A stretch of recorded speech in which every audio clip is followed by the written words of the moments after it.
Hello there, everyone, and welcome to the Valkyries of Vengeance tournament. My name is Harry B. Cast, or Harry B. It depends on how well you know me. And I am joined here with the very special and the very handsome, might I add, Scary Drop Bear. Welcome to the cast, my friend. Thank you, Harry. It's such a pleasure to be here. This is day 2 of the Valkyries of Vengeance tournament. We've already raised $2,330 so far for National Breast Cancer Foundation, and I'm sure we're going to smash the 2,500 goal today. We have got the quarterfinals, semifinals, and grand finals today. We've got our first teams coming up. Harry, can you tell us a bit about how this day is going to be running? Well, like we said, this is day 2 now of the Valkyries of Vengeance tournament. So we've gone through the group stages of yesterday, where we started with 8 teams and we had 40 streamers. We're now down to 6. So we're going to be starting off today with our 2 quarterfinal matches, starting us off. Then we'll be going into our semifinals later on and our grand finals in a little while. We've still got a while to get there, Scary, but it is something to still look forward to. And I mean, there's some pretty awesome creators and some pretty awesome teams throughout this event here.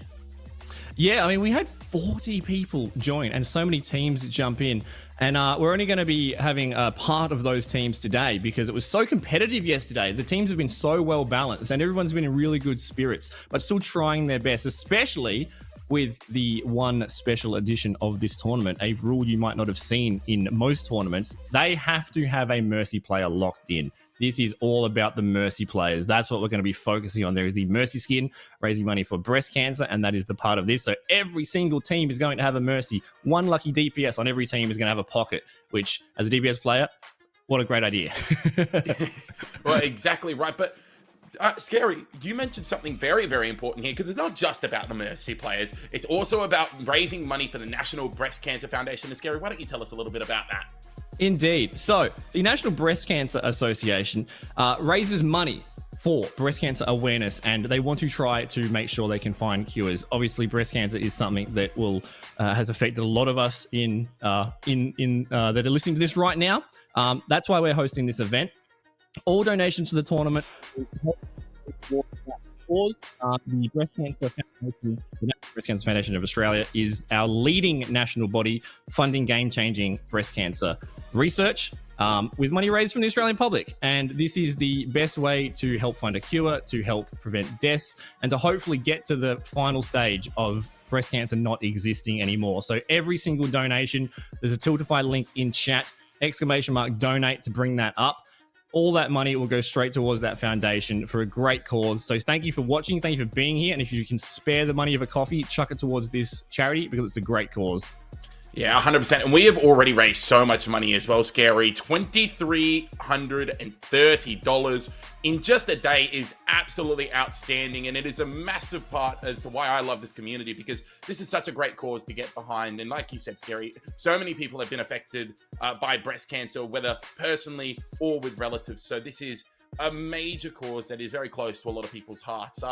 However, we couldn't do this alone. We do have a very special sponsor for this charity tournament as well. So a massive thank you over to Quokka Mousepads for sponsoring the event and generously offering us 2 $50 gift cards to give away. One will go out to the tournament standout MVP, and the other will go out to a member of the chat. So stick around, because you definitely do not want to miss that, because Quokka, I mean, they make some of the best mouse pads in the game at the moment. You're able to custom design your mouse pads and playmats, which are ideal for both gamers and office professionals. They are so good. I've got one here that I've shown off multiple times before in the past. Don't miss out on getting yourself a Quokka mousepad, and don't miss out on potentially winning a $50 gift card so that you can get a Quokka mousepad. Exactly. And how can you play Overwatch at the highest level you need to without having that smooth mouse transition? So thank you very much for Quokka for supporting such a good event. Now, how today is going to run. It's going to run a little bit differently than yesterday. Today is going to be a single elimination bracket. So we're going to start with the quarterfinals. It's going to be a best of 3, and then it is going to transition into the grand finals, which is a best of 5. The first teams we have coming up is Lifeguards versus Pink Mercy, which is going to be extremely interesting. Yesterday was so competitive, Harry. it's so hard to even have a favorite here. I think everyone's in for a chance. And something important to mention as well is every one of these players is a OCE content creator that you may recognize their names from, and they're streaming their individual point of view on their own channels as well. So make sure you give them some love and support for jumping into this organization, for jumping into this event, because the OCE community is just all coming together for such a great cause. So to start with, we've got the Lifeguards versus Pink Mercy, and then the game after that is going to be Zombabes versus Witch Mercy. Yeah, and both of these quarterfinals are looking extremely competitive. I was able to stick around and watch a few of the streams yesterday. And Pink Mercy, this is the first time that we've seen Hoshi in a day 2 for a tournament in a content creator sense. Let's think about that. Hoshi is incredible, and this is the first time they've made it to a day 2. It's something to behold, but obviously Lifeguards as well, they looked really competitive as well, with Shin and Bigfoot really leading the charge for their team there. Later on, like you said, we go to Zombabes and Witch Mercy, and both of those teams looked really promising in their matches yesterday. Witch Mercy running more of that fast-paced composition, whereas Zombabes was sticking more towards that Junker Queen style composition. And honestly, Zombabes are my dark horse of this tournament, Scary. They have looked so cohesive and really only lost a couple of maps throughout day 1, so they're quite unlucky to even be in this situation in the quarterfinals, but I expect that we'll see them go quite the distance in this tournament. Yeah, it is immediate knockout, so everything is on the line. Every round, every map is going to be so important here. And like you said, yeah, Hoshi, I have to agree with that, is a fantastic player, and I'm very keen to cast over that because I accidentally hammer killed them in a previous tournament, so I don't know how many Torbjorns we've seen today, but like you said, with the team comps, we've seen such a variety, and you think there might be the same cookie cutter comps because the Mercy is locked in, but we've seen players experimenting, we've seen players finding the right comp for their own styles, and that's been so exciting to coming up. Now also, Harry, the map pool. So the first map is going to be Control, and it is Samoa. So the map voting has already taken place. So for the first map of each match, it is going to be a ban from either team. In the Control category, we've got Samoa, Busan, and Lijiang. So Busan and Lijiang have been voted out. So the leftover is Samoa. And whoever loses this match will get to choose the map for the next game mode, which is Hybrid. And Hybrid is going to have Kings Row, Midtown, and Eichenwald. So it's going to be very interesting. It is going to be very interesting indeed, but that's not where we're going to stop, because if we need to, we will be going to our push map as well, and our push maps are also going to be extremely interesting to see where the teams will go to, because we've got Coliseo, Esperanza, and Runasapi, and I feel like interesting might be our word of the day here, Scary. Well, I mean, I don't think we're going to say the word uninteresting a single time, but we definitely have to think of some synonyms for interesting. So this is going to be a best of 3. So we do have that tiebreaker there. I don't know if I've actually seen a tiebreaker in an OCE tournament recently. We haven't, not for a while, but we can see the draw on the hybrid maps, so we may need to go to our flashpoint, which, if that is the case, we'll be going over to Suravasa as well. And I think for both of these teams that we have coming up here, Lifeguards and Pink Mercy, both teams are going to be pretty happy when there's brawl. Oh, for sure. They're going to want to get in the face of each other. And we know Liger on that Reinhardt only has a W key on the keyboard.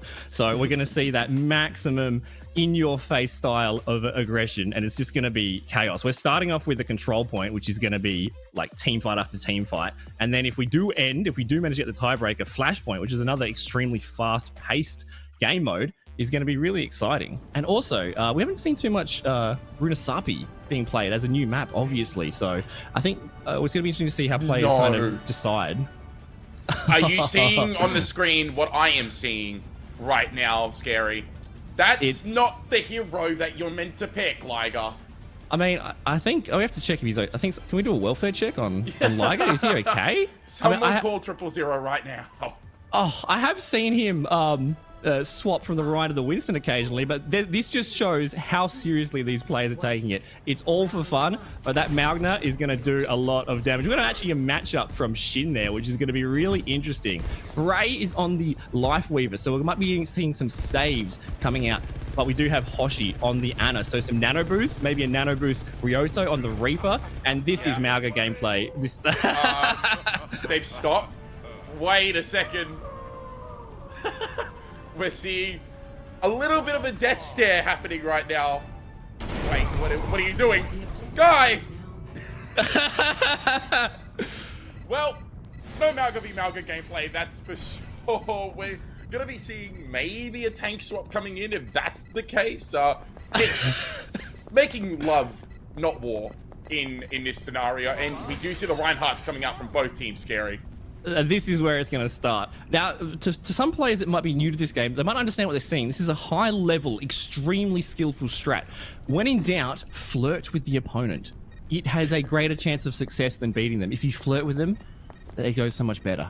And this we're just stalling out the point here. We don't want to have an 8-hour lengthy cast today, so we'll get some shooting when the Reinhardts come back. I was confused with the Mauga, and now I'm happy. How dare you Reinhardt players play with my feelings like this? Well, it looks like Bastions are coming out on both teams here, and now Scary as well. So, yeah, going well back towards that brawl composition.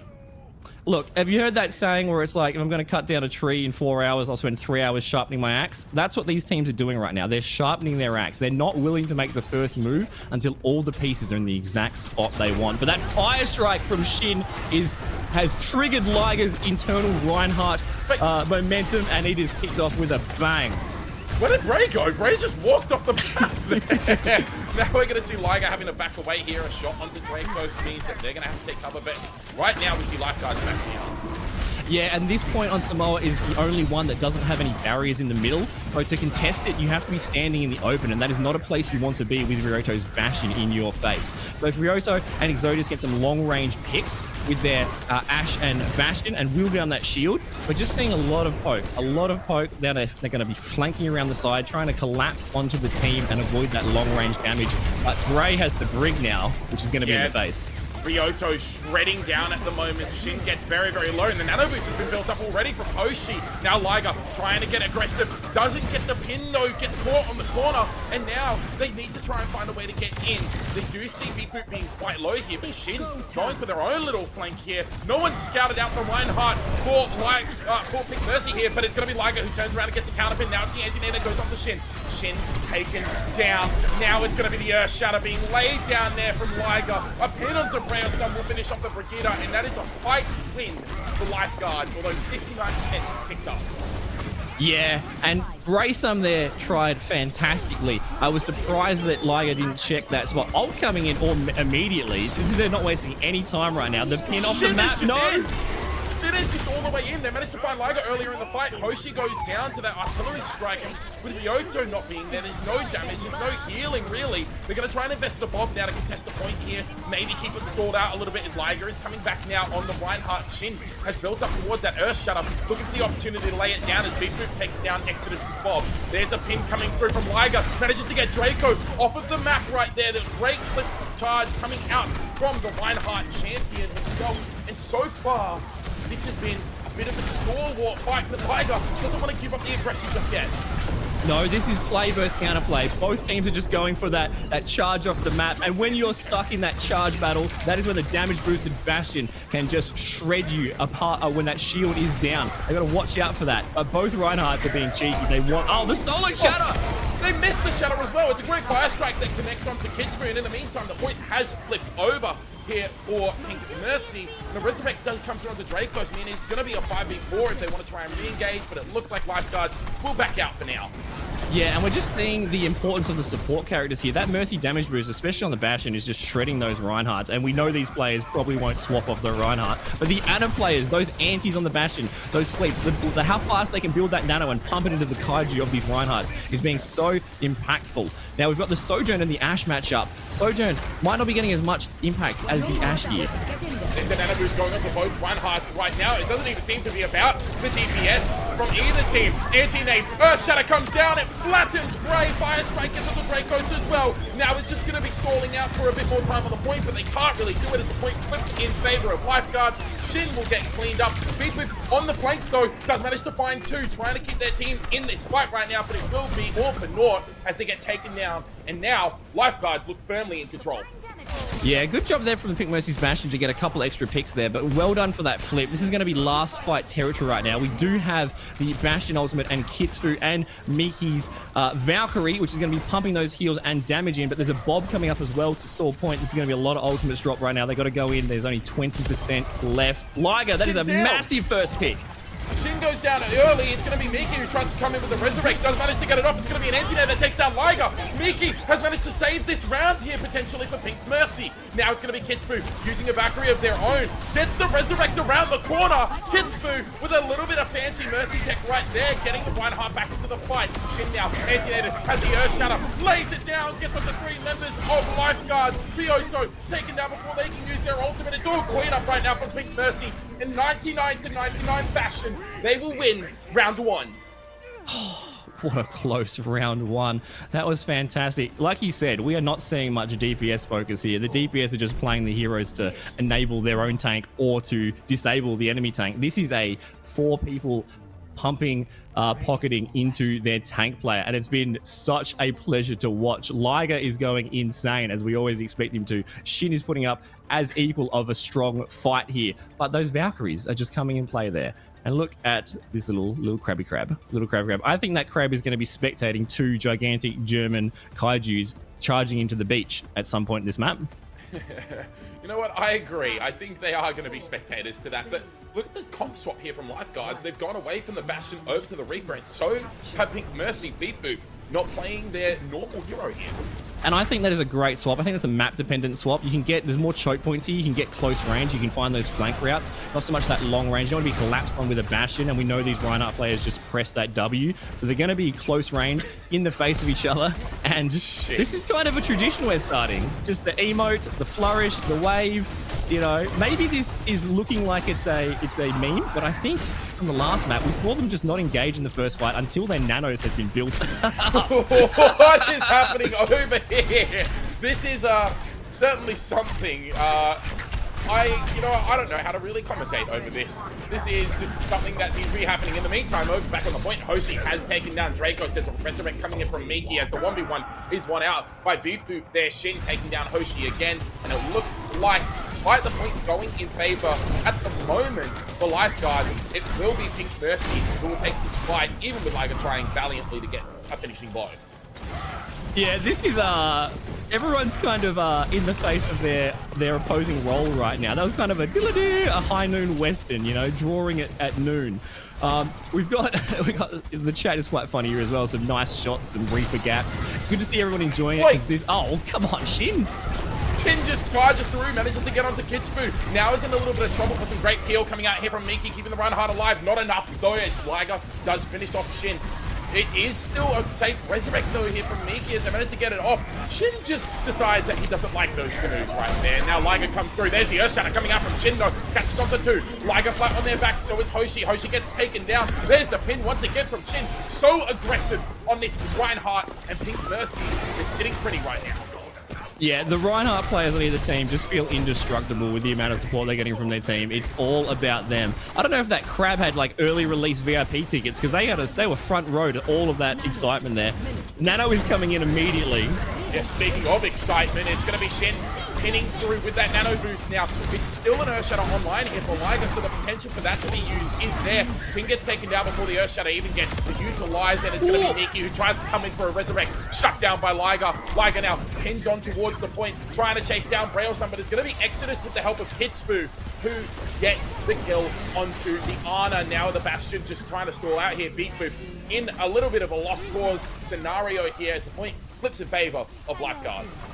Yeah, it will for the first time of this map. They're going to have to hold this and win this if they want to be in a chance to meet their third map on Samoa here. But they haven't been able to hold it for too long based off that first map. So we'll have to see how they can defend on the incoming of the Sojourn ult, taking out Exodius. There we go. Sojourn ult shut down.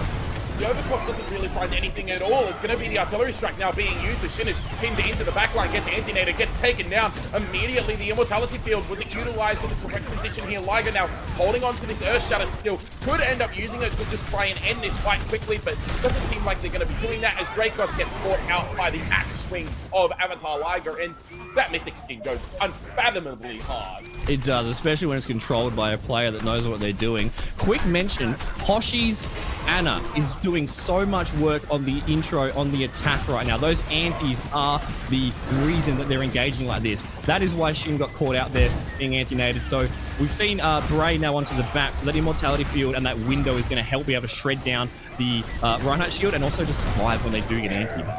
Liger's in. Liger with a shot. Gets 4 people down on the floor, but does get taken out by Beep Boop, who is still crucially up. Ryoto, though, with the artillery strike, does take down Miki. There's no resurrection available. Ryoto with a grenade there. Gets onto Rail some as well, but shit to the back line. Finds 3 as well. Doesn't need to use the Earth Shatter either. So now, sitting pretty in this little cabana, the point flips over for Pink Mercy, and they're looking like they could close this out here with just one more fight. Yeah, great flip there, almost to 99. Now we've got Shin coming in with the Shatter. Liger does not have a response to that, but Hoshi might hit a brutal sleep. Hoshi has the Nano, and I wouldn't be surprised if Liger gets close to building up that Shatter just off of the Hoshi Nano. So Pink Mercy here, holding the point, got to defend, cannot let it swap over. Exodius taking out the Pylon already. We have an Alari swap onto Bray. We know the damage output they can do. This is going to be last fight. It is going to be last fight. It's going to be Dracos who gets taken down, collapsed on there by Liger. There's the Nano Boost coming in onto the Reinhardt of Lifeguards right now. The point is already flipped back over in favor of Lifeguards. So someone now from Big Mercy has to touch. It's going to be up to Beep Boop who's there, but the rest of the team has fallen behind them. As it stands right now, the Pylon is there, keeps the Bastion nice and topped up. Liger, solo, has the Earth Shatter available, could try and solo Shatter. Decides they don't even need to really use it on the Bastion, as Exodus is just cleaning up left, right, and center. 4 kills in this fight for the Ash, and it's Lifeguards who take map 2 and keep themselves alive in this first map. That was a great turnaround there from Lifeguards. And like I said, Liger did get a Shatter off in that last 10% there. But Exodius on the Ash really coming through there. The Bob contesting the point and then a 3K as well. Man, it's really exciting to watch. And Dracos is now swapping over the Soldier. We'll see if that sticks. Probably not. There's a lot of swapping back and forth in the early stages. Brace him on the Lucio. I think that'd be awesome to see. Maybe get Shin right in the face of Liger and the backline. Deal with those supports, especially if Exodius is sticking on the Widow now. Now, there are some relatively long sight lines on this map. It could be useful. That's Sombra. We haven't seen a Sombra so far. If Sombra hacks a Reinhardt down the shield, that is going to be extremely frustrating and difficult to adjust to. It's interesting. A lot of team comp swaps in this last map, while the first 2 comps were working well for him. Yeah, the Widowmaker is the pick that I'm very concerned about here. As we see Kets is just trying to pocket Exodus. It's put all the eggs in the Exodus basket right now, but in the meantime, Shin and Liger have gone down. Reinhardt v Reinhardt violence is one out there in favor of Shin. Exodus does take down Freya's some though, so it will end up being a resurrect that comes through for Miki, and it will be Beep Boop who cleans up the rest of the fight, but the point hasn't unlocked or been captured yet. Yeah, that was textbook execution there. While you've got Exodius getting damage boosted, Liger must be feeling the heat there. That was a 5-man assist. The hack, the Bastion, every player was involved in destroying Liger there. The poor man. We'll have to see if there's any changes coming out. Exodius is now onto the Cassidy. That grenade is going to be really useful in stopping those invisible Sombra flanks. And we've got Brayson matching Hoshi's Ana here. Yeah, it is going to be interesting to see how these matchups go now. It is pretty close to a mirror matchup. Like you said, the Sombra really the only difference right now. But it does mean that we're going to see Lifeguards trying to play a little bit quicker. It's going to be Shin who gets the pin across there, though. Gets onto Exodus and takes down the Cassidy of Lifeguards. It is going to be a trade out, though. A support for a DPS. And Hoshi trying to keep Ryoto alive is unable to do so as his crew gets the resurrect onto Exodus. It's going to be an Earth Shatter there from Liger, who won the Reinhardt 1v1 in the meantime. It will be Dracos going down as Exodus is cleaning up right now. And this will be a point flip for Lifeguards. It will. 50% onto Pink Mercy. And that's the thing with these comps, with the Mercy Reinhardt comps. Every fight is going to be a long fight. They're really long. Lots of healing coming out, lots of brawling. It might be 50% per team fight here. So there's not too much speed on the attack now. We got Bray back onto the bat for that Immortality Field. To protect the team, that lamp as well. And also to point out how many Mercies have been killed by Reinhardt. That's not supposed to happen. No, it isn't meant to happen. Oh my goodness, Shin gets onto 4 members of the team and the Earthshatter cleans it up themselves. It's going to be Bifu who steals the glory of the 5K, but make no mistake, that was all Shin. Yeah, if I was Shin, the only thing that would disappoint me about that, I'd be yelling at my Bastion player. How dare you steal that 5th kill? Because all of them were mine. All of them were going into the slam. This is an unbelievable Rhine battle right now, and it's such a pleasure to watch. Dracos is causing havoc for Liger with those hacks. Man, what a pleasure to watch this, Harry. I'm having so much fun watching these blind duels here. It's going to be a ping coming in from Shin, a counter pin as well there from Liger. Shin now anti-nated. Walking forward is Liger with that nano boost as well. The EMP was invested though. Real Dracos does get taken down. Shin resurrected back into the fight as a Deadeye doesn't really find much. Only a little bit of damage being put down in the end. Shin is back in this fight though, so it is a 5v5 once again. Now it's just going to be Lifeguard trying to find some premise on the point here as Pink Mercy. They don't really want to allow that to happen. It's going to be a pin from both teams coming through. Shin gets down to half HP, but Liger's hacked up and stunned as well. Critical HP is Ryoto right now. It's got great work from Toshi, keeping their Bastion alive. Immortality Field now has been forced out as a pocket Exodus on the flank gets taken down there by Real Dracos. Liger building up towards that Earthshatter, should be able to get it beforehand, but the amplification agent has already been put down. Big Boom, artillery strike, doesn't manage to find anything, just a little bit of damage. The overtime whistle starting to burn down. Liger gets taken down as well. Spray or some gets the heads on to Ryoto. Dracos cleans up Kitsu. Map 1 will be going in favor of Pink Mercy. Great job there from Pink Mercy. Every team fight, it feels like it's going on for 2 minutes at the moment. Fantastic from Pink Mercy. I think it was just those, it was such an almost mirror comp there, but just those few swaps. I'm going to shut up so we can all enjoy this goddamn play of the game.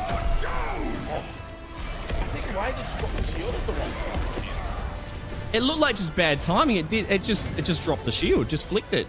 Was it bad timing or was it really good timing from Shin though? Oh, see, this is where things get interesting with the right. I mean, it depends on the perspective, right? For us as casters, it was everything that happened was great. We weren't on the receiving end of those shatters, but watching it was a pleasure. Harry, the supports. Can I mention the supports quickly? The flicking that Reinhardt shield and when you have that battle when both Ryans charge each other and you're kind of stunned for a little bit, that is playing into Hoshi's Ana so well. The second that shield drops, the second they counter charge each other, it's the anti, it's the hack. That is, and then the Bastion just has free reign onto that Bastion. I think onto the Reinhardt there. I think that is was a key difference in how those team fights went there. And I wonder if we're going to see any adjustments out of it, because I don't know if the lamp was providing as much value as that anti, that sleep, that hack, that's stopping that Reinhardt shield into the Bastion, which is always damage boost 24/7. I think Bray playing on that Baptiste was actually getting a lot of value there. That Immortality Field seemed to save Shen a couple of times, especially in that last fight with Exodus coming in on the flank. That Immortality Field really puts a stop to that, and it meant that Exodus was caught out. Oh, for sure. It's just I mean, both of the support players here are having value, just in different areas, and it's very much focusing on that Reinhardt, keeping that Reinhardt alive, keeping that Reinhardt slept or antied, because there's so much healing output with the Mercy and the other characters right now. What a great first match to start with. The next one we have is our hybrid map pool, which we have Kings Row, Midtown, and Eichenwald. So Pink Mercy here will be able to choose which map they want to go to as the losers of that first round. However, Lifeguards will be able to pick attack or defense. What do you think, Harry? Kings Row, Midtown, Eichenwald? Well, it's been answered. I guess that answers our question, doesn't it? We're going to Midtown, and honestly, I think that makes sense. I think it's the best brawl map that we had there. Obviously, Kings Row could have well, actually, I don't think Kings Row could have been chosen. No, it could have been, actually. This is a weird pick coming out from the side of Lifeguards. Sorry, not from Lifeguards, from Pink Mercy. Look, I think I agree with you. It's definitely a very brawly map. I think if you play Reinhardt, you have to play Kings Row. It's my favorite map in the game, but that is my own bias. Midtown, there is so much brawl, especially on that first point under the train bridge there, trying to get in the face of each other, and walking through that when a Bastion is just spamming you with a damage boost can cause a lot of havoc. The second point, when the payload starts to be pushed, that high ground might be a little bit tricky to walk up onto, especially with that damage output. So do you think in this map, Harry, prediction time, do you think we will see a non-Reinhardt tank being played? I don't think so. I don't think so. I think both of these tank players are way too honorable for that. They're going to be sticking with this duel of honor, and I respect it. I respect it, but you know what I don't respect? I don't respect the Sim pick. Sim is it's a good pick, don't get me wrong, but it's a little bit filthy. Look, how can you say that when we saw a Sombra? Sim is in the same category in my mind. But yeah, especially, look, Sim does so much damage. And also you can teleport through that choke point that I was talking about, which is going to be so hard into Ryoto's Bastion. So this is a very strategical pick. Maybe even going to the left and walking around there. But if you're Liger, a full charge Sim being damage boosted with also a Bastion in your face, your shield just doesn't exist. You won't not get to play the game with your shield. You've just got to be swinging for the heights here. Yeah, you definitely will be swinging for the heights here. You can't play slow against this composition. We're going to see. How are they going to TP? Where are they going to go? It's going to be a pin coming in from Liger. It didn't really connect onto anything. Ryoto with a grenade does get onto Bray or some, though. So that's a good opening pick. There's now a lack of support here. But Beepu with their own grenade connects onto 2. They're sitting pretty on the higher ground. The Bastion is the fireman on top of the truck. Hoshi does win out the 1v1, but it will be too little, too late, as the first point taken very quickly here from Lifeguards. Yeah, no need to extend that ladder. They are high enough already. What a great strategy. I love seeing that, especially with the Alari. Just put down that pylon. And I wonder if you could even reach the Bastion up there with the Reinhardt swing. They got so much value there, the 3k. Great job. An immediate first point take. 5.5 minutes now to push this to the next point. Great work from Exodus. Finds Beep Boop, takes down the Bastion right there. It's going to be a sleep dart coming in from Hoshi and an anti-net as well. Hoshi does get taken down, but enough damage may have been done here that everyone else can clean up the fight, and they will. The Resurrect will come through from Kitsfu as now Pink Mercy stabilize a little bit, and the shenanigans from the Sim may stop Liger with a very nice looking fire strike there. Yeah, and that's the thing. It's like we see Pink Mercy here taking advantage of that defensive, that long-range defensive with Exodius onto the soldier here. But Lifeguards are aware that they're going to be walking into a lot of damage, and the way they're getting around that is by just teleporting onto the face. That Lucio to start with as well, but now we have the Kiri for that telly, that cleanse. Oh, this is going to be difficult. Yeah, they tried to get onto Liger there, but it was just a drop down off the high ground. And Exodus, with those Helix rockets, takes down Miki as well. The Mercy Pocketed Soldier doing a lot of work right now. Liger getting a little bit too aggressive, though. Gets taken down with the help of Shin and Dracos, beaming and charging down the Reinhardt of Pink Mercy. And now Lifeguards, they're going to be sitting on the point, pushing it forward. Yeah, Pink Mercy here are in a rock and a hard place. Either they just wait and they try to poke out and then they get teleported on and collapse and slept and cleanse. Great job there. Or they go to the objective and they're in the face of a high charge Sim. So they're really stuck here. They're just backing off, getting position. Yeah, Ryoto lived all of that. Now it's a nano-boosted Liger walking towards point, but a quick TP there from Dracos gets them out of harm's way as Beep Boop on the high ground has taken down 2. Resurrect coming in there from Kitsfu onto Exodus, and now it's going to be the Valkyrie being used. The Shatter tries to come in from Shin, but it's going to be cancelled out there by Liger, who uses their own Shatter. Flattens Bray or some down onto the ground. It's going to be the tactical visor coming out from Exodus as well, taking down Miki, who is very, very close to that Valkyrie. It now is going to be a disengage coming in here from Lifeguards as Pink Mercy stabilize. Yeah, that attacking Bastion, the Lifeguard's just getting that high ground there, and they're still holding it. They've pushed them all the way back. Now, it's not too bad now that the cart has gone under the bridge right now, but that high ground is just causing so much trouble. We see Liger getting up there trying to contest it and push them off. We're going to have to see them take that position if they're going to want to defend this without just getting shredded. There's the TP to the top of the truck there where Exodus was sitting. Now, Ryoto needs to be careful. Gets quite low. Liger building up towards that Earthshatter as well, but it's going to be the artillery strike that comes out from Ryoto. Doesn't get any kill, but does get the damage done. So Exodus cleans up Dracos. There's the Valkyrie being invested now by Miki. Resurrect could come through and does. Dracos now back into this fight as the Suzu comes in, trying to keep people alive. Doesn't really manage to do so, but Kitsfu going down is detrimental to the efforts of Pink Mercy here, as we're going to see Lifeguard continue to roll forward and take his second point. Yeah, and it feels like we've linked in Lifeguards. Is the shadow already? Oh no! That is so BM. Liger getting taken down. Hoshi was cleaned up, and still, that's just good momentum coming out here now from Lifeguards. Yeah, I don't even say that was BM. I agree. Like, that is momentum. This whole point has been momentum. They've just been put the pressure on them. They have the old advantage, just only W keys. And now they're going to be pushing this halfway to the end of the point to finishing this map out with 3. And they have 4 minutes left. This is maybe one team fight if they win this. Dracos does have that shield from Symmetra. That might be able to block off some of the healing from Hoshi, but we're seeing the cleanse be so effective against that anti. And I think that's one of the reasons why they've been able to have the momentum here. Yeah, I would 100% agree. There's a TP into the backline straight away. Big Boop takes down Ryoto. It's going to be a headshot from Exodus. And to 2, both supports going down. Liger now healing for the rest of the team. Shatter and Nano Boost being invested. Maybe slight overkill, but it looks very, very fancy as Pink Mercy clean up this fight. Yeah, there we go. We see some ults invested, the Nano Rhine. I think this third point here plays much, much better into Pink Mercy's style. There's not that high ground to worry about. There's not that distance for Sim to teleport. There's lots of corners. There's lots of ways to hide and recuperate your shield. This is going to be a very brawly couple of fights here. Yeah, Exodus getting quite low. There's a TP onto the high ground from Draco, trying to pressure that Widowmaker all the way back. Ryoto needs to be careful, getting chunked down right now as Liger's just trying to hold the front line. Ryoto does get finished off here as Exodus now looking for those shots. Just can't find it just yet. They do have the infra sight available and up already, so they can see their opponents through the wall.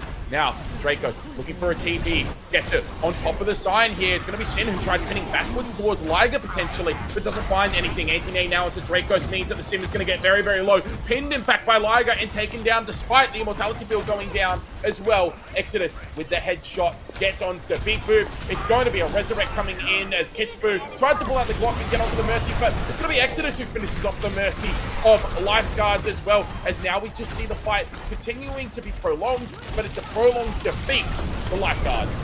Yeah, and we can see the strategy that Lifeguards are implementing here. They just want to teleport their Bastion onto slightly high enough ground that no one can reach them. And then they're just shredding from there. But great sleep from Hoshi to shut that down, get a bit of stability. We have gold.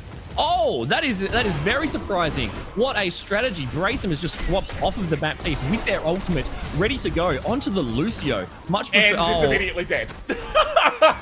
Oh, when you need a bit of validation to tell you that your decision was good, that just did not happen. The res coming in though. Yeah, they're back into this fight. The artillery strike has been used as well. There's the pin and the counter pin coming out from Liger and Pin as well.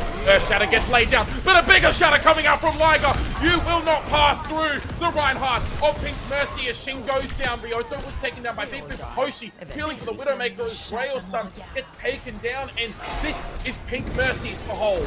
It is, and now we're back with a minute left. This is getting close to the last fight. Bray swapping again onto the Brig. That fight there, as soon as you swap off that Kiri, off of that lamp from the BAP, immediately charge, slept, bastions, antied. That's the power of Hoshi when there's nothing to contest against them. This is going to be last fight. We do have the Valk from Miki, but Liger has been hitting every goddamn anti-air fire strike at the moment. Ryoto with that Bastion ultimate as well. This is going to be very interesting. A pick from Dracos is going to open it up. Yeah, matching the Widowmaker with style. No Ana now on the field here for Pink Mercy as Lifeguards now look to capitalize on the advantage. Shin takes down their Liger, but Exodus with a headshot takes down the Valkyrie Miki.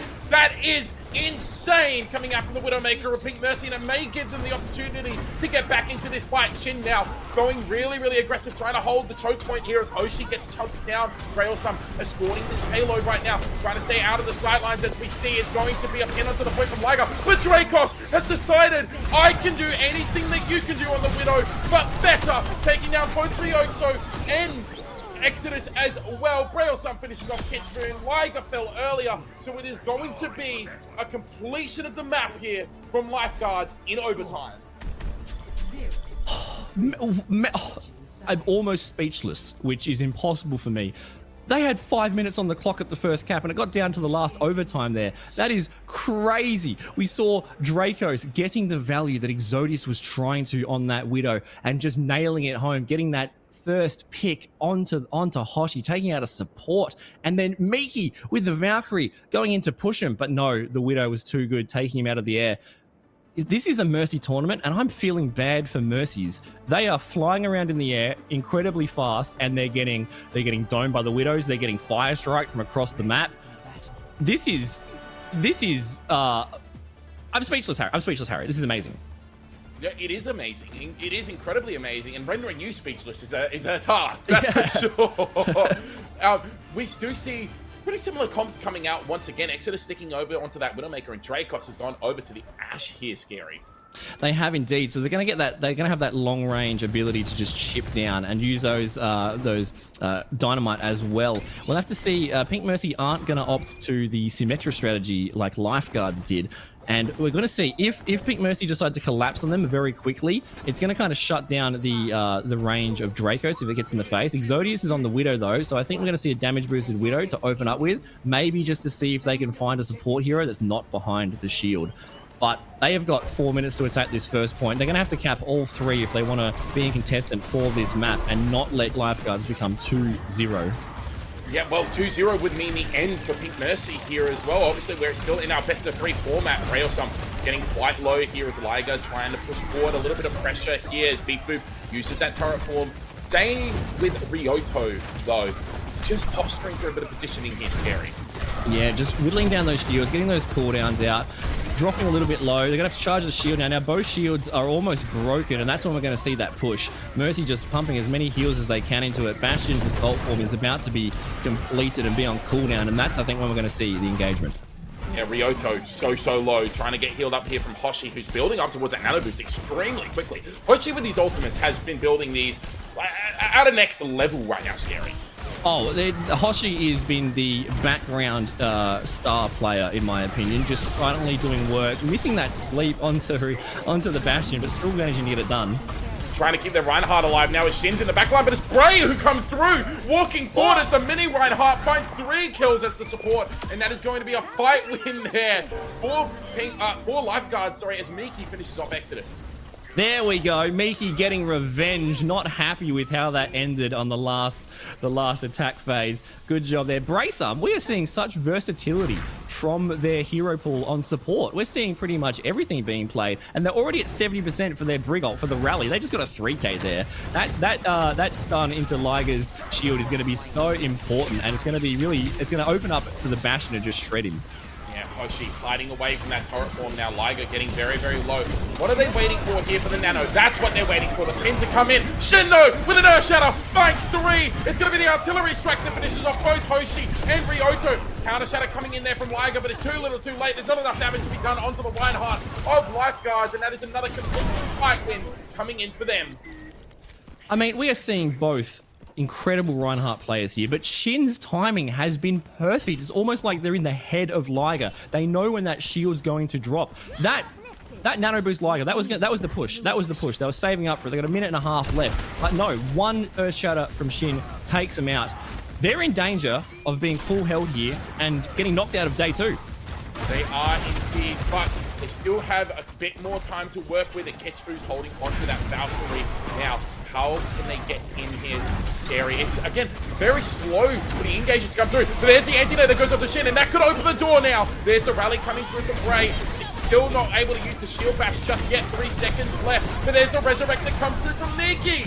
Miki getting the Reinhardt back into this fight. The bomb thrown into the backline there from Dracos. And this means that Lifeguards are able to hold on for yet another fight. Yeah, that rally and even the res, it's just doing so much work right now. And as much as it displeased you to open with the Symmetra, they capped immediately. That is the power of this choke point right now. It's so hard to push through. There's so many cooldowns to get out first. There's so much healing to get out. There's so many shields to break. Shin, what are you doing? What is happening back here?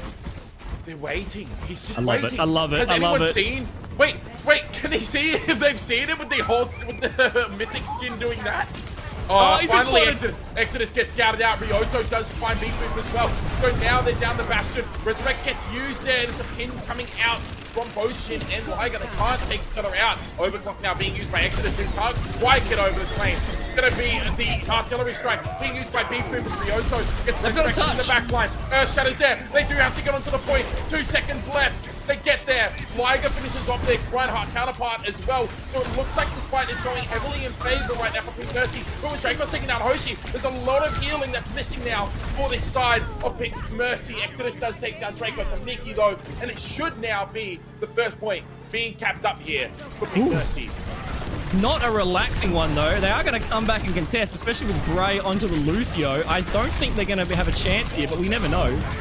Wait, they actually managed to get down Ryoto. It's going to be an Earth Shatter coming out from Liger, though. They shut down Beast Move, so there's not really a lot of damage now on the side of Lifeguards. And despite the last-ditch effort, it will be for naught, as the first point is going to go in favor of Pink Mercy. I thought I cast a Cursed immediately. The second I said that, someone dropped, but Liger's like, not today, my friend. 4K following up. That was as tight as you could get it to be. And we saw the adjustment there. They decided to go up to the train and try a different strategy. It worked, but also, what about the big cojones on Shin? Last point, last like 30 seconds, and goes for a flank play? And that's not the first one we've seen, and I doubt it's going to be the last one we've seen. No, Shin is one of those. Shin's one of those players that will do things like that, if for anything, just for the content as well. So as we see a bit of posturing on the high ground now, the Reinhardt swinging at each other, trying to get a little bit of post damage, looking for the early advantage. Kitsu gets taken down to about half health there with the railgun shot coming out from the side of Dracos. Now it's going to be Liger trying to push for advantage here, but Ryoto with a grenade manages to take down Dracos. Now it's Shin dropping down onto Hoshi, does finish off the Ana. Earth Shatter comes down, it's only onto Ryoto, but it means that there's no damage being done from the Reinhardt of Lifeguards. Exodus does get the trade back there, Big Move going down. Kitsu looking for maybe a chance to get the Resurrect off, but doesn't choose to do it just yet. Even with the Valkyrie available, it's not worth it just yet. No, keeping that one in the bag. They have managed to get the cart under the bridge, which is a good spot to be. But we see how the forward posturing from Lifeguards, they don't want to take that high ground. They want to be up in the face on that cart, although Shin has been forced to back off slightly. We do have the damage boosted Sojourn doing some work and the Bastionot coming out. Yeah, artillery strike is there, but a great Zuzu comes out there on Bray or some as well. The anti-net is huge, but it's just melting right now with the Kitsune Rush and the Bastion turret form as Ryoto and Liger both go down. Big Boop with a grenade finds Exodus as well, and it's going to be Lifeguards holding strong for now. 40 seconds left on the clock. Yeah, Beat Boop is going off on this Bastion. They almost never have a team fight without getting value, and they're almost always in the kill feed. That damage boost is doing so much work, and especially when the Reinhardts charge into each other, that's when the supports are coming out. Bray's back on the Kiriko. Oh, Ryoto. Nice little grenade bump there. Instantly into the ult. I mean, that was almost mathematical. They just read the angle completely perfectly and caught on the Dracos there. Now it's going to be Beat Boop getting taken down as Exodus has made the swap over towards the Hanzo. Suzu coming in to protect the Resurrect here as Shin goes for the pin in. Liger has the Earth Shatter, but can't put up with the high ground, so Shin gets the takedown. They have a shadow of their own now. They can use it right here to shut everything down. It gets up to 3 members, but no one can finish off the kill. Shin now being left in the corner here. Liger gets out of him back towards the point. It's going to be Bray who finds the body shot onto Exodus, taking down the Hanzo of Pink Mercy as Kitsu finished off there by Miki and the Valkyrie. The grenade comes in trying to finish off Bray or some after the Earth Shatter as well. It means that they will get the Kiriko out of the fight. Liger with a pin takes down Miki. Sleep Dart onto Big Boop. Hoshi and Liger standing strong on the point right now. It's back and forth. They're going to be able to contest, I think, here, but they need to win this. Pink Mercy. Dracos is going to get caught out. It's going to be the Dragon Strike from Spawn that finishes off the Sojourn there. It's still Shin on the point, but Exodus now with a stray shot manages to take down the Reinhardt. The Zen coming back in on the point, but Bray gets pinned off of the point here, and it will be Pink Mercy keeping their tournament hopes alive once again off the back of Reinhardt and Ana, Hoshi and Liger. Even if there's minutes on the clock, it always comes down to the last fight, but they don't have much time now to push it to the end. That pick is going to open it up for them, though. They got a minute 15 to get it all the way to the end. We'll see if Lifeguards back off here and wait that Hanzo respawn. Exodius is doing work with that damage boost, immediately building the dragon. But also, Liger is performing unbelievably under pressure. Even when they're down in overtime, Liger is performing out of their mind. Can they pull it off again for this final point? They have a lot of ultimates available. They could even just win this fight here. 50 seconds now. Just to keep themselves in the tournament right now. Earth Shadow online for Liger and for Shin as well. Dracos could end this pushed over the straight headshot at the moment. Scary. It's going to be Exodus who's getting pushed down. Earth Shadow doesn't find anything. But there's the headshot that I was talking about. Earth Shadow comes in, doesn't find anything. The anti-nade onto Shin doesn't mean that the kill is confirmed just yet. But now Shin with the pin is a little bit too aggressive and will be taken down. Resurrect attempt coming in from Miki. Doesn't find any value there. Doesn't bring the Reinhardt back to life. Sleep Dart onto Big Boop. Means the Big Boop is caught out in the open a little bit, but it's got to win out the Bastion 1v1 anyway. Artillery Strike available now to the side of Lifeguards, and the respawns are starting to come back in. Ryoto is going to pop this from spawn immediately when they come back. But the opposite beat group's coming in. It's going to be last fight, 3 seconds left. Can Pink Mercy stay in this tournament? Hoshi gets taken down. There's like a healing now for the side of Pink Mercy, and they don't have the Resurrect available. It's going to be the start, the Sunstrike coming in as Liger falls. Ryoto will fall. Lifeguards will take this series 2-0. What a battle! Pink Mercy have nothing to be ashamed about there. That was an absolutely great effort from both teams. That was hard to predict, even when one team had the advantage there. I love this cheeky sim telly. I'm sorry, Harry. That is an amazing spot. Just the high ground. What are you going to do? 8 health, pylons down. Everything's beautiful. What an awesome mirror matchup. That was wonderful to watch. That was incredibly entertaining to watch. Unfortunately, we do have to see a loser to that match because I could almost watch that all day. That was so much fun. So unfortunately, we will have to bid adieu to our Angels over at Pink Mercy. You showed us one hell of a fight. You put up some incredible gameplay, and you have been so awesome to have in this tournament. Thank you so much for participating. And you guys have contributed to an awesome cause in raising money for the National Breast Cancer Foundation. Exactly right. And if you guys are enjoying and are watching and are enjoying such a crazy first match of day 2, we have so many more matches to come. Please do use that ! donate link. Please do chuck a few bucks towards it. We're at $2,365. We've got a goal of $2,500 today. I think we're going to exceed that, but let's try to get there as fast as we can. Chuck those donos in. We are going to interview the team captain after we have a little break, and the next match is going to be Witch Mercy versus Zombabes. We have got so many more games coming up. We have got the semifinals, we've got interviews, we've got more charity stuff. Please do stick around. We're going to swap over to a quick break, Harry, and we'll catch you after that. Oh yeah, we will.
Hello and welcome back. Thank you for waiting. I'm sure all of us are just like getting the heart rate down after seeing such a fantastic match. But we're about to get, Harry, we're about to get a first-person perspective from Miki. Wanderlust is going to be interviewing them in just a second. I think we're about to throw over to them right now. So guys, enjoy the interview with Wanderlust and Miki. Welcome back, Miki. It's so good to see you guys make it through to day 2 and now semi-finals. So how are you feeling after that game? I have to say I'm on a bit of adrenaline rush right now. I think everyone is. I was definitely on the edge of my chair during that match. That was intense, but definitely some memeing as well, which was nice to see. What do you think your game-winning play was that round? I have to say Shin there with that massive shatter that he did. That was incredible. Yeah, that 5k was absolutely, well, it was 4k. It got stolen, but it was absolutely insane. I definitely put that in my notes to watch out for MVP of the match because that was nuts. Yeah, that was incredible. So how confident are you guys going into next match since you'll be in semi-finals against Atlantic All-Stars? I have to say, I feel like we're riding the high right now, so we're probably pretty confident. Yeah, I definitely think your team has amazing synergy and you just get along so well together and just, it's like you're in each other's mind. Oh, we are, with how loud we all are. I could imagine. That team's pretty crazy. All right, yeah. Miki, well, I hope to see you guys in the grand final. Thank you so much for joining us. Thank you, Wanda. Bye. And we're back to us. Now you can see our beautiful faces once again. And that's a really interesting insight to get from Miki into the inner workings of the team a little bit, as well as like who they believe stands out as well. Because it's, you know, we always have our personal opinions, but seeing it from the team perspective is something very, very different. Yeah, and it's very hard to even nail down, I think, like the standout players there. I think we saw each role kind of focusing on their role on the other team. We saw the tanks focusing on the tanks. We saw the supports focusing on supports. The Bastion matchup was very, very exciting there as well with the damage boost. And we just saw a lot of synergy, a lot of really good synergy, a lot of really good coordination, and a lot of mirroring and trying to deal with your opposing role on the other team. So great job there. Great interview there from Miki and Wanderlust. We have so much more to go, Harry. So much more to go. That is just the start of the day. Oh yeah, we have we have some awesome Overwatch coming up. Let's just say it that way, Scary, because our next series is going to be Witch Mercy versus Zombies. And which Mercy is which, do you think, Scary? Which Mercy? Which Mercy are we talking about here? You know, I think it's going to be Witch Mercy. Maybe. Just possibly. These Angels have been running amok so far throughout day 1. Zombies and Witch Mercy both putting up pretty decent performances during their day 1 scenarios. I believe Zombies ended up going 3-1 in their day 1 run, while we saw Witch Mercy scraping through with a 1-3 record, but looking pretty good towards the end of everything. Yeah, and this is our second and final quarterfinal of the day. So it is going to be a best of 3 again. Interesting that on the first map, I mentioned that the high-level strat of flirting, we saw the players waving and all that. Well, Witch Mercy, one of the DPS players, Worm, all they have submitted as their bio is, I flirt with everybody.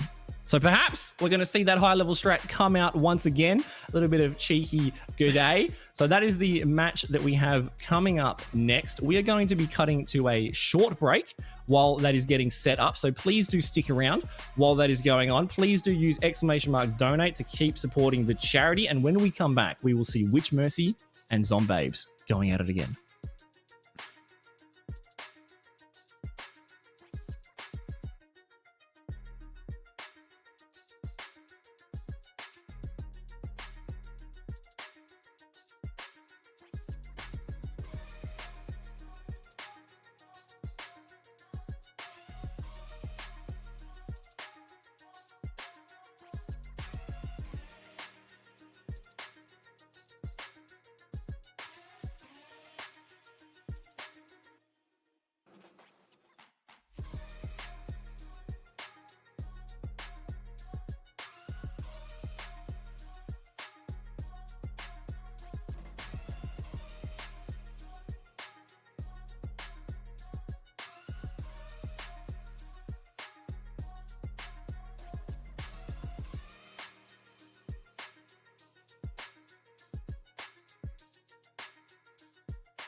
Welcome back, everyone, to the Valkyries of Vengeance tournament, proudly supporting the National Breast Cancer Foundation. On that note, before we get into anything Overwatch related, we are so close to our $2,500 goal. We've just passed over $2,400. In fact, $2,410 raised so far. Let's see if we can reach that goal by the end of this stream, because that is an absurd amount of money to have raised already. It is. We're so close to the goal of 2,500. Let's go above and beyond that, because these players cannot be putting on any more of a show for you guys. That first match was insane, and it's made me so excited for the rest of the matches. The next one is another quarterfinal. We're going to be seeing Witch Mercies and Zombabes. Harry, can you tell us a little bit about those teams? I can tell you a little about these teams, and let's start off with Witch Mercy, because, I mean, I haven't really been able to see too much of them, but they've got some familiar names on them. Starting us off, we're going to have Moonish and Doc Zenith over on the support role. Kambara will take up the tank duties, and Worm and Tori over onto the DPS as well, rounding out the rest of this team. And these guys have been playing very, very fast compositions. They have been really rolling through some of the enemy teams when they play this Lucio Mercy style composition as well. And Doc Zenith is no slouch on that Zen either. No, not at all. And we saw like a brief moment of Zen in the last game, only the briefest of brief for a last swap. So that Discord orb is going to give a lot of damage. Now, do you think we're going to see the Reinhardt? I think we're going to see some variety in the tank players coming from these two teams. I think Kambara is going to be locking the Reinhardt, and I think Kambara is going to be walking forward. But as for the other team, I know exactly what the other team is going to be playing. And if you don't mind, I'm going to introduce these guys as well. Starting off with our support line, we've got Pi by Pi and Eshri. Gallus will be taking up the tank duties here, and Draco and Kelpid will be rounding out the team on the DPS slots as well. And this team has been playing a lot of Junker Queen. In fact, I say a lot of Junker Queen because it's the only tank that these people have played the entire tournament long. They've been adapting with their different Junker Queen compositions, and they have looked really threatening when they get on a roll. Yeah, and Junker Queen's one of my favorite tanks. They're so fun to watch. And I think if they're going to be sticking with that playstyle, the map votes are going to be much more important to work out which style of map is going to suit them. Looking at these players, I think this is going to be another extremely competitive match. There are some very good players on both teams, and the players that I don't recognize, I know are also very, very good. So this is going to be very interesting. We've got Gallus and Kambara matching up on the tank role. And if you see one player on tank, if Kambara just locks that Ryan, it's kind of like a bit of peer pressure. Like, you have to kind of match it. Like, you don't want to be the player that plays Malgo or Orisa, you know? You want to match it.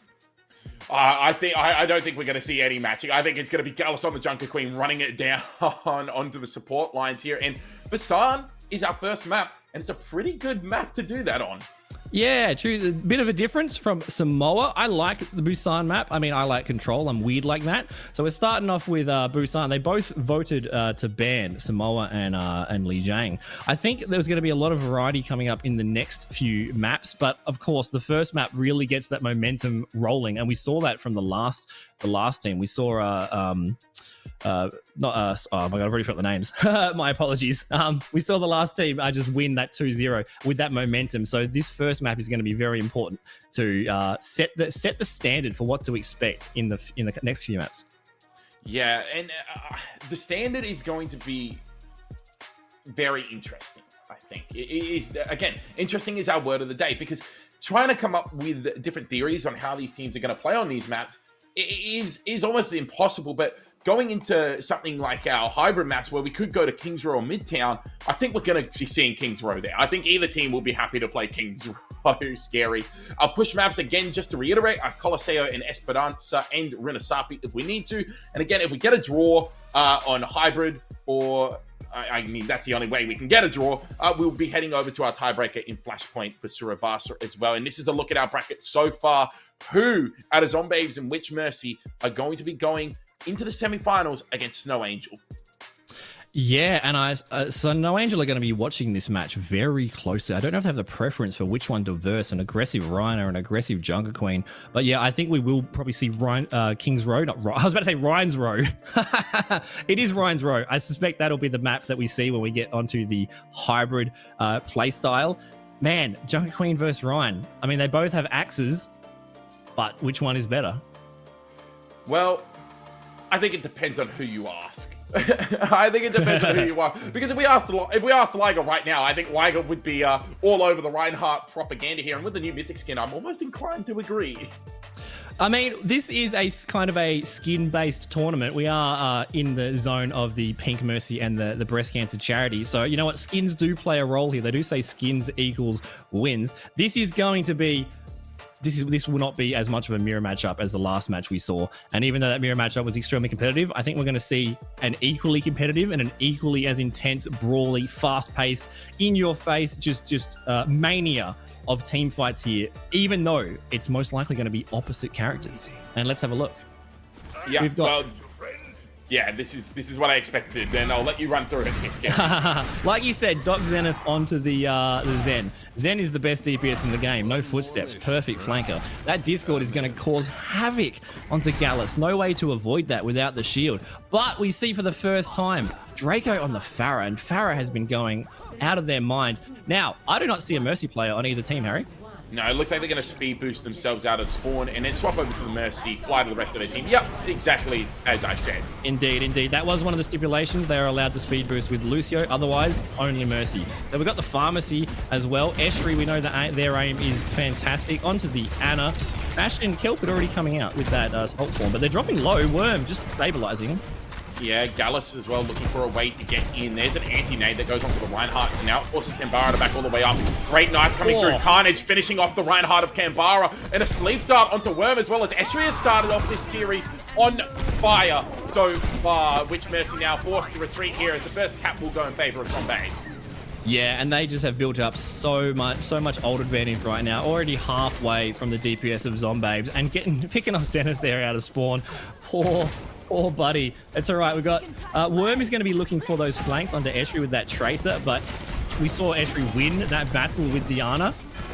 Back and forth. Now they've got the position here. They've got the point, and they can hold here with the Bastion, although they're pushing through slowly. They're trying to get out. Yeah, Worm needs to be careful. Doesn't have that recall available, and Kelpid is doing a lot of damage in this choke point here at the moment. Gallus goes down to half health. Still a bit of posturing and staging right now, but lots of damage now being put through here from the Zombies. As Witch Mercy, they're trying to find their way in. It's a ping coming through from Kambara, but Kambara is going to be the one who goes down as Kelpid on the flank with the Bastion finds 3, and that is going to be Zombies holding strong for now. It will indeed. And you just saw the HP from all of Witch Mercy's players there, just barely above 1, because this choke point here is so difficult to push through. This is where Gallus can have the advantage of not having that shield. You don't need it. You just hide around the corner and just pump damage into it. And if you look at Zombabe's team, it is just maximum damage output. And that's what we're seeing from Kelpid's ult now as well. Already 50% of the point. Yeah, it doesn't find any real damage or kills here, but does force a couple of cooldowns out potentially here as Gallus now has to back away. They give up the high ground positioning here to Witch Mercy to try and rotate towards the point. Focusing beam now, trying to get onto Draco on the Pharah, but some great peel coming in there from Pie, keeping their Pharah alive. Moonish was taken down there from Estuary with an anti-nade, but in the meantime, the point has flipped over in favor of Witch Mercy. Now Kambara trying to swing at the Pharah of Draco, who just barrages the Reinhardt in the face, and Docker. Yeah, that was a very sad looking Transcendence. I don't blame him for that. Look, there was an attempt there. There was an attempt. We might be seeing a character swap coming out from using that ult there. So we see Witch Mercy adjusting immediately. We saw them take a different route to the point and actually get that cap. But Zombabes, not too fussed about that. We'll just stand here and deal with the players that were split. We'll deal with Worm, who is now on the Echo, which is going to be able to shred that tank when they get to half HP, if they can get them to half HP. But the Shatter is looking juicy. Yeah, and it's a solo Shatter onto Gallus, but it's going to be a nano boost coming in from Estuary there, keeping Gallus nice and healthy. Estuary does get taken down, but Draco is causing absolute... it's just being a menace in the sky at the moment as Moonish trying to stay alive, gets down to 38 HP, can't fly to anyone else, so Draco will hunt down the Mercy of Witch Mercy. Draco finishes on Torian. This is a pretty convincing win here for the side of Zombabes as they'll go up 1-0 on this map. Yeah, what an interesting matchup with the different character choices. The Reinhardt is always going to have pretty much a free shatter. There's no shield from the Junker Queen. There's no shield to stop it. They're always going to have that free shatter.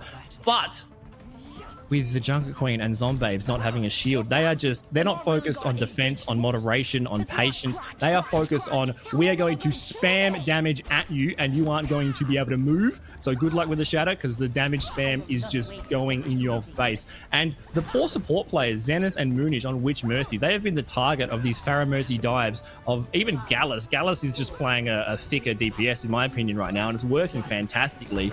So now we have, we're seeing both Lucio's the speed boost as well, Pi back on the Mercy, but now, like you said, Zenith on the Lucio, Moonish on the Mercy. So we might be seeing a more fast-paced engagement here with Kimbara's Reinhardt in the face, but I don't know if that's going to win versus Gallus's damage output.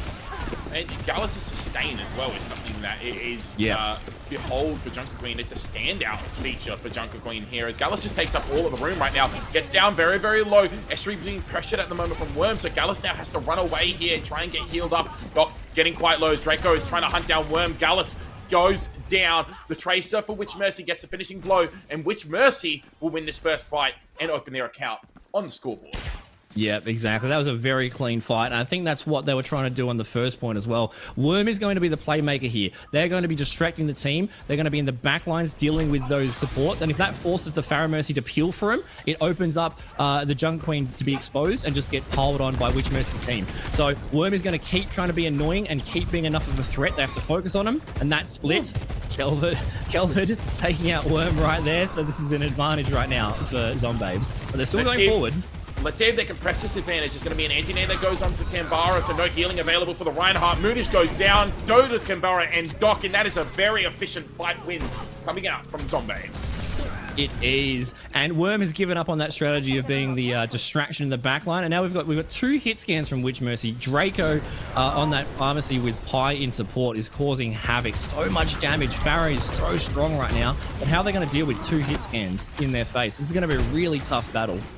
Yeah, it's going to be interesting to see how Witch Mercy try and get around this spam damage here. They need to be very, very quick here, as Kambara is already going very low. They just try and kind of take a bit of refuge on the point here, as Worm finishes off Kelpin with the Cassidy, now, and Doc getting into the back line, finds Esri. Gallus now trying to live as Pi gets taken down. Moonish using that Valkyrie, getting on to the rest of the team, and that is going to be a point flip coming in favor here of Witch Mercy, as they look pretty good at the moment with this composition. It will, and that point flip, they just had to invest 1 ultimate there from Moonish. Great job there. We're going to have heaps of ults coming up from both sides right now, so this fight is going to be pretty chaotic, but Worm getting that pick out of spawn immediately. Just got to wait for your team, and taking this forward position is incredibly smart, because they have to walk up that ramp. They don't have a shield. They've got no damage mitigation. They're just going to take damage on the entry, and while they're taking damage, it gives Witch Mercy the chance to build those ults up even faster and have that advantage. But it's going to be almost 5 volts versus 4 ults here. This is going to be a very chaotic one. We're at 75%, so I wouldn't be surprised if we see every Q being pressed, and just madness, incoming madness.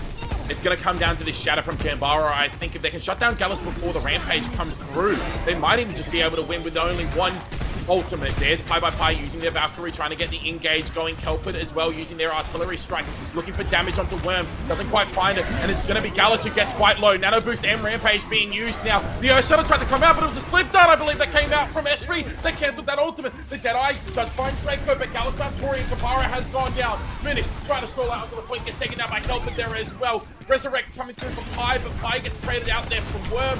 Worm might get staggered out, and this is a fight win here for Zombabes. They're ticking up more percentage. Yeah, great job there, investing those 4 ultimates. We still have the Sojourn Overclock and the Beat from Witch Mercy here, which is going to be so useful. Didn't even need to use it into the Rampage. What we're seeing from Witch Mercy, when they took that point before, they're working as a 5-stack. They need to all group up around the shield, rush in, be really, really close. But if you're close... Well, if you're close, you get taken down there by Kelpin, apparently, because Kambara gets melted with the barrage. Doesn't find anything. Tori now with the overclock, looking for some value. Doc already used the sound barrier, and they find Gallus and Kelpin as well. Finish with their own Valkyrie now, trying to hunt for maybe some extra kills and keep the rest of their team alive, as Esri's being 1v1 in the back line by Doc. Doc finds Esri. Pi goes down. Point will go in favor of Witch Mercy, and it's going to be 1-1 on map 1. and Moonish with another Valk, almost in 30 seconds, another Valk. Exactly what I was about to say happened. That's the trade-off. That's the other side of the coin we're seeing here. We're seeing a really delicate kind of strategy balance because they're playing that Reinhardt, because they're playing those slower moving hit scans. They're having that shield, that Lucio. They want to stay as a ball, and that works great when the shield's up. Once that shield's down and you're in that ball and you're in that choke point, the spam damage just deletes you, especially when Draco has got the barrage in your face. So while it's good when the shield's there, and while it's good to take space and to take that objective, as soon as it's down, you just get slammed. And if you're working as a ball, that means the adrenaline, the rampage from Gallus is just going to cause havoc. Now we see Tori onto the Widow. This is a very good Widow map, that high ground, especially because Zombabes does not have any shield or mitigation, and they're going to be flying. So this could be Tori's time to pop off right now. It could be Tori's time to pop off. Speaking of popping off, though, the community has popped off because we've reached our $2,500 goal here, Scary, as well. Oh. Very exciting for our fundraiser here as Worm gets the finishing blow there onto Draco. So now it's going to be walking forward. Tambara and Doc looking to gain all of this space. In fact, they're almost at their spawn fighting here, Scary. Yeah, I actually love this. I love this. They speed boost out of spawn with that Reinhardt charge as well, and they didn't even play the halfway point. They went to their choke point at the end. Fantastic move. I love seeing this, and I love that the fact that they're taking that positioning first before they worry about the point. They'll give up the point just for that positioning. And it's working fantastically. And like you said, Harry, 2,500 already. Absolutely amazing. Let's get to 3,000, guys. Keep those donations coming. There's the duplicate coming in onto the Bastion of Kelper. Kelper gets focused down there despite the pocket coming out from both supports. Kambara charges through, finishes off Esri and Gallus. Pi will go down, and right now, Witch Mercy are looking very dominant. Yeah, great job there from Witch Mercy. Really good use of the map, not letting them set up. They've got that forward positioning with the Widow as well, and then they can dive in on the Echo. I like the fact that the duplicate, you know, can't beat them, join them. I'm the Bastion now, and it ended up working really well. Witch Mercy has got close to getting to some ults, close to that Shatter and the Valkyrie. Moonish is building Valk incredibly fast, but so is Pi by Pi. There's going to be a lot of flying.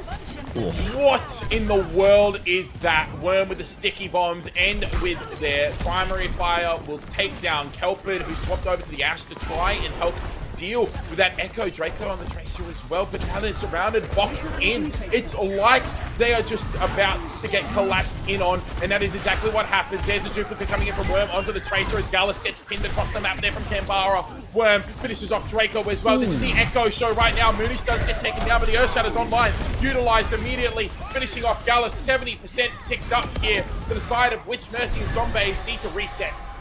Yeah, and Zombabes just haven't got a look in here. It's almost 80%. This is going to be last fight. The positioning is so intentional from Witch Mercy, and it's goddamn beautiful to see because they've taken that high ground. There's no one to contest the high ground from Zombabes except for maybe Pi by Pi's Valkyrie. Well, then now Kelpid can jump up there, but they're holding them here. They're not even letting them get the flank route, and now they're one player down on last fight for this map. Witch Mercy looking like the... Oh, sorry. Witch Mercy need to hold this to win. Yeah, they do need to hold this to win. It's going to be Moonish who gets the resurrect onto Worm there. Now the nano boost on the Gallus is going to get taken off the map by Kambara, but Kambara goes off the map as well. Tori gets the headshot onto Draco. Esri gets taken down by Worm as well. Kelpid now finishes off Tori and finishes off Worm. It's going to be a 1v1 on the point. Moonish now pulling out the clock, trying to get the finishing blow on the Ash here. Trying to get this off, but Kelpid with the flick finishes off Moonish, and there are shades of the Rebel clutch coming in here for Zombie. Oh my god. They need to use Bob. Doc is back. Bob's on the point now. Bob is the only thing left on the point. Doc trying to get the boot onto the Bob here. Kambara trying to get the pin. They finally get the Bob evicted from the point and from the map. It's going to be a sound barrow being utilized here from Doc Zenith as now the Rampage is getting used as well. It's going to be Tori though finishing off Draco. Worm found Esri, and it looks like it's far too little, far too late here for the side of Zombabes. Although Gallus, if they can finish off the Mercy, you might see a chance here because there's not enough healing for Reinhardt to stay in this fight. It's going to be a duplicate coming from Worm here onto the Junker Queen. They're fighting on the point. Gallus holding strong here. Kelpid found Kambara, but Worm did find Kelpid in the end as well. They're building up towards that Rampage to stealth. Doc goes down. Gallus is holding strong on this point. Worm comes out of the duplicate, but it has to run away. There's too much pressure. There's too much damage. Zombabes hold strong. This could not be any more intense. It's not over till it's over. I can't believe Kelvin held the bomb there and held it. This is, once they get onto the point here, when it gets to overtime, that's when Zombabes can hold it. Witch Mercy been pushed back from their positioning. And once it gets onto the point, that's Zombabes time to shine. We're going to have the Rampage very close to being built up, possibly getting it done by the end. Pi is also close to another Valk, but Kambara has the Shatter, and that could be the game-winning ult here to hold, to cap, and to win this match 2-1. Goes down, Shatter gets laid down, finishes off Esri as well. Gallus does find Moonish, but it might be a little bit, it might be all in vain here. Gallus does get another kill there as well. Now drops down, they're building up towards that Rampage. Stock is there, what a knife from Gallus to finish off the Lucio of Witch Mercy. Gallus now trying to stay alive, the self-sustain is there, the commanding shot comes through. Gallus is absolutely nuts on his Joker Queen. 5 kills for the Joker Queen of Zombabes, and they are still in this fight.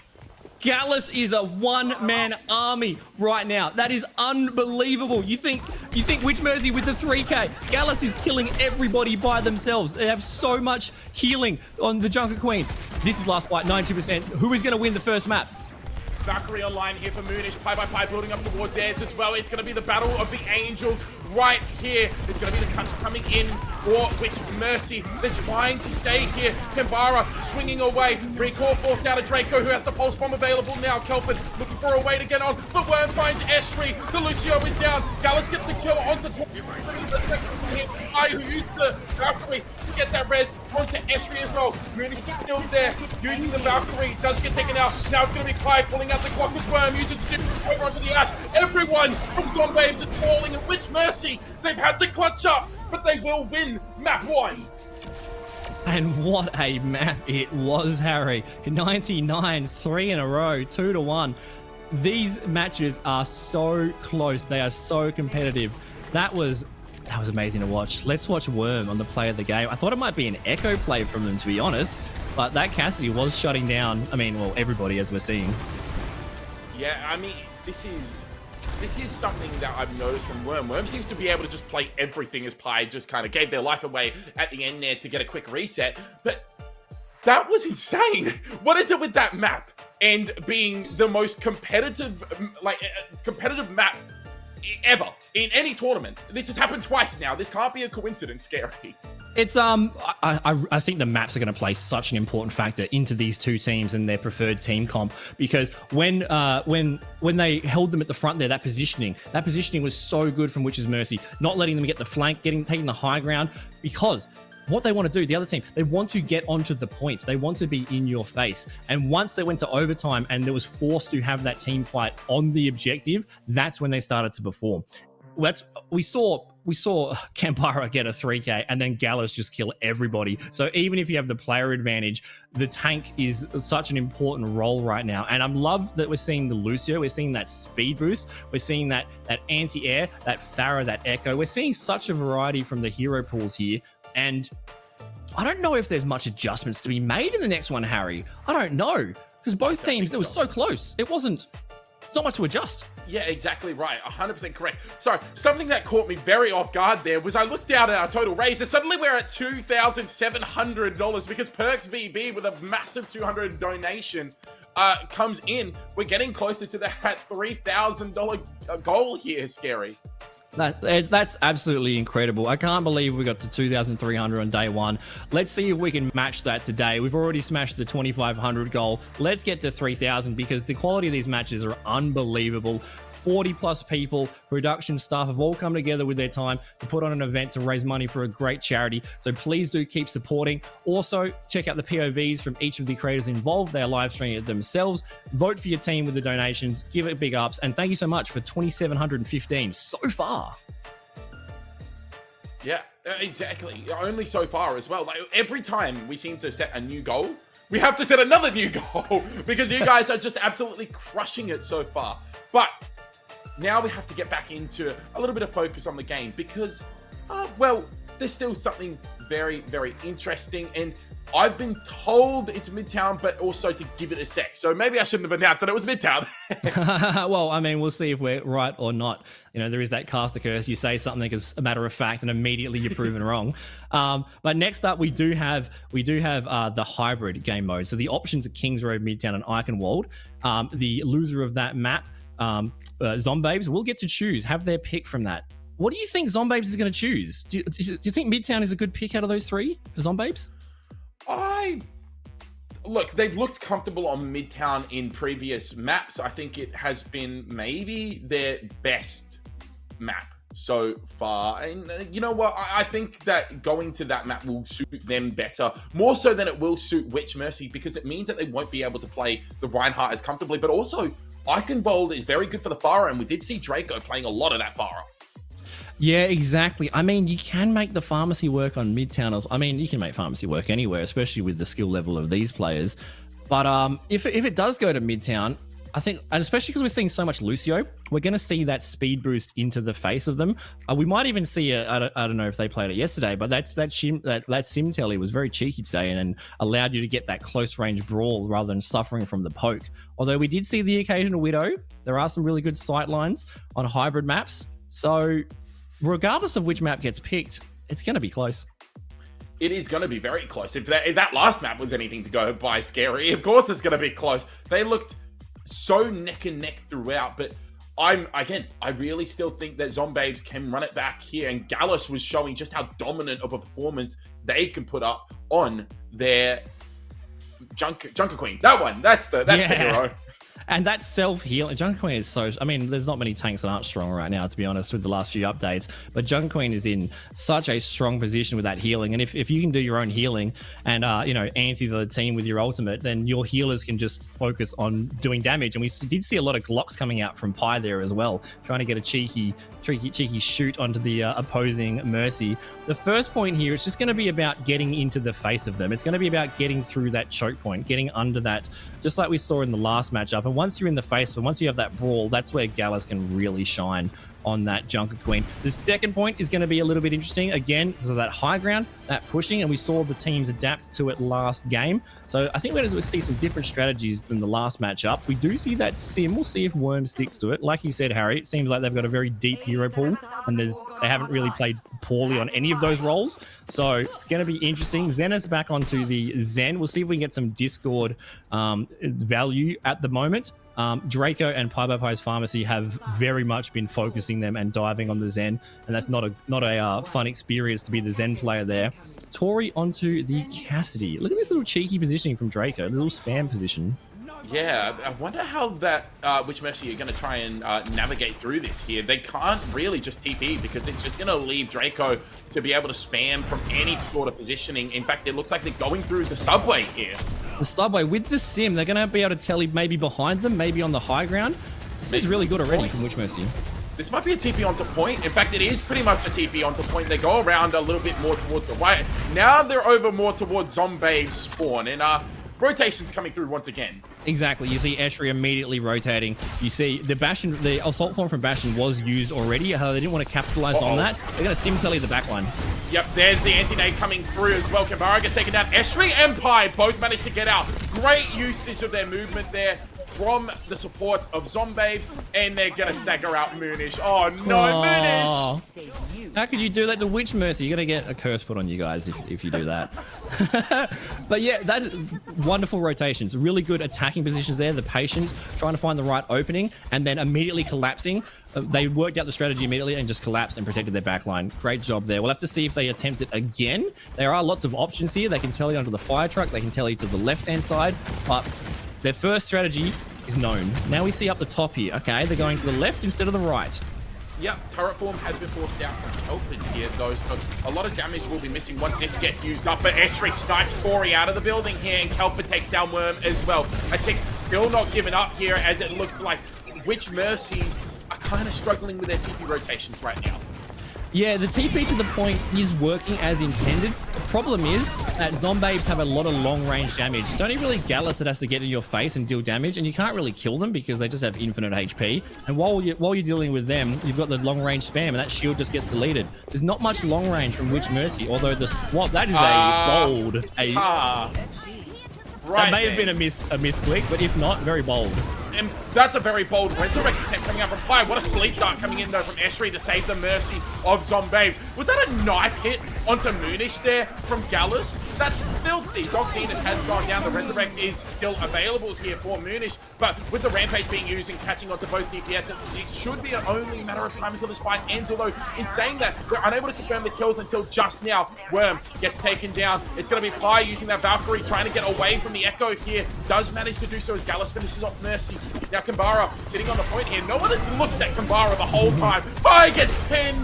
Oh, dearie me. No Mercy on the field means there's a lack of healing. Esri now coming back. Earthshadow available here for Kambara as Worm in the duplicate on the Clara. Looking for more, looking for a kill or two.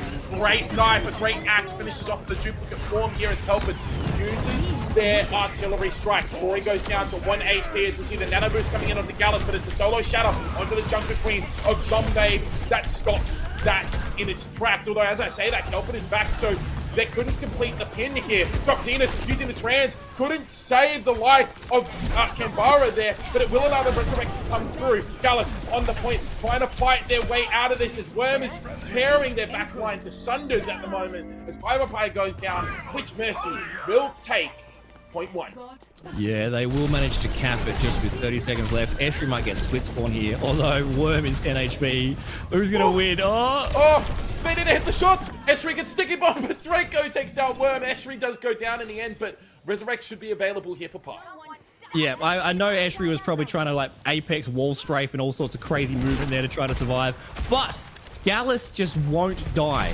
Gallus has got so much sustain that even with an early pick, it's almost 2 CP. The spawns will come back in time, and these fights are just as long and extended as the previous match's fights. So even if you get that opening, it's going to survive for a long, long time. And that means that every team fight here is going on for minutes. So there's not too much time for multiple team fights here. They're just lengthy and they just build up those ults. Now we're seeing Tori opening up on that Widow from the last fight with the infra site, getting a lot of value, and the cart's been pushed almost under the bridge.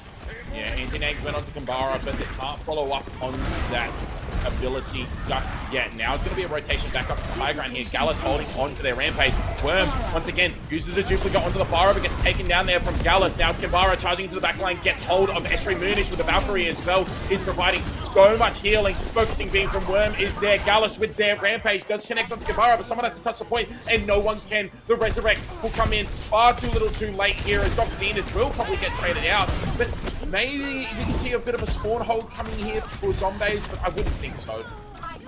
No, I think it might be a back off and a hold. Look, Gallus is 65 health. They'll be back to full very quickly. We're seeing almost 4 teams fighting here. We're seeing Witch Mercy just dive the backline supports of Esri and Pi on the Zombies team, and they're doing fantastic to survive, but they're getting under a lot of pressure and having to rotate and reposition all the time. But then we're seeing Gallus taking out the backline and the isolated teams that are on the cart. So we're having kind of 2 different battles here, 4 different team fights battling, and you need to win both of them to win the fight.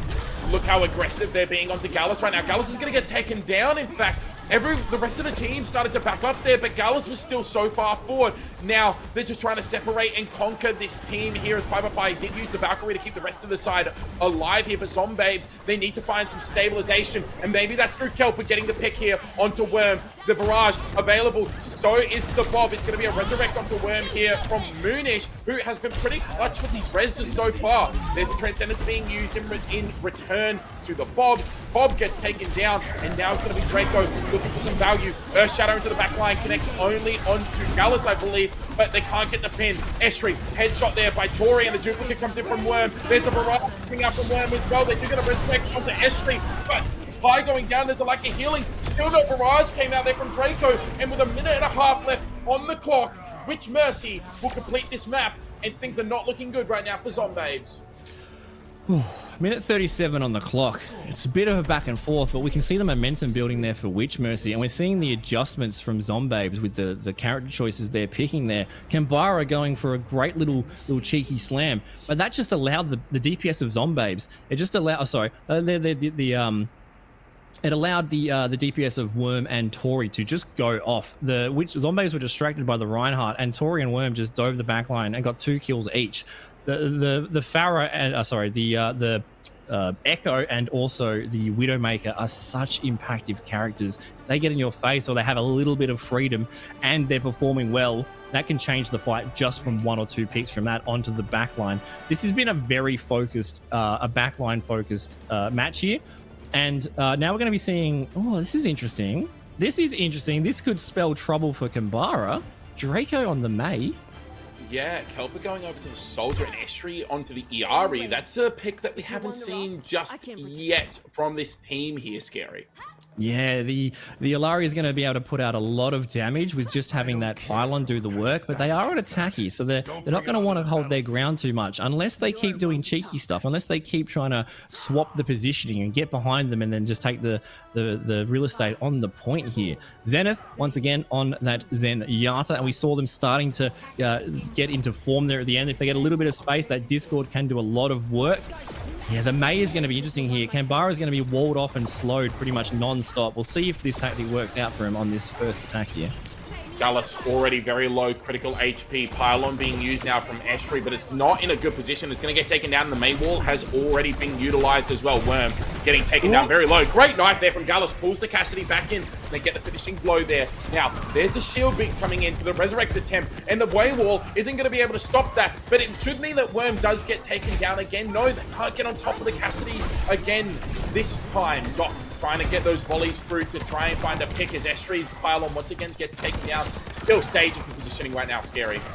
Yeah, well done to stabilize there. They won't have the res though. They just have to play around that wall. It's just only going to take one wall to isolate someone, and that's going to be almost the fight. So they're just walking up slowly. They're walking up slowly. Kelbert's taking out the DPS, and now you've got the Junker Queen behind the fire station. Oh, sorry, over here.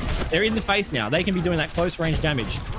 Yeah, they can be. They need to heal up Gallus here. Gallus is falling very, very low. Now it's Kambara trying to pin through here, but gets knife. Pulled back towards the enemy team, and now Kelper gets a finishing blow. Doc Zenith sitting pretty right now in the little tube here, taking down Draco, trying to get more, but Gallus will put an end to the Zenyatta shenanigans of Doc Zenith, and that is going to be the first point going in favor of Zombies.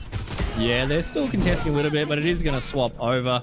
Great job there from Zombabes. I want to say, I don't think this is true, but this is my headcanon. I think that was a 10D chess move, what we saw there. Gallus let themselves get low. They had the Mercy Pocket. They had the Mercy Heals. They had the Zen Orb, and they had, they had the Mercy Pocket and also the Alari Pylon right there. So they were full health immediately. As soon as Kambara went for that, it opened it up for Kelpin to get those picks when the Reinhardt was isolated. So if Kambara is not just shield botting, that means that the DPS from Kelvin is just going to pick the isolated characters up. We do have a lot of ultimates coming up right now. They're getting the payload progress right now. Not interested, but once they get under it, we'll see if Kambara drops, and we've got the Trance Redact against any visors coming out for Kelvin. This Rampage is going to be huge as well, because Doc, they can't put an end to the Rampage. They can't use the Transcendence to try and keep the rest of the team alive if the whole team is anti-nated. And with everyone sitting on the high ground, this could be the perfect opportunity, Scary. Yeah, they just have to sneak up and go behind it. But if Kambara can build this shatter, the second they start that Rampage, great pick there. Yeah, Kelper does go down, and now it's going to be a pin there from Kambara, who's building up towards that Earth Shatter. Like you said, there's the Resurrect coming in from Pi by Pi. There's the Rampage coming through. Now Moonish stuck in a corner with the Junker Queen. Is not going to end well. The Transcendence does come out from Doc Zenith, but it's unable to save Worm, who gets taken down from the bleed damage of that Rampage. Estri finished off, but Doc Zenith is also going to get taken down. Now it's going to be the overclock from Tori on the high ground, looking for Pi by Pi. Gets extremely low. Can they get the shot? No! Pi shuts down the overclock. The clock comes out, and the Mercy wins out the duel here. Moonish now is back in this fight. So is Worm, though. They have the Deadeye, and they have the Earth Shatter on line. Moonish with his Valkyrie maybe looking to go on a flank, but no, Worm gets too low. They have to fly back to the rest of the team, but it looks like a bit of stabilization coming in from Witch Mercy until the Captive Sun comes in to point of view. There's the Deadeye coming through. Gallus is going to get taken down, and despite their good positioning here, Zombies are unable to finish this fight. Yeah, we're not seeing too much patience and backing off. If you lose a player, all you do is just press more ults. These team fights are going on for such a long time, and like you said, there's just so much opportunity for a Rampage on this second point here. You stay up top as a group, Rampage, you stay below, perfect line of sight to go through. Canberra does have that shatter now, but we have Draco with the wall and also the Blizzard to counter that. This is going to be the tank of May versus the tank of Ryan in this next fight, I suspect. They're the only ultimates on the board. Pi may be able to get the Valk. We might see a double pistol kill, which would be lovely. They need to use this Blizzard quickly. They can't let Doc build up towards this Transcendence here. Draco gets taken down, though. That is disastrous if you're Zombies. Gallus will get the finishing blow onto Moonish here, but they can't really push forward in this fight without Esri and without the Blizzard of Draco. They do get Worm quite low, but Worm now has the Deadeye once again. They do, and they're just waiting for the spawns here. Although if they get a pick, it might be go time. Zenith taking out Gallus there is about to have the Transcendence, which is going to be so important. We're almost getting towards last fight territory based on how long these fights are going on. 2 minutes on the clock. I used the Valkyrie. They look like they're trying to get back into this fight really, really quickly, but I don't think the tank is there at the moment. This seems like a small mistake coming out here from Zombies, and it could be crucial in this next fight. There's a lot of ultimates, like you said, online for Witch Mercy, though. Yeah, this is going to be a lot of Qs being pressed, and Draco's Mayo is the one to watch out for, I think. But the Transcendence is there. Yeah, Earth Shatter online. Everyone's in a line. The Earth Shatter comes in, almost cancels the Blizzard, and they get the finishing blow on the Mercy and on the Iari. They can. Now it's going to be the Rampage coming in from Gallus. They still think they can win this. Is this a mistake, though? It looks like it is. They've overcommitted. They've overinvested, and Zombies get absolutely nowhere. Yeah, Canberra with a 4K. That was beautiful. I thought I was watching a flash mob. The coordination, all 4 players fell over in a line like bowling pins. And the bowling ball was indeed Canberra's fire strikes, not missing at all. Strike is in the name. Helped has got that visor, and we have the matching ult on the Sojourn. That's about all we're seeing at the moment. Although Esri's captive son is going to be important here. Esri's aim is God tier, even on the support role. This is going to be pretty difficult, especially if they just try to pick off Doc Zenith.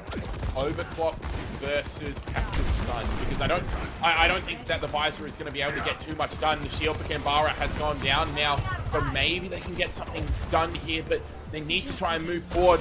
Draco on this Widowmaker, looking for a pick. Can they find anything? They can! They get Worm!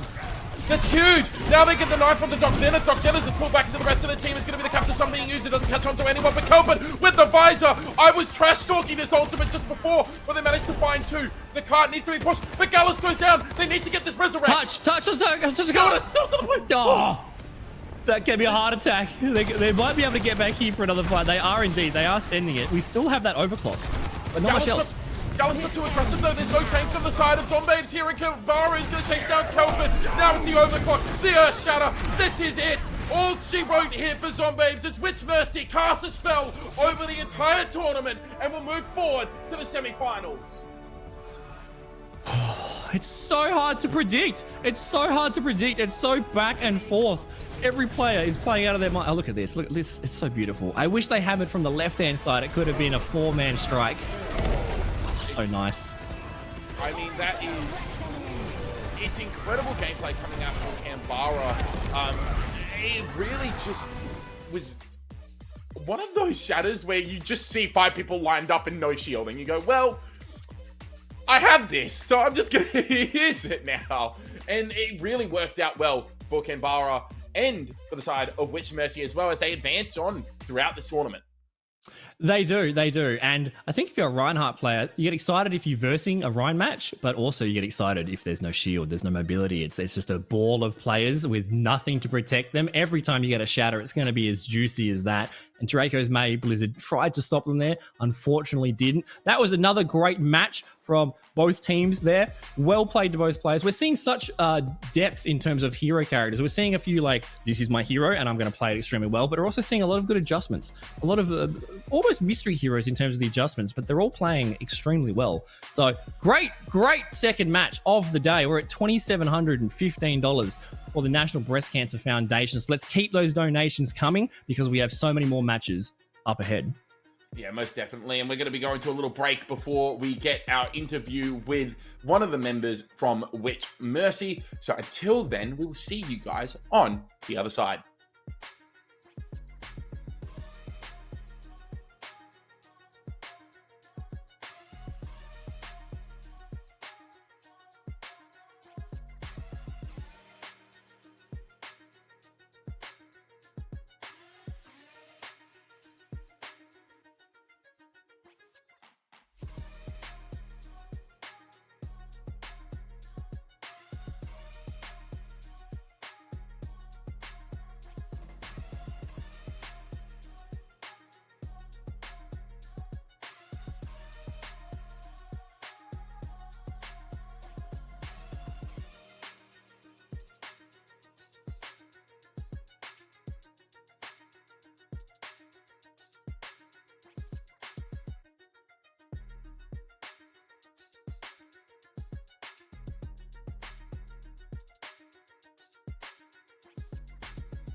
Welcome back, everyone, to the Valkyries of Vengeance tournament, and we have just had an absolutely thrilling quarterfinal matchup between Zombabes and Pink Mercy. Pink Mercy coming away as our 2-0 victors into that and moving on to our semifinals. But before we get to any of those semifinals, we have to talk to one of my favorite people in the community. We're going to send over to Wanderlust and Moonish for the interview. Welcome in, Moonish. That was a very intense match just then. How do you feel about that game? Oh my god, that was so stressful, but it was so much fun. Everyone did such an amazing job. Yes, sir. And what was your game-winning play there, do you think? I think it was that huge shatter. Oh, that actually, shatter no, was that massive. That huge was shatter. Shout out to Worm, one of our DPS who called for that shatter.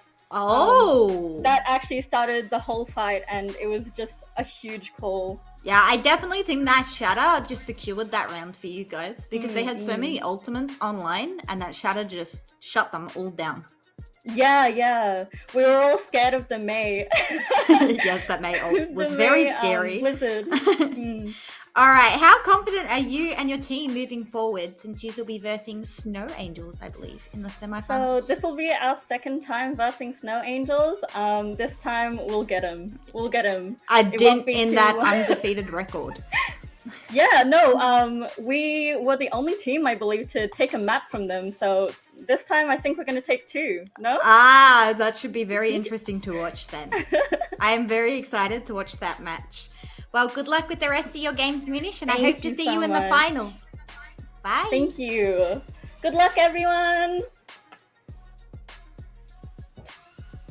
Great job there from Moonish. I think I should be wearing this on my head in respect for that great performance there. As you said, they're going to be versing Snow Angels next. And also, it's going to be a bit of a rivalry because they lost to them yesterday. But we will get to that in a second because quickly, I want to mention the charity once again, the National Breast Cancer Foundation of Australia. We're at $2,765 over the last day and a half, and we've got another long rest of the day to go as well. So great job to everyone that's donated so far. We appreciate you. We love you. Let's keep those donations coming. ! Donate if you forget. There you go. It's around. It's around. If you're not sure what the National Breast Cancer Foundation is, they are the forefront leading charity organization for breast cancer in Australia. They fund research, and they're trying to pretty much find a cure for a terrible disease. They believe that the best way to prevent deaths and improve how breast cancer is diagnosed, managed, and treated is by the work that they are doing. They're trying to get to 0 deaths from breast cancer, a very high-reaching goal, but one that they can work towards with the support from everybody here in Australia donating. So keep those donations up. Let's see if we can get to the $3,000 goal by the end of the next match, Harry. Yeah, no, 100%. I think we can do it as well. The community has been so supportive so far, and genuinely, it's been insane to witness just how amazing this community has been. But we are going to go to a short break for now. When we come back, we will have our semi-final matchups starting us off. So we'll see you on the other side.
Welcome back, guys.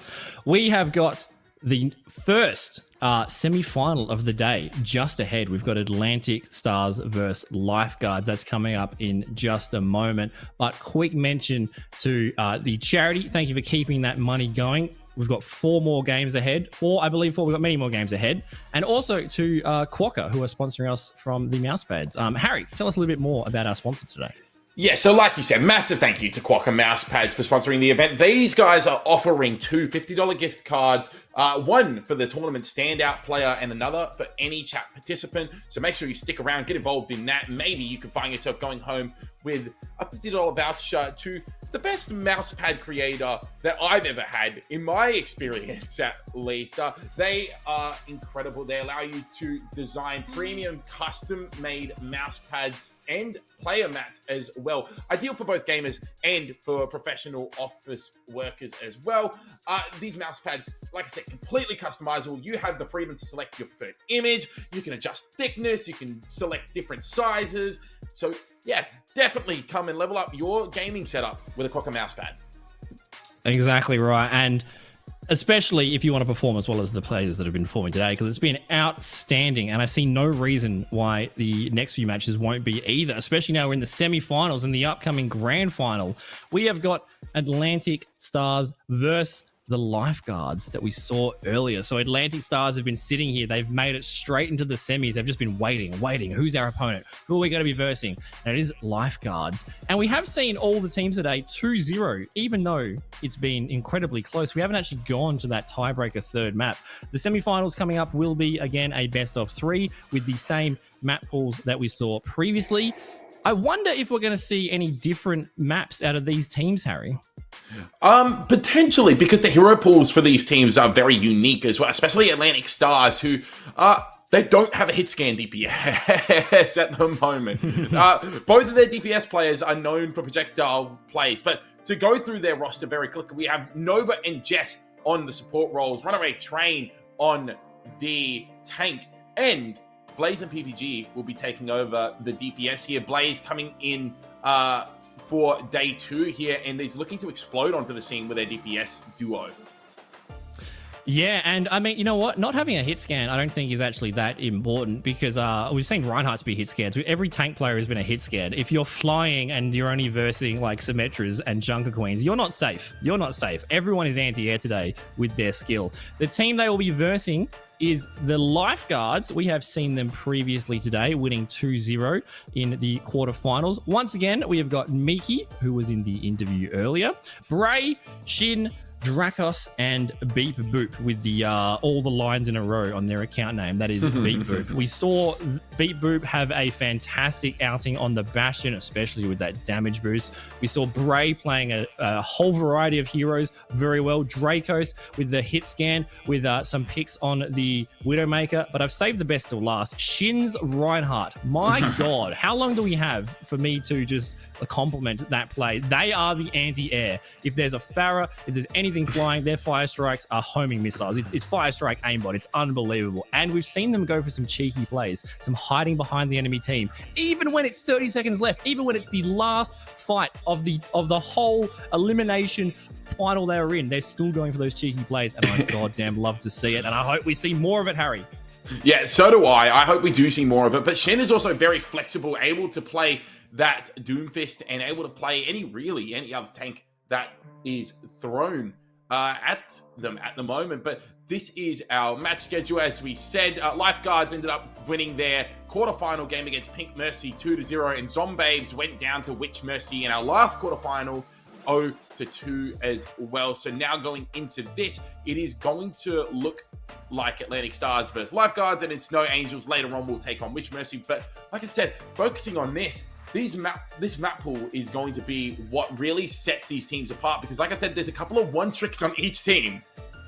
Yeah, I think the maps have played a massive role in the performances that we've seen, especially for the one tricks. There's certain maps that work well for you and certain maps that don't, but we've seen players get around that with Sim Tellies and Lucio Boost and some very clever strategies coming into it. Once again, our control map pool is Samoa, Busan, and Lijiang, we have not seen Li Zhang yet, and I believe up next, indeed, it is Busan once again. And what a Busan map we had earlier. It was crazy. I'm sure that Atlantic Stars were watching very closely on the strategies that were being implemented. And then once again, we've got Hybrid and Push coming up. Will we get to the third map? Will we see a different Hybrid map for the second one? All of these questions will be answered very shortly. Harry, who do you think, based off of their hero pools, has the advantage here on Busan? Oh, that's a bit of a loaded question to set me with, I think, Scary. Look, I think that given that we saw a lot of Farah and a lot of Junkrat coming out from the side of Atlantic Stars, I'd say Busan's pretty good for Farah and Junkrat on 2 of the 3 points. Obviously, I don't think it's very good on Shrine, on that map in particular, but both Mecha Base and Downtown are very good for that style of composition. But it's really going to come down to what tank Shin ends up playing, I think, because they have a much more flexible, I'd say, support lineup at the moment. Jess, we've seen a lot of Kiriko come out of Jess, and Nova obviously stuck onto the Mercy. Bray, we've seen a lot more of that. Ana, we've seen some Kiri, we've seen some Brig. Honestly, I think we saw the whole entire support roster coming out from Bray during their last game. So that could end up being the difference maker on Busan, and I think if that's the case, I might have to give it over to Lifeguards here. Yeah, that definitely was a bit of I cooked that grenade and threw it to you, but well handled. I think you're right. Busan is, we've seen that twice now, and the way the first map works is each team bans one map, and then the remaining one gets played. And so we've seen 2 matches now where Busan has been the preferred one for both teams. It hasn't been the ban option. So it's kind of in that middle ground. One of the points might be good for one player or one team, and then it's very back and forth. We've seen it go to the third round multiple times now. Now we did see Canberra on the Reinhardt on this map, and we know that Shin does enjoy that Reinhardt, and I know that they can play other heroes as well, but I don't care. I want to see more Reinhardt.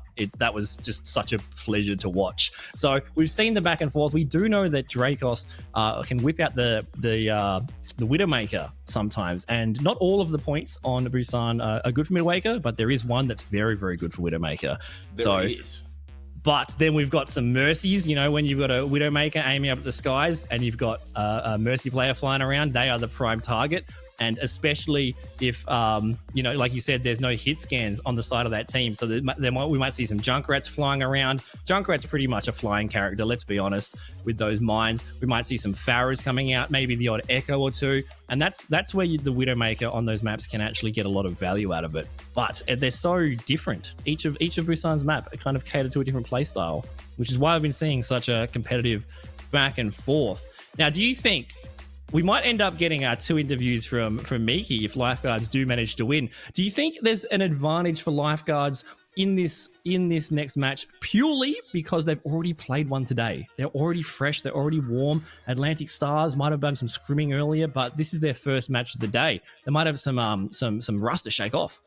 Yeah, look, I think that could be a fair criticism if they hadn't just had to wait for their game to start, because obviously they've had to wait for us to go through our second quarterfinal game as well. So they might also be a little bit colder. They might also be a little bit more fatigued as well. So yes, you could see them feeling a bit more warmed up, but you could also see them being a little bit more tired, whereas the fresher legs coming out from Atlantic Stars might just outrun them a little bit. Yeah, that is a very good point. I didn't consider the fatigue aspect of it. And if you think it's not fatiguing, you haven't done like a 12-hour Overwatch session before, because my Fitbit said I had a higher heart rate playing a tournament than I do exercising. So it's very, very intense on you. You'll be earning those zone minutes for sure. It's going to be interesting, Harry. Do you think we're going to see Midtown? Like we've had 2 matches of Midtown, and it's the second map, the hybrid map, is voted on by the losing team here. Now, was it Lifeguards that Lifeguards didn't lose a map, so they weren't the ones that picked Midtown. It was their opponents that they won 2-0 over. So, but Lifeguards did have experience on that map, and even though it wasn't their pick, they did manage to win it quite convincingly. So if Lifeguards do drop this first map, we might see a third Midtown, Harry. Yeah, I'm kind of surprised, to be honest, that we've seen so much Midtown, especially when Kings Row it's right there, guys. Like, Kings Row is right there. It started to feel like there's a little bit of propaganda against Kings Row recently, Scary, where everyone's like, Yeah, it's good, but is it the best map in the game or not? And honestly, it seems like the opinion is starting to split a lot more as it goes on and on. That is true, and like the question is Kings Row the best map? The opinion is definitely kind of contested there. Unfortunately, that opinion is wrong. I'm going to stake a claim here. Kings Row is the best map. I'm sorry. I am so biased. Kings Row is always incredibly fun to play. It's always incredibly fun to watch. It's back and forth. You can play pretty much any style of team comp on it. Of course, the Ryan Lucio is my favorite one there. But Midtown has the separate of those points. You know, it's got the starting point and then the bridge and the last point. They all play kind of slightly different. Some long range, some choke points, some defensive positions, and maybe that's why we've been seeing it so much, because it kind of has a large variety of different playstyles throughout the map. It caters to that adaptability. It's a little bit more difficult to just force that exact comp that you want. And when the two Midtown matches we've seen a lot of players swap. It's one thing that I've been very impressed with is the depth of hero pools that all the players and the teams have had today. So it's on the cards. I would like to see a Kings Row today. If anyone out there is listening, I would like to see a Kings Row, but don't do what I want. Do what is best for you, because these are elimination brackets. It's best of 3. It's our it's our first semi-final. We have one more, and then the grand final. So whoever wins this is in the grand final. So there's a lot on the line.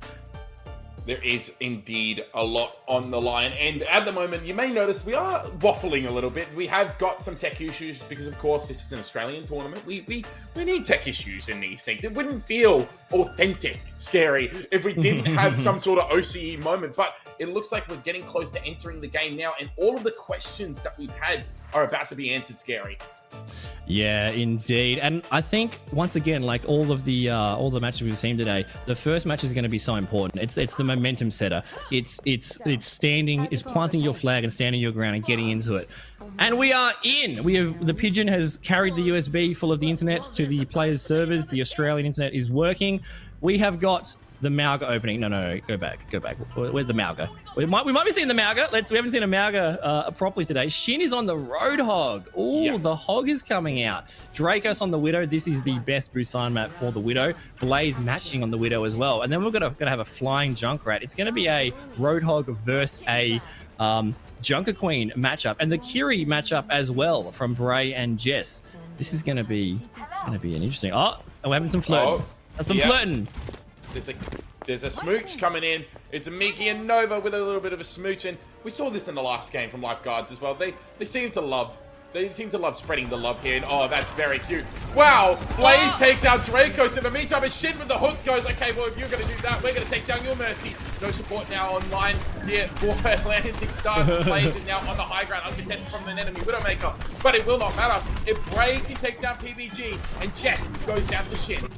It was only a matter of time until someone got trigger happy, and you'd think getting that first pick from Atlantic Stars would benefit, but Shin was ready, getting a couple of kills there, the point in favor of Lifeguards very definitively. And now they can take that forward position with the Roadhog. Bray is already on 60% with their Kiri ult. That is unbelievable. We've also almost got Infrasight from Blaze, and Runaway, we know how fast Junker Queen builds up. Look at this Widow battle. This is going to be some cheeky shots, I suspect. I think Blaze did manage to see where Dracos was there as well. Shots trying to come through. It's going to be Dracos who takes down Blaze, but Runaway Train with a long-range knife finishes off the Widowmaker of Lifeguards. Runaway does go down. The Resurrect comes onto Blaze, but again, Dracos takes down Blaze as well. Shin just laying in wait, waiting for the opportunity to get this hook. Yeah, and as we said in the last match, the Junker Queen has got so much sustain. There's not many heroes that have more sustain than Junker Queen, but Roadhog is one of them, and we see the response from Runaway Train onto the Magna, and now we see Atlantic Stars not going down that direct route into the face of Dracos, who also almost has their Infrasight. Blaze is now swapped onto the Sombra, which is going to be a lot of backline flanking they've got to watch out for, but now they can contest the point. They can plant their flag with their Mauga Cardiac Overdrive, and they are contesting. Yeah, it is just trying to stay out these sidelines, though, because no one's really contested Dracos just yet. No! Train ends up off the map. I believe Train may have gotten hit by the train. That is friendly fire if I have ever seen it. Bray takes down Blaze Ninja as well, and that is going to be another fight win for Lifeguards. They built up 80%. Atlantic Stars tank manifested that destiny. Their name is Runaway Train, and they fell to a Runaway Train. Oh no, that's going to hurt on so many different levels. But they're going to be coming back into it. This is potentially the last fight. They're already at 90%, and the Infrasight is just countering that Sombra. There's a couple of ults here, but not many.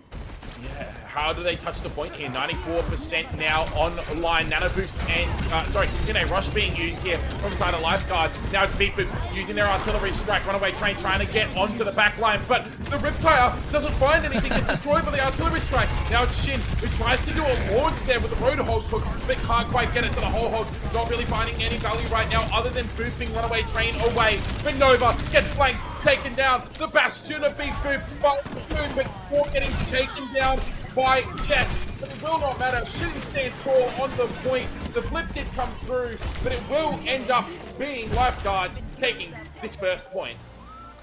Yeah, we're seeing some good adaptations there from Atlantic with the hero swaps, but like you said, it's just so hard to actually get on the point there. It's so hard, and Lifeguards were happy there to just have the point, have 6%. We got that long range advantage. We can see you with our wall hacks from Widowmaker there with the ultimate, and so Blaze's counter pick there on the Sombra just got completely outplayed there by that Infrasight.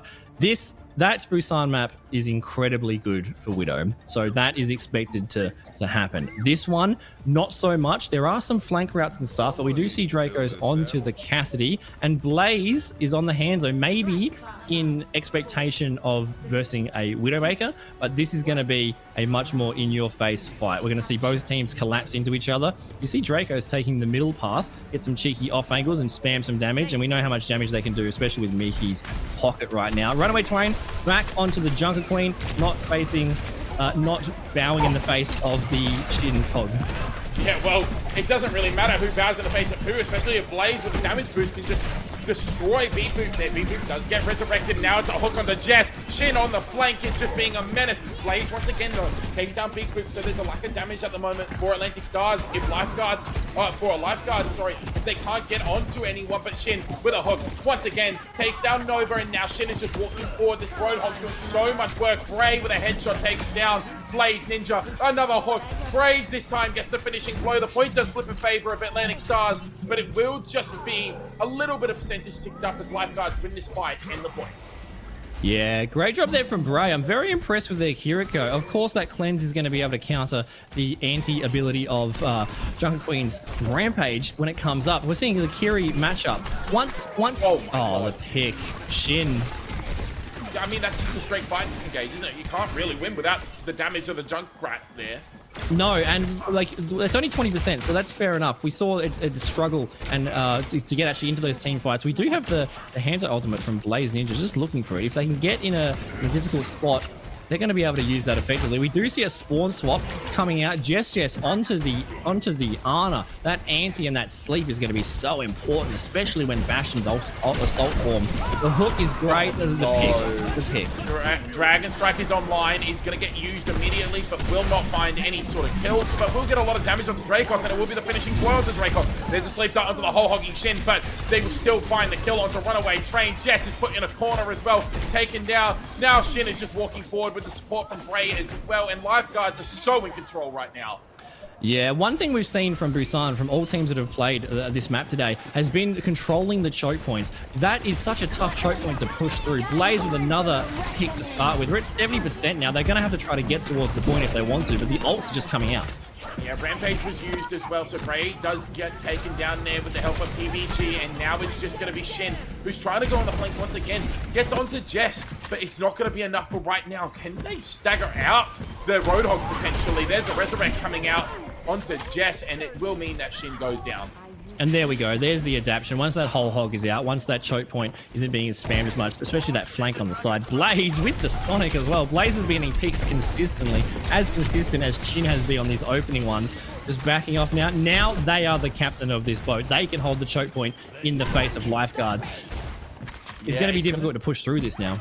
Well, exactly right. There's a lot of spam damage, isn't there, at the moment? Blaze is built up towards that Dragon Strike as well. Dracos decides that they're going to try and take down Blaze with the Barrage. Doesn't find anything. The Riptire as well gets destroyed once again. Runaway Train trying to fight their way through, trying to keep themselves healed up with the pocket from Nova. They're doing a very good job at the moment. But Beat Boop uses that artillery strike. gets onto runaway train despite all of the pressure that was being put forth onto the Bastion, and Lifeguards have cleaned up the rest of the side of Atlantic Stars. One fight left in this match.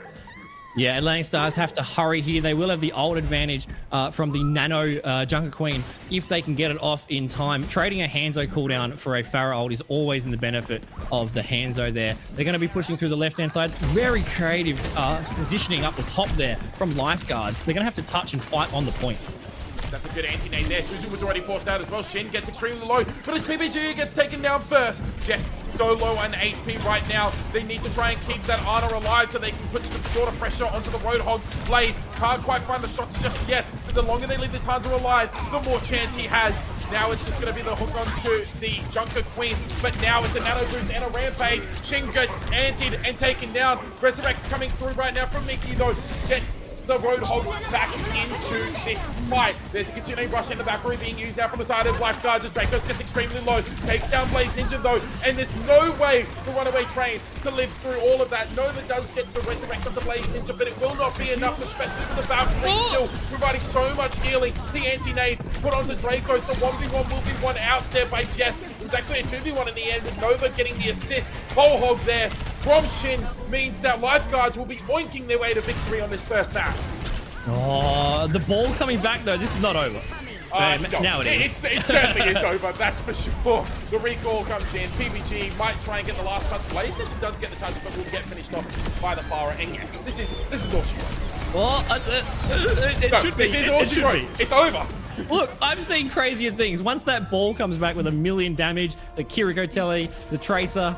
But no, it was indeed Lifeguards. Well done taking out that first map. Great hero choices, great strategy there. I love seeing that high ground hold there.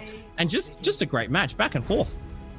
Yeah, it was extremely back and forth. And honestly, I can't fault any sort of compositional choices being made here by either team. Obviously, we did mention that the lack of hit scan could struggle, or could have Atlantic Stars struggle, especially against the Pharah style composition, and we do see a lot more flexibility coming out from Dracos and from Shin as well in their tank perspective here. So at the moment, it's looking really good for Lifeguard, but Atlantic Stars, they did put up a bit of a fight towards the end there. They did indeed, and I don't think it's all she wrote yet. We do have one more match coming up, which is the hybrid one. So it's going to be interesting to see what Atlantic Stars pick, see if it's the third Midtown. But yeah, we're kind of seeing today. This is an objective-based game, but we're seeing not a lot of urgency around the objective. A lot of the teams are playing at the long range, so they're happy to let you have that positioning. Get into that square where you have to cap the point, and we'll just sit around the edges and just spam you with long range with a damage boosted Bastion with all this power coming in. The Hanzo swap there was great, and that was dealing with a lot of that long range when it wasn't being contested. But also, I think that Ana swap there was really good into Shin's Hog. But if the Ana starts shutting down Shin's Hog, Shin's going to whip out the Rhine most likely. So you kind of... Catch-22, isn't it? It's kind of tough. Like there's so much depth to both teams' hero pool here that you can swap, and then you're still in the exact same most intense, most difficult battle. So great job there from Lifeguards taking that first map 1-0. Will it be another 2-0 like we saw from them previously? But they're looking really, really good. Atlantic Stars, a lot there to complement as well. I think this next match with a little bit longer, not a control point, a lot longer. Eichenwald. There we go. This is what I wanted to see. This is what I wanted to see, but it's also very interesting because this very much suits the Pharah of Dracos. It does. It does for sure. Now, since the Pharah swap, I'm not up to date with the Reddit clips Pharah meta, but I suspect it might be slightly more difficult to go up and over some of the really high points of Eichenwald that Pharah used to be able to harry. Can they still make those jumps? Yeah, they can still do that. When you're using your rocket jump ability, you can still get over the rooftops quite easily, and you can still play around that middle pillar as well on the first point. So it is still very difficult to shut down a Pharah. There's a lot of cover. Something I would like to very quickly mention as well is that we are now at $2,765. We're so close to our $3,000 goal. So if you're feeling generous and you're able to donate, please feel free to do so. It all goes towards the National Breast Cancer Foundation for the research of finding a cure to breast cancer. And Scary, there's really not many other causes that you could throw your money at. No, what a fantastic organization. If anyone's got a couple of bucks spare, get us to see if we can get to the 2,800 by the end of this map. We've got a bunch more matches coming up. Let's try to get to that 3,000 goal. And back on Eichenwald, Harry, just like you said, yeah, it's one of the best maps for Farah, just because we do have a Farah from Dracos, the pharmacy. Let's go. And Blaze Ninja also with the pharmacy. Oh, this is going to be very interesting. PB Games is going to be able to pump out so much damage into this choke point. So much damage. But Shin's Roadhog eats damage for breakfast. I want all the damage. Give me all the damage you've possibly got. It's they stand there phased, unaffected.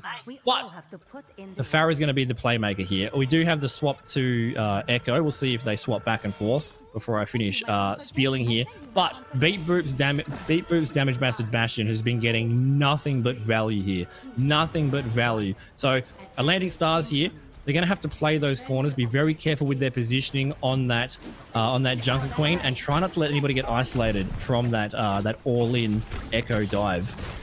Yeah, well, it's going to be very interesting to see if they can stop that from happening. Blaze has moved over towards the Farah, like you said, and this is what I kind of thought would happen here. We did see a lot of double flex DPS coming out from this team yesterday, Scary.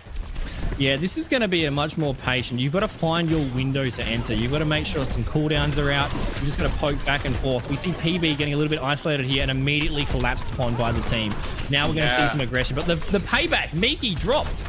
Yeah, Miki dropping means there's no healing now for the side of Life, or there's a lack of healing for the side of Lifeguards. As we see people now trying to focus down Blaze. Blaze manages to just get out of dodge here, but Nova puts themselves in the line of fire. Now it's just Blaze looking for these rockets, trying to chunk down everyone here. But Beat Boop finds Jess. Shin hooks, misses though. It's going to be a Resurrect now coming in from Nova, but Runaway Trains oversteps their bounds and will get focusing beam down. Shin with the shotgun pellets will get the finishing blow, and it looks like Lifeguards are in prime position to take this first point.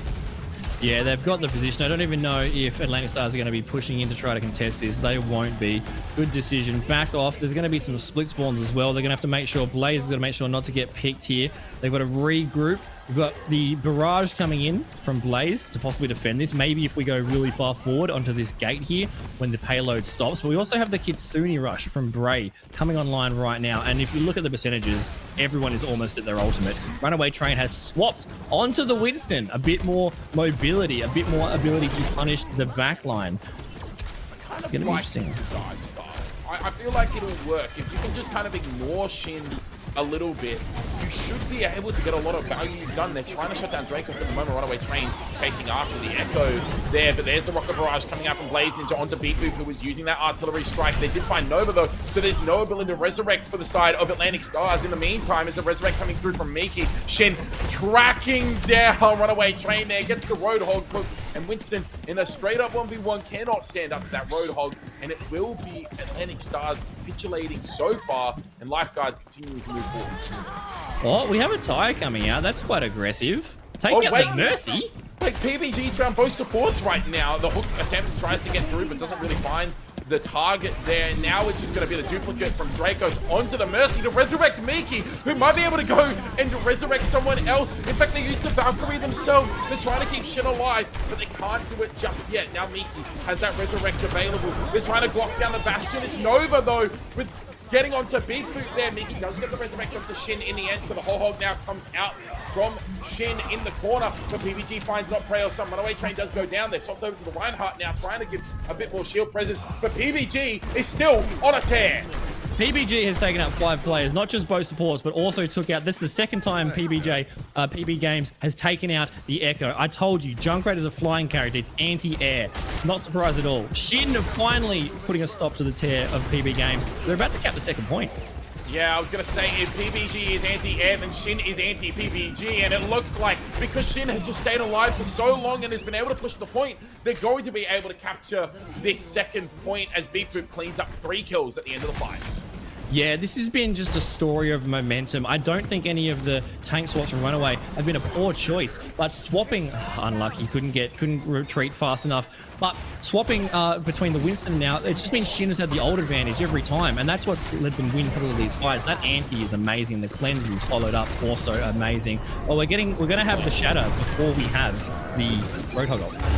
Yeah, but it's going to be a high noon being used. First Blaze gets low. In fact, taken down there by the artillery strike from Beep Boop, who tried to shut down that high noon, but there still was the kill onto Shin there. They're trying to laser down Jess and Runaway Train. It's now going to be the Riptire. Earthshatter comes through, connects onto two, cleaned up there by PBG. And finally, Atlantic Stars are able to find some stability. Great combo there. This is what they needed. They just needed a breather, just a little breather. The Valkyrie being used there as well from Nova. There's no ults on the board for Atlantic, but the Valkyrie and the Echo is coming up for Dracos on lifeguards. And if they copy Nova again and they have that double res, I love that play, Harry. That's amazing. But now they can take the forward positioning. They can have a little bit of a breather. Oh, Runaway Train needs to be careful. Their shield's going to get melted. They're going to get hooked.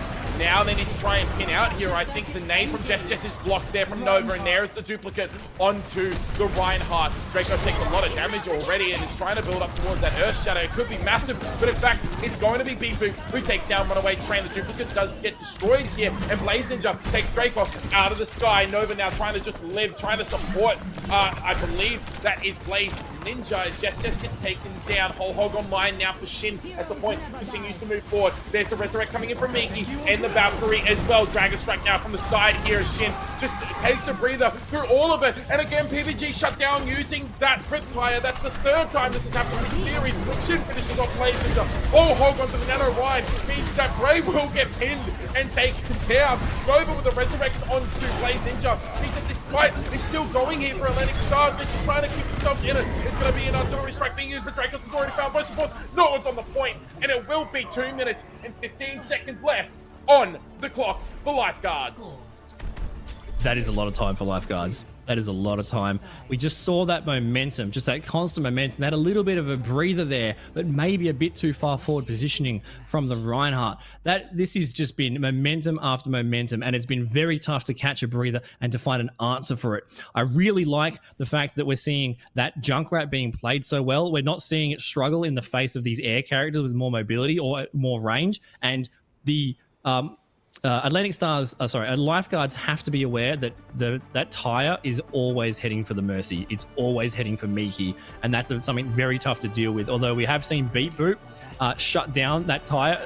PB Games and Beep Boop here on the Bastion Junkrat. It's kind of interesting because as soon as they press their ultimate, they're frozen. They're frozen. They're almost always going to have to get more value with the trade. They're going to have to try to find two players or an impactful player like the Mercy or the main healing here to shut it down, because once they press that Q, they're pretty much going to get dove on and targeted, and it's been a real battle back and forth between that. It's going to be interesting to see what tank Atlantic Stars decide to open with here. Shin is very happy on this Roadhog, and the second point here, they can whole hog you into the gravity well and die from the environment. Or this last point, they can push you off the card and just contest for free.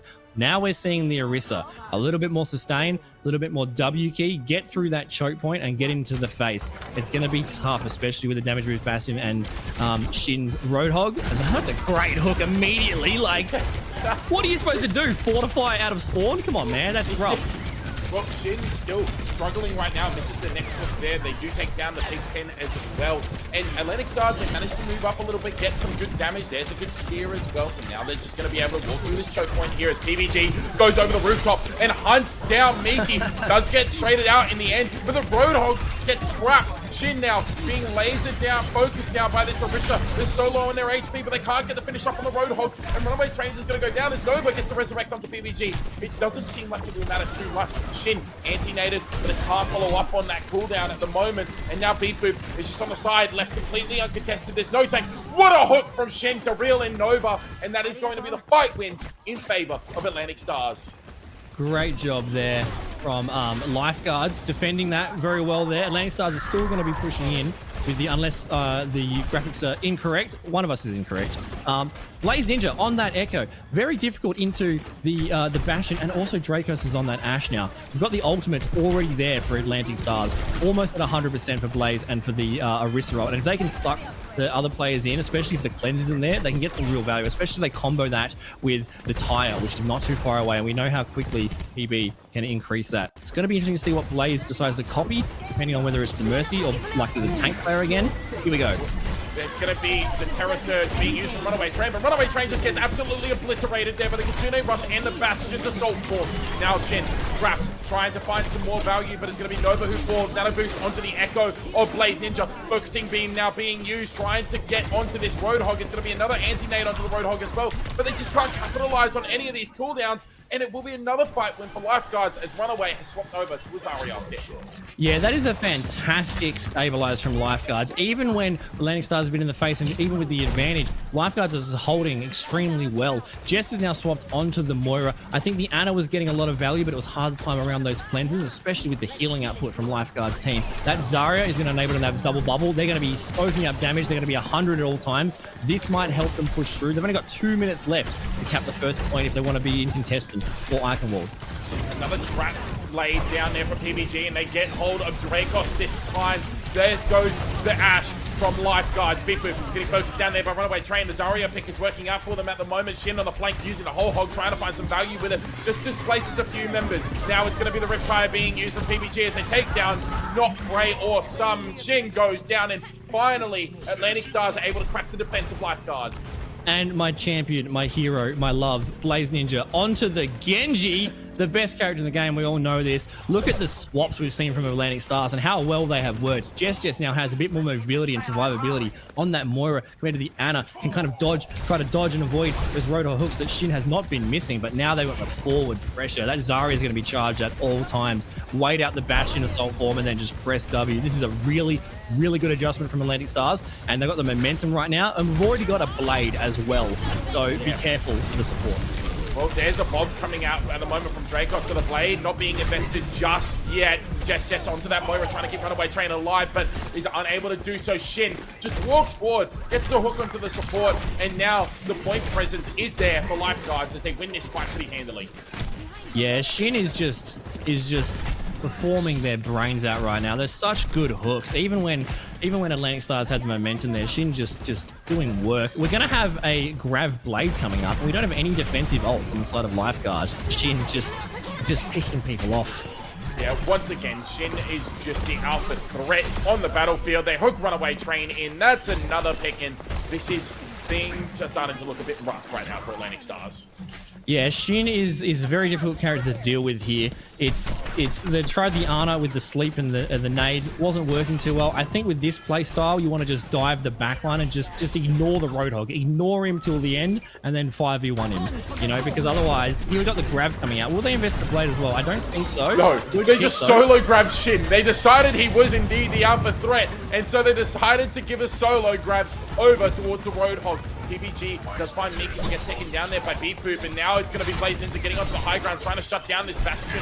They try and get onto Brailson. They pull the Dragon Blade, in fact, but they can't get the finishing blow. They go back, and it's Beep-Boop in the turret form who lasers down the Genji, shutting down that ultimate. There's still double support ult online right now for Atlantic Stars. I don't dislike either of those ults. I think the solo grab is exactly what you want to do. Grayson taking out Jess on the counterpart. Less healing for Lifeguards now. The whole hog is almost there. Yeah, the whole hog is almost there, but I don't know if it's going to really be needed here as Runaway Train is just getting lasered down by the rest of the team. Blaze Ninja does find Dracos, who's now swapped over to the Widowmaker. Miki gets low, but pops the Valkyrie. Now PBG is using the Riptire as well, actually doing really smart things at the moment, going underneath the bridge. It falls! No, PBG! Not like this! Not with that ultimate. Now Shin using the whole hog, trying to keep everyone away from the bridge. As Coalescence was invested at the moment by Jess. Now Kitsune Rush comes in. Brailson on the flank angle is just being a menace, healing up their Roadhog and doing a lot of damage as well. But it's Beep-Boop who gets all the damage done, getting the final blows onto Jess. Runaway Train. Shin finishes off Nova Gems on the Mercy, and it's just a matter of time before Blaze gets taken down. Yeah, they had enough time there to regroup and to back off maybe, but no, they full sent it. And Runaway Train is almost at another grab, which they're going to have to build up very quickly to get it off here. We might be able to see a combo here, but Dracos has got Infrasight, has got walls. Is going to be hunting for that Genji when he's looking for the Blade. Going to be able to see them. This is the last fight. Atlantic Stars have to win this if they want to stay in contention, but Lifeguards are looking so strong right now. And Shin gets Runaway Train. That could be it. That could be the pick that ruins it. Dracos gets Nova, and it's all she wrote for Atlantic Stars. Runaway, we will see you in the grand finals of the Valkyries of Vengeance tournament. Man, What a performance from Shin. What a performance. Unfortunately, Atlantic Stars just couldn't get the traction they needed. They were not performing badly at all. It was just those exceptional moments from Shin, hooking that Zarya 80%, 30 seconds left. So detrimental. So detrimental. Great team swaps from Atlantic Stars. Great versatility, but this will be in the hands of Lifeguards. They are 2-0 in the semifinals, 2-0 in our first quarterfinals right now, and we will be seeing them in the grand final versing one of the winner of Snow Angel versus Witch Mercy, which is the second time they've played in this tournament. And Snow Angel, I believe, won yesterday. So this next match is going to be extremely competitive, extremely back and forth. And the winner is going to be versing Lifeguards, who are yet to drop a map, Harry. Yeah, that is correct. They're yet to drop a map in our final series here, but they're looking so good. They're just looking so good. There's no but. They are looking so good at the moment. And if that is something to look forward to in the grand final, they are going to be very, very scary. And you're going to watch out for that as well. But you're also going to watch out for, like you said, our next semifinal, which is going to be, like you said, Snow Angels taking on Pink Mercy, I believe it was. Witch Mercy. No, Witch Mercy. Witch That Mercy, one. not Yes. Pink Mercy. Witch Mercy, Witch Mercy. Yeah, Witch Mercy is Witch. It's not Pink Mercy, that's for sure. But we are going to see whether or not they will make it to the grand finals to take on Lifeguards. But for the meantime, we're going to throw to a break. When we come back, we'll have an interview with one of the members of Lifeguards, and we will see you on the other side of that. Take care.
All right, welcome back, guys. What a match we just had, and we are about to interview one of the standout players from that match and the previous match they played. We're going to swap to Wonder interviewing Shin. Welcome in, Shin. Such an amazing game. Definitely coming for that MVP prize. Wanting that Quokka mousepad. Thanks for having me on the show. I've been asking, how many Wheat Bix did you eat this morning? Because I haven't had Wheat Bix, but I have had 2 energy drinks. And like before every match, we make sure to sing a karaoke. So team spirits high. Yep. How do you feel about your performance that game? I think I did pretty good. My hooks have been pretty on point lately, Yes. especially today. Slingshotting people all over the map. Yes, the hooks have been, especially on PB, like I hit a couple nice sturdy ones on him, and then the one on Nova just before, French kiss, I think. But our team's been performing amazing. They have, honestly. What do you think the game-winning play was that round? Oh, there was a lot. I have to say, probably the hook on the Mercy. I have to say. Wow, there was definitely some nasty clutch hooks there. Yeah, and Beep Boop and Dracos are just absolutely amazing on DPS, and then Mickey's just crazy at Mercy. The reses are actually insane. Awesome. So how confident are you and your team moving forward into the finals, where you'll be we're pretty confident versing Snow Angels or Witch Mercies? We are pretty confident. We want it to be Witch Mercies, but we are looking forward to a rematch with Snow Angels. So yeah, Snow Angels I think are still currently undefeated, so that shall be interesting. Yeah. Have to dethrone them. Oh yes. Well, Shin, we look forward to seeing you in the finals and still popping off on tank. You're definitely putting on a show. Good luck with the rest of your games. I appreciate it. Bye. Thank you. Some really good insight from Shin, I think, there, Scary. And, I mean, they played Roadhog, so I don't want to gas them up too much because, dishonest hero, honestly. Dishonest hero. We don't want to encourage that sort of behavior, do we, Harry? No, definitely not. Why would we Blaze is do that? Ninja. Blaze Ninja on the Genji. Let's see more Genji. Let's do it, guys. Well, unfortunately, Blaze Ninja is no longer in the rest of the tournament, so we might have to get our Genji fix from others later on in the tournament. But for now, we are going to be cutting over to a little bit of a longer break here just before we go into our second semi-final, which is going to be between Snow Angel and Witch Mercy, and it is set to be an absolute banger. So make sure you stick around and stay tuned.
Hello, everybody, and welcome back. Thanks for joining us. We have had such fantastic games played already today. We are about to jump into our second and last semi-final to decide who Lifeguards are going to be versing in the grand final. We're about to see Snow Angel versus Witch Mercy. We've already seen Witch Mercy perform today with that 2-0 versus Zombabes. They mentioned earlier in the interview that they're very keen for this upcoming match with Snow Angel because they versed yesterday and Snow Angel actually won. So there's some rivalry here, Harry. They're 1 each in this best of 3 over the 2 days for them. So this is going to be as close gets, I think, Harry.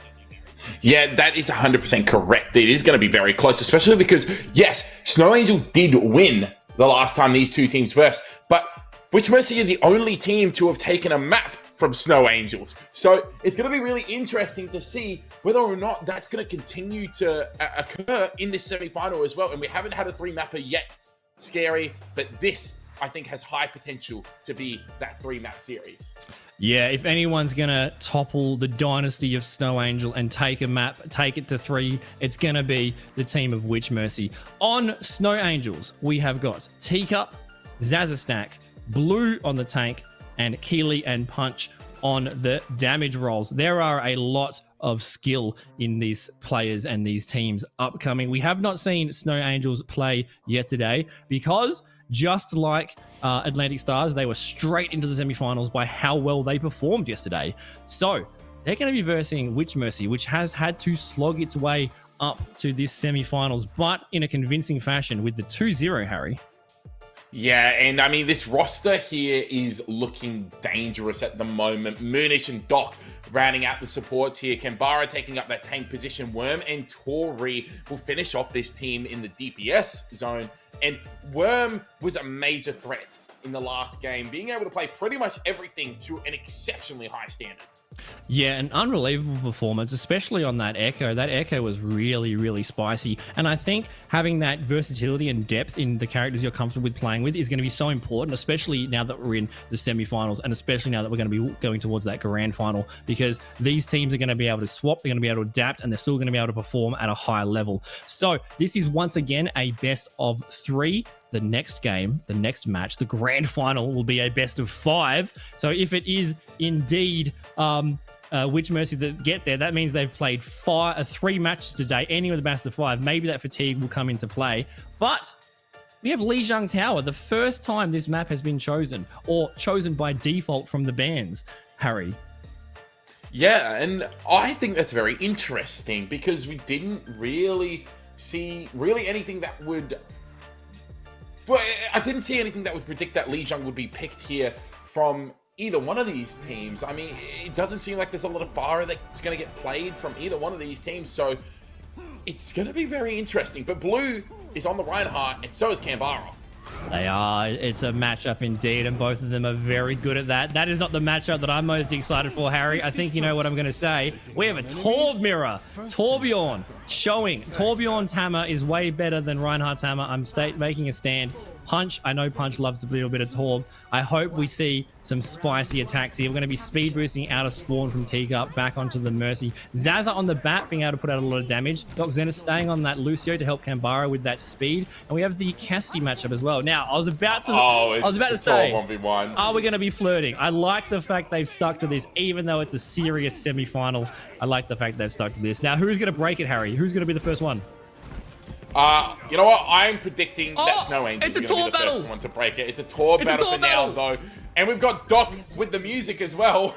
Let's go. As well. Okay, they're going to have to do the countdown here. Moonish is doing the countdown with Corey as well. And now they're going to start. It's the first hit coming in there for Worm. There is the overload being used by Punch. And now it's going to have to be Worm who does it as well. But Punch gets the finishing blow. And now it's time for the rest of Witch Mercy to evict expeditiously from this point. There is nothing I love seeing more. That is even better than a Genji player. Great job from both teams there, and good performance using that E immediately. Very clever. The Torb meta is one within them. We're going to wait for that player to come back, and then we're going to have a 5v5 brawl. Snow Angels taking that first cap all on the back of their Torb player. Yeah, Torb carry. That's all that has to be said. Look, small hammer is not... Look, big doesn't equal better, all right? Small hammer is very powerful. Although we have 100 ready on Worm already. Oh, nice shot. Yeah, it's a shot, and the turret does go down there, so that's a lot of damage being missed. Kambara with a pin almost takes the opposing Reinhardt off the map, but does get the boot onto Zaza. So Zaza goes off. There's not a lot of healing now for Snow Angels, and Witch Mercy are going to take this point back in very fast fashion. They are indeed, and Worm actually swapped from that Torb onto the Sojourn, and we saw how effective they are. They're fantastic at aiming. They're already at 70%, almost at that overclock, and Punch has conceded and has swapped onto the Reaper. So no more Torbjorn, unfortunately, but we do have the Big Daddy Hammer from Kambara coming up with that Shatter almost immediately. They'll have it before Blue does, so if they can use it early and get some value here, they might be able to hold this point for a little bit longer. Maybe, but this is very aggressive here from Worm. They're being pocketed by the Mercy, but so is Punch. Shadow comes down, though, from Kambara, and they manage to get onto Blue and kill a Mercury, and that is going to be a very convincing fight when once again for Witch Mercy as Punch is trying to get away. Teacup gets taken down, and it seems like they should be able to hold on here. Yeah, that was a crazy aggressive hold there from Worm. I wonder if it was some 5D chess and they were just distraction, because while they chased Worm, they did manage to get him. Good job, Punch. But then 3 of their players fell immediately. Maybe it was a split up. And Worm, again, on the flank route with the damage boost and the ult ready to go. Yeah, uses that overclock for Teacup, just manages to live. Zaz now been left alone here, taken down so low. Hasn't used the immortality field yet, does get taken down before it can come down. Now it's a pin and a counter pin onto Kambara, and from Blue Lee Mercury using their high noon here, trying to find some value here, get some damage onto the shield here, and now it's the walk forward coming in from Blue. Kambara will fall. Now it's just trying to hunt down the rest of these kills here. Snow Angels build up 65% of the point. They do, and getting into last fight territory for Snow Angels. I love the adjustment there. The first time they focused on Worm's flank route. They took care of him, lost the fight. The second time they ignored him, went straight to point and capped it. So great adjustment there. We'll see if Worm keeps playing these off angles with that Mercy. That is taking up half of your team's heals with that focus. We'll have to see if they try to adjust. Yeah, there's Noxine is getting very aggressive, using the sound barrier, really only connecting, well, I thought they would only connect onto one, but it connects onto everyone in the end. There's a pin coming in from Kambara, counter pin from Blue, it's a good counter pin as well. Immortality field has been forced out, but Zaza goes down. The Shadow is almost online for both Reinhardt. It's going to be Blue who wins out the Reinhardt duel, but will go down to Worm. Eventually, the resurrect of Kambara means that the Reinhardt is back in the fight for the next engagement, and now Witch Mercy builds up 50% into the goal. They have. We do see Keeley swapping over to the Sim, so maybe a telly onto point with a lot of turrets there, especially because that just completely bypasses Worm's flank route with Moonish in that pocket. Very interesting. We're gonna have both Shatters as well, straight onto the point. That's so smart. That's a great TP, but there is the Earth Shatter. But it's Punch with the Reaper's Death Blossom catching on to both Doc and Tori. Kambara goes down. Overtime Wick now is going to start to burn down. Moonish gets pinned despite the Valkyrie. Worm with the overclock does find Keeley, but it's too little, too late, and it will be Snow Angels taking this first point. Yeah, indeed. Not easily, though. 73% from Witch Mercy. That is a great showing from Snow Angels. First game of the day, and they come out firing. Great job. Great adaptions.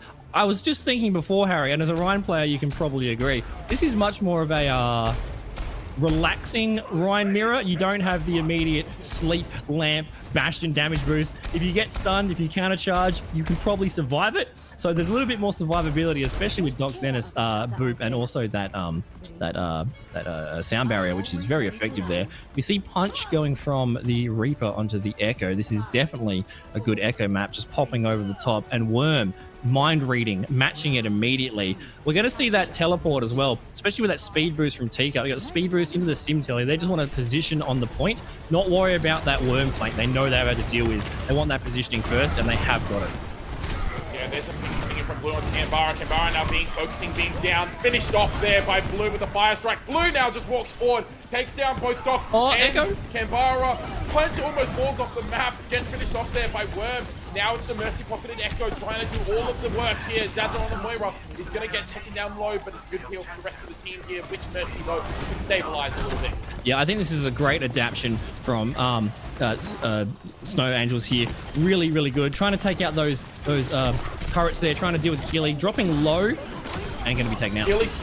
so low. Does get the finishing blow, but Moonish goes down as well. The Resurrect now comes online for Teacup, and they will bring Keely back into this fight. Blue continuing to swing away at Canberra, doing a whole lot of damage. The ping comes out from both Reinhardt, and it's going to be Canberra who gets lasered down by Keely. Keely continuing on with the Hornet's Nest that is the primary fire of Symmetra, and will clean up this fight. So far, so good for Snow Angels. Yeah, Snow Angels are really pumping that damage into Canberra, and we see Doc Zen swapping through a few heroes here from that Lucio, from that Zen back onto the Ana, because they just didn't have enough healing there for Canberra to survive with the amount of focus onto them. This is going to give a little bit more survivability, a little bit more ability to deal with those turrets before they get taken out, and then they can contest on point and have that brawl battle they're looking for. Yeah, now we're going to see the duplicates coming in from Worm onto the Reinhardt. It forces out the Valkyrie there from Teacup, and now Teacup pulls out the Glock. This is what they're known for. They're trying to get so bloodthirsty. Great stickies onto punch there, but with the Coalescence, they're unable to finish off that Echo. There's a sleep onto Blue in the back line. They have the Earthshatter online. The Anti-Nade is there as well, but in the meantime, Witch Mercy have been cleaned up by Snow Angels. Snow Angels are just pumping out so much damage, and especially when Moira gets a bit of freedom without healing, and we know how skillful Zaza is, and now they have the ult advantage, and this is going to be last fight for Witch Mercy if they even want to get to a map 3 of Lijiang. With 3 ults on the side of Snow Angels and only the shatter from Witch Mercy's Canberra. If they focus Canberra again, it's going to be difficult. They're going to be looking out for it, but if Canberra hits a spicy one here, they can stay in it. Yeah, Earthshatter, the Earthshatter. There's the duplicate coming out from the Reinhardt. Blue gets their shatter cancel, gets taken off the map, and so does Canberra. That could be huge. There's still the Reinhardt on the field here for Snow Angels because Punch is there, building up the Earthshatter. They lay it down. Worm gets taken down. It's just going to be Moonish trying to stall out on the point here with Tori, but it will not be enough, and that will be it. That will be all she wrote for map 1 as Snow Angels take the lead. Wow, Snow Angels coming out of nowhere. We can see how yesterday they got straight into the semi-finals because that was a performance and a half. Unlucky there with that charge, but backing the rest of the team. They don't need help from the tank. They can get it done. And look at Worm's flank routes. The aim on the Sojourn was incredible.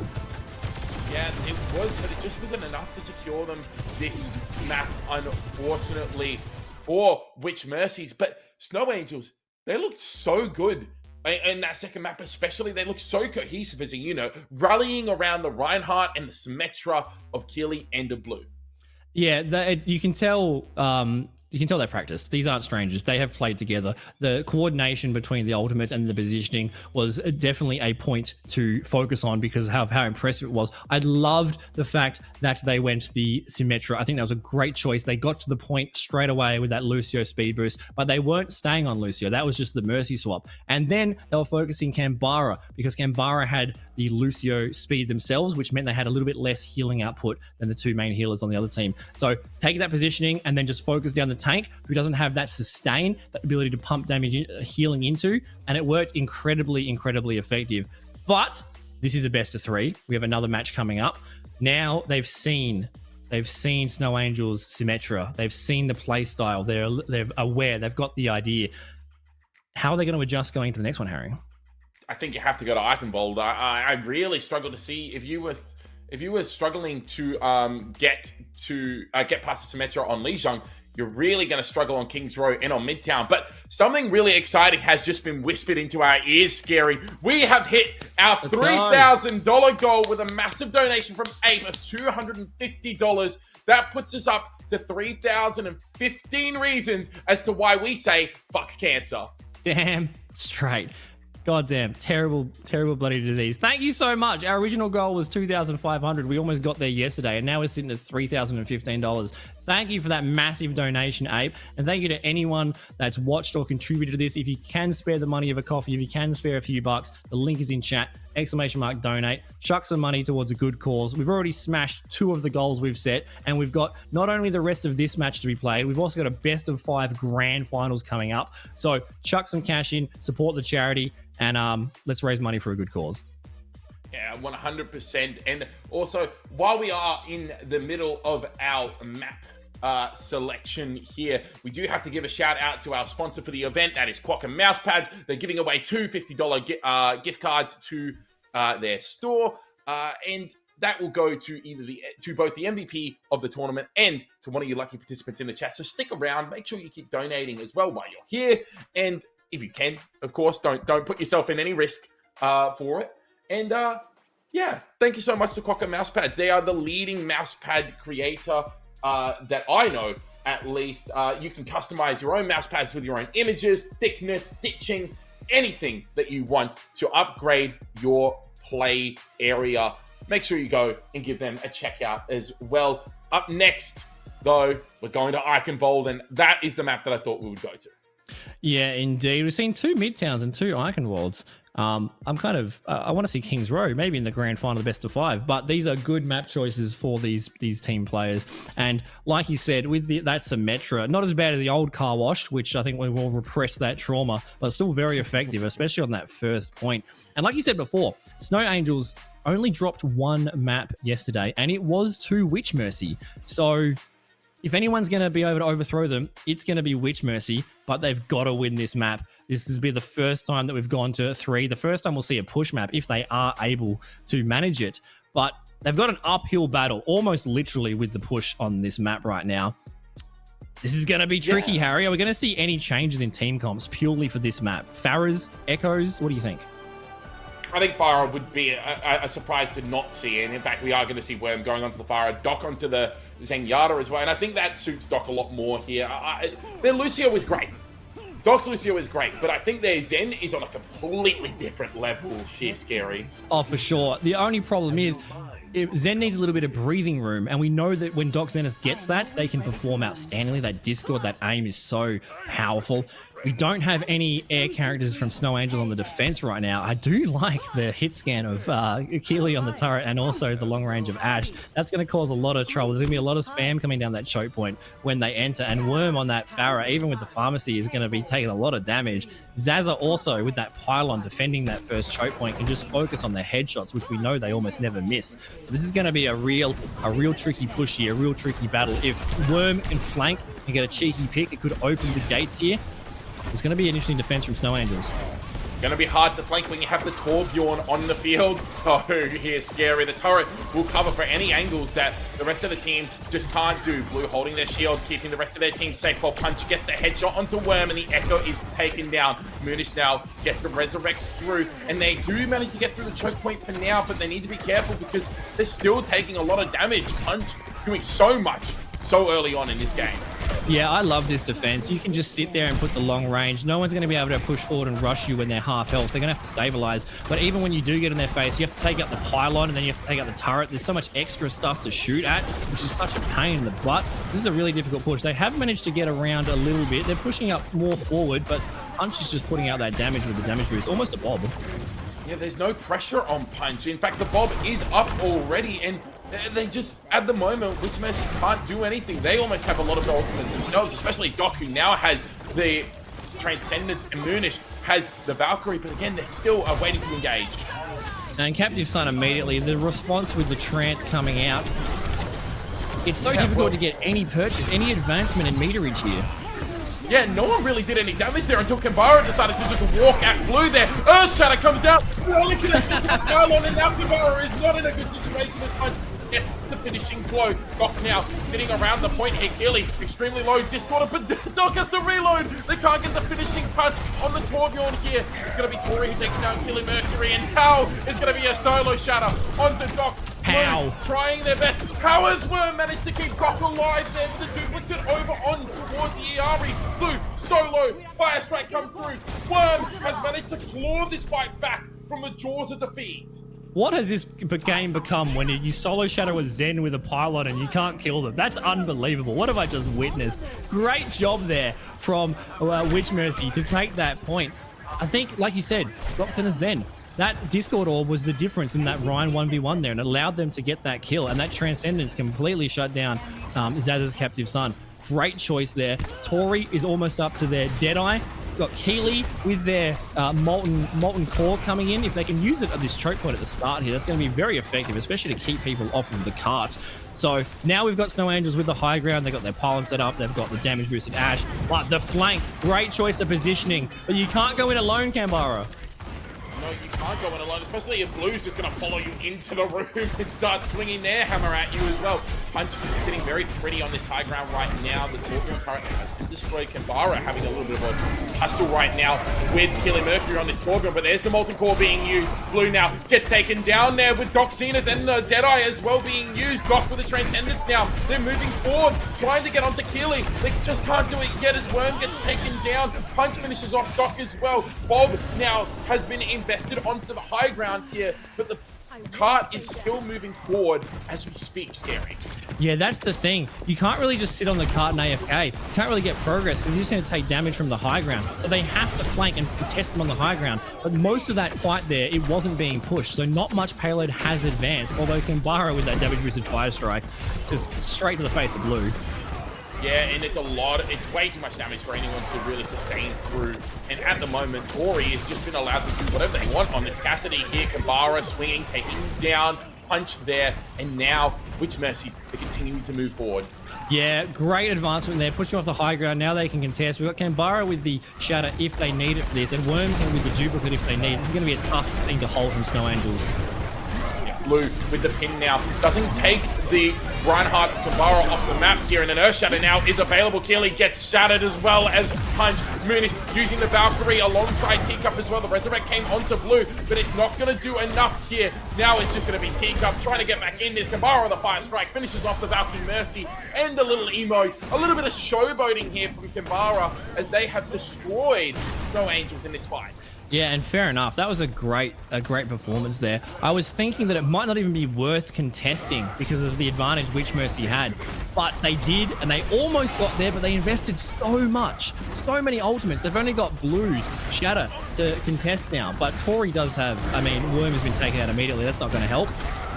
No, Keely on this Cassidy is lethal. There's a Shadow Block coming in, but it doesn't do enough to keep Doc safe. Now it's going to be Punch walking forward on that Reaper. The Deadeye, though, shuts down that advancement. Now Worm is trying to get a little bit more value out of this Echo pick, but they just can't do it yet. They have to disengage. Yeah, these are great swaps as well. We know how good Punch is on the Reaper, and this last point is so close with those corners. That close range damage is going to pop off. We also have Zaza matching Doc Zenith with that Discord Orb, realizing how effective it is being. Now we're going to have Zaza taking out Worm, the anti-air. We'll see if they stick to it. They are close to their duplicate, but they're pushing forward. Pretty hard to get value on the Echo in such an enclosed area. Blue now using their pin, getting on to Doc Zenith, and that is going to be the fight win here for Snow Angels. Witch Mercy now, their momentum has been stifled. Yeah, they have been pushed back to the gates, and we're seeing them taking the forward positioning from Snow Angels here. We do want to make sure, like the previous match, that Blue doesn't overextend, because if that Reinhardt player gets a bit too far forward, these teams have been punishing them very, very effectively. We're going to have double trance coming out here if it's needed. We do see Tori onto the Bastion from the Cassidy. Great swap, I think. The shield of Blue is going to be obliterated, and then the Discord is going to go absolutely crazy. All ultimates from Witch Mercy. Yeah, there's the Death Blossom being used on Punch. In fact, it's two ultimates being used just to shut down the one Reaper. And honestly, with how Punch has been playing, that's fair enough. There's the duplicate Death Blossom coming through, as well as the Transcendence now from Doc Zenith as well. Worm cleaning up all of these kills. Teacup is going to get finished off as well. A minute and a half to complete this third point here now, Scary. Yeah, and this last fight here, there's not much to invest anymore. We have the Valks from both sides. It's going to be incredibly difficult. And now we've got the Tori and Keely on the Bastion, so the damage output is going to be massive.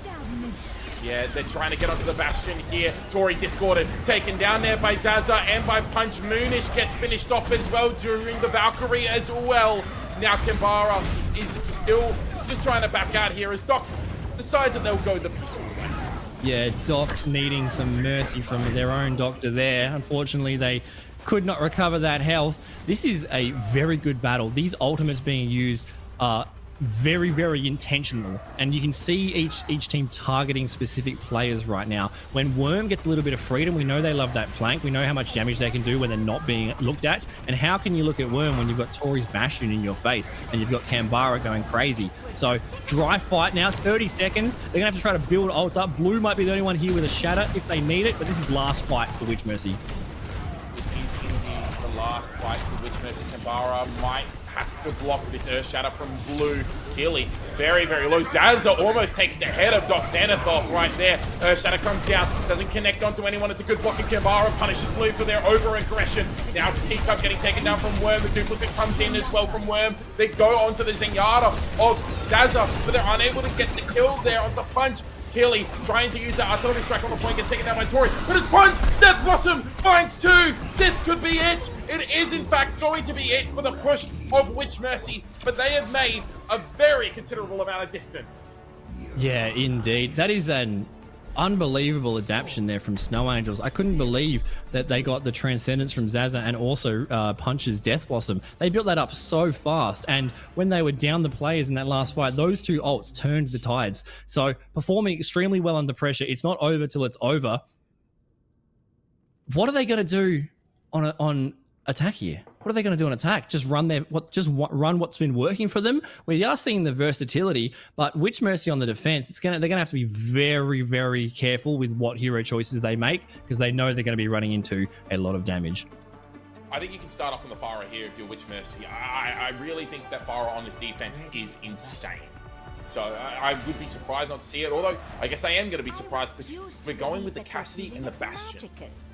We are. Fire and defense, I agree, can be very, very impactful, but we've got such good hit scans on both players. We're not opening up with the Torbjorn, unfortunately. I'm crying tears off camera right now, but Punch on the Hanzo. Hanzo is almost a Bastion Torb. Hanzo, the Storm Arrow damage boost, does so much damage, shreds the shield, can be so effective. Keely on the Symmetra. We'll see if it's just a telly out of spawn or if they're going to stick to it. I don't mind this. I don't mind this to get past the choke point and get in the face. If they be cautious and they wait out the cooldowns, especially if Tori's Assault Form Bastion, once their cooldowns have been chipped away a little bit, once Kambara's shield's a little bit low, telly behind and just Storm Arrow their brains out. So this could be effective, but they might not want to eat both of the shatters at the start because Kambara's on 30%, the fire strikes. Yeah, I was going to say, those were pretty thick fire strikes there from Kambara. Doc Zenith gets very, very low. The TP bomb and Blue coming up through the TP as well, shutting down the Zenyatta on the high ground, and that's a bit overzealous there from Doc, I think. Now it's just going to be Snow Angels trying to start their way forward as they use the TP. It's a fake TP this time though, although as I say that, Keely takes the TP and gets pinned by Kambara. Now Kambara just trying to hold the shield, holding to the corner here, but Punch is punishing that sort of slow pay. 3 kills in this fight for the Hanzo, and it will be Snow Angels taking back one. Yeah, both first points on attack and defense. Punch has been left alone on that Ashe and the Hanzo and has just been pumping out the damage. You can't do that when you've got a player like Punch. I am loving the adaptation from Witch Mercy. Whenever a teleport gets put down, Kambara is charging it or shattering it like we saw in Lijiang. I think that's a great adaptation. But sticking on that Symmetra, they're getting low right now. Kambara taken out. They're going to be able to use that to get to high ground. Blue just walked up to the high ground there and almost said hello to Moonish as we see Punch now continuing on their tear. They took down Worm, who swapped over to that Genji pick now. Zaza taking down Moonish. Doc does get the consolation kill on Blue, but that Resurrect will come in here from Teacup, and it looks like Snow Angels are in a very healthy position right now. They are indeed. They've got 5 minutes to push this payload. They've got 3 on the cart right now. Tori using that Bastion form. They've already taken that high ground, which is the main part of this one. Coming in with the Shatter as well. Kambara's looking for it. You can see that he's smelling it. He just wants to 360 dome someone. Dragon Strike coming in from Punch, I should say.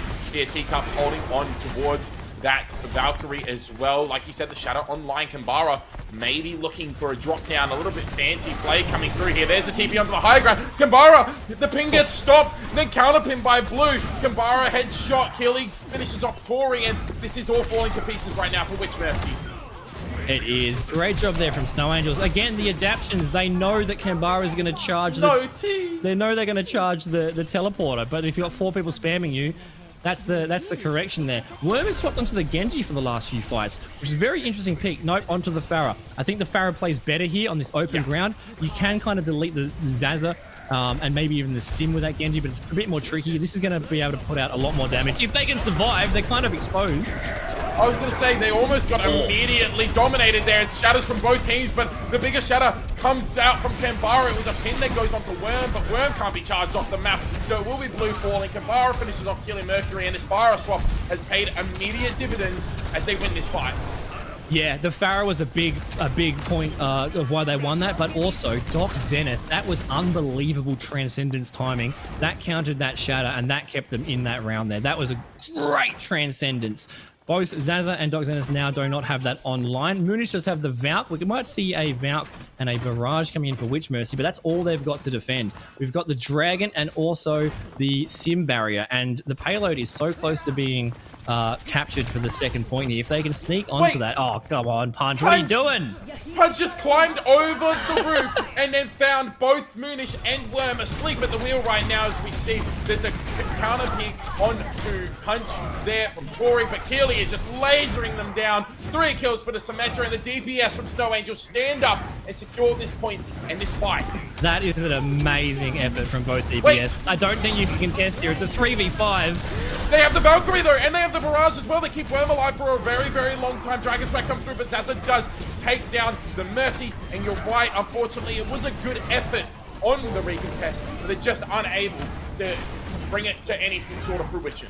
Yeah, and that we've seen that from both teams. Both teams have overcommitted to this second point defense, I think, and it hasn't worked once from both teams. And last time when Snow Angels were defending and Witch Mercy committed to that second point, it gave Snow Angels the momentum, or sorry, Witch Mercy the momentum to push forward. This might give the momentum to Snow Angels to push forward now. It's going to be a dry fight coming up. We might have a Valkyrie from Teacup, but 3.5 minutes to push it a little bit, and Punch just opening it up once again.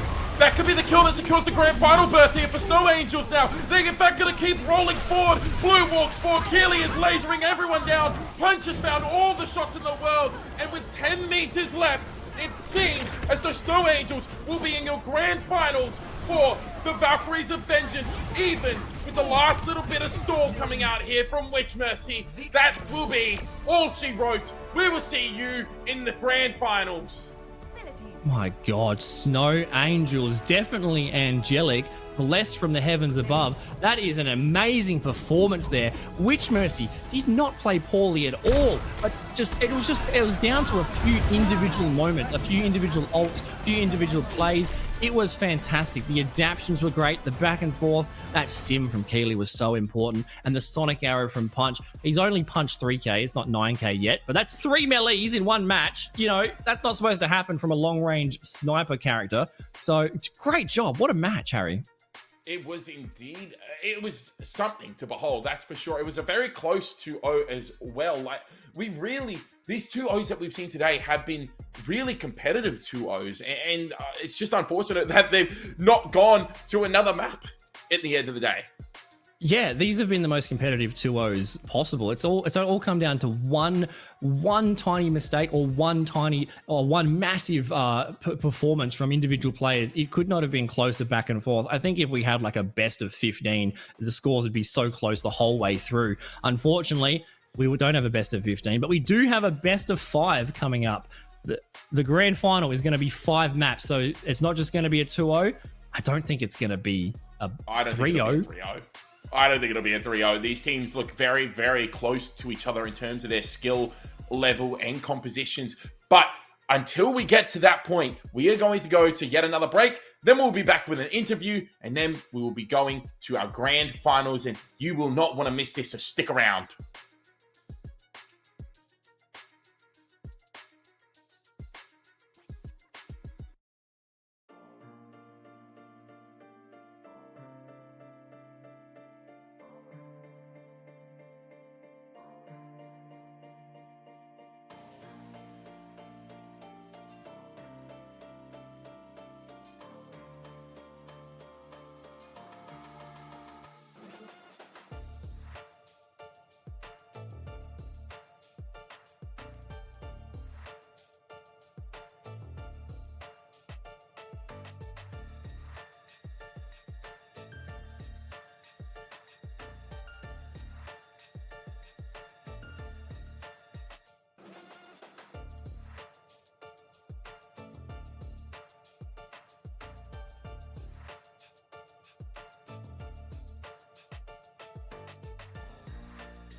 Welcome back, everyone, to the Valkyries of Vengeance. We have just completed both of our semi-final games.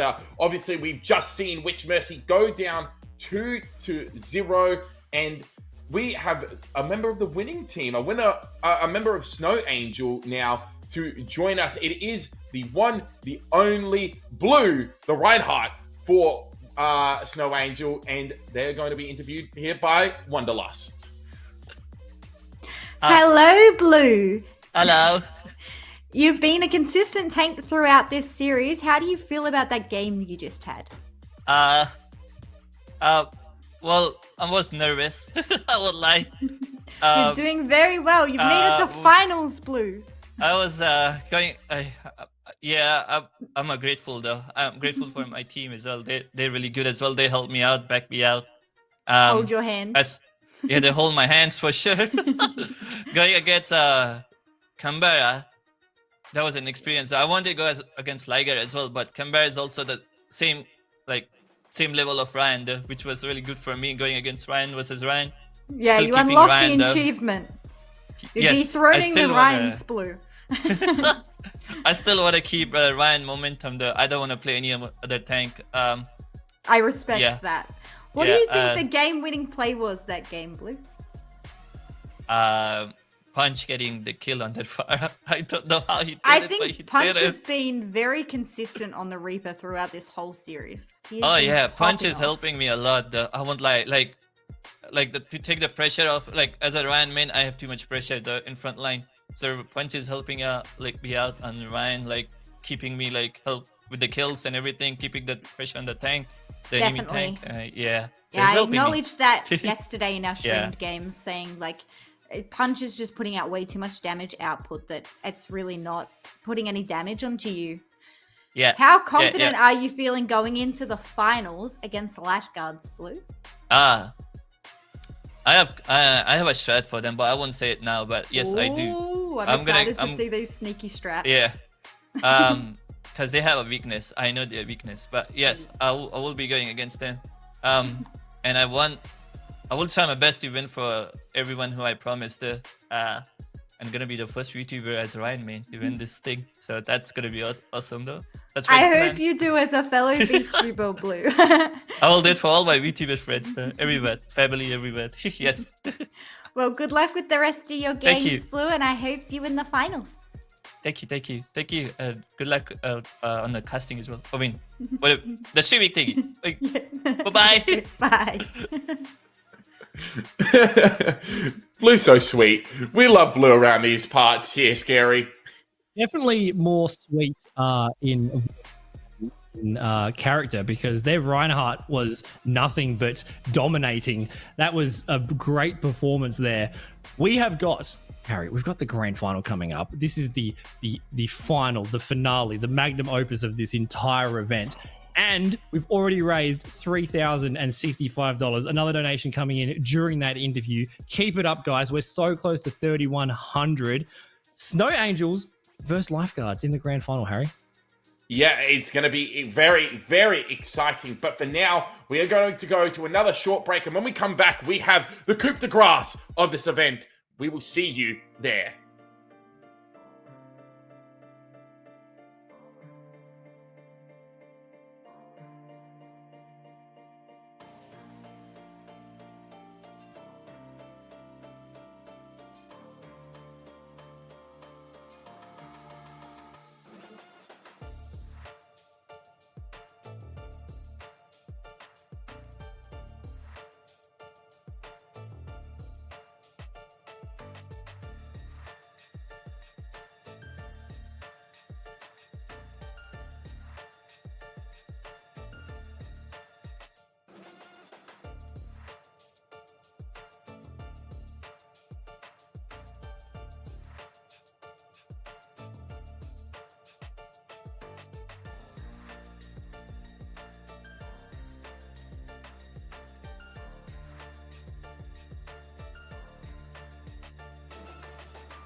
Hello, everybody, and welcome back. Thank you for sticking with us. We have got the grand final upcoming in just a moment. Guys, we've almost hit the 3,100 goal down below, !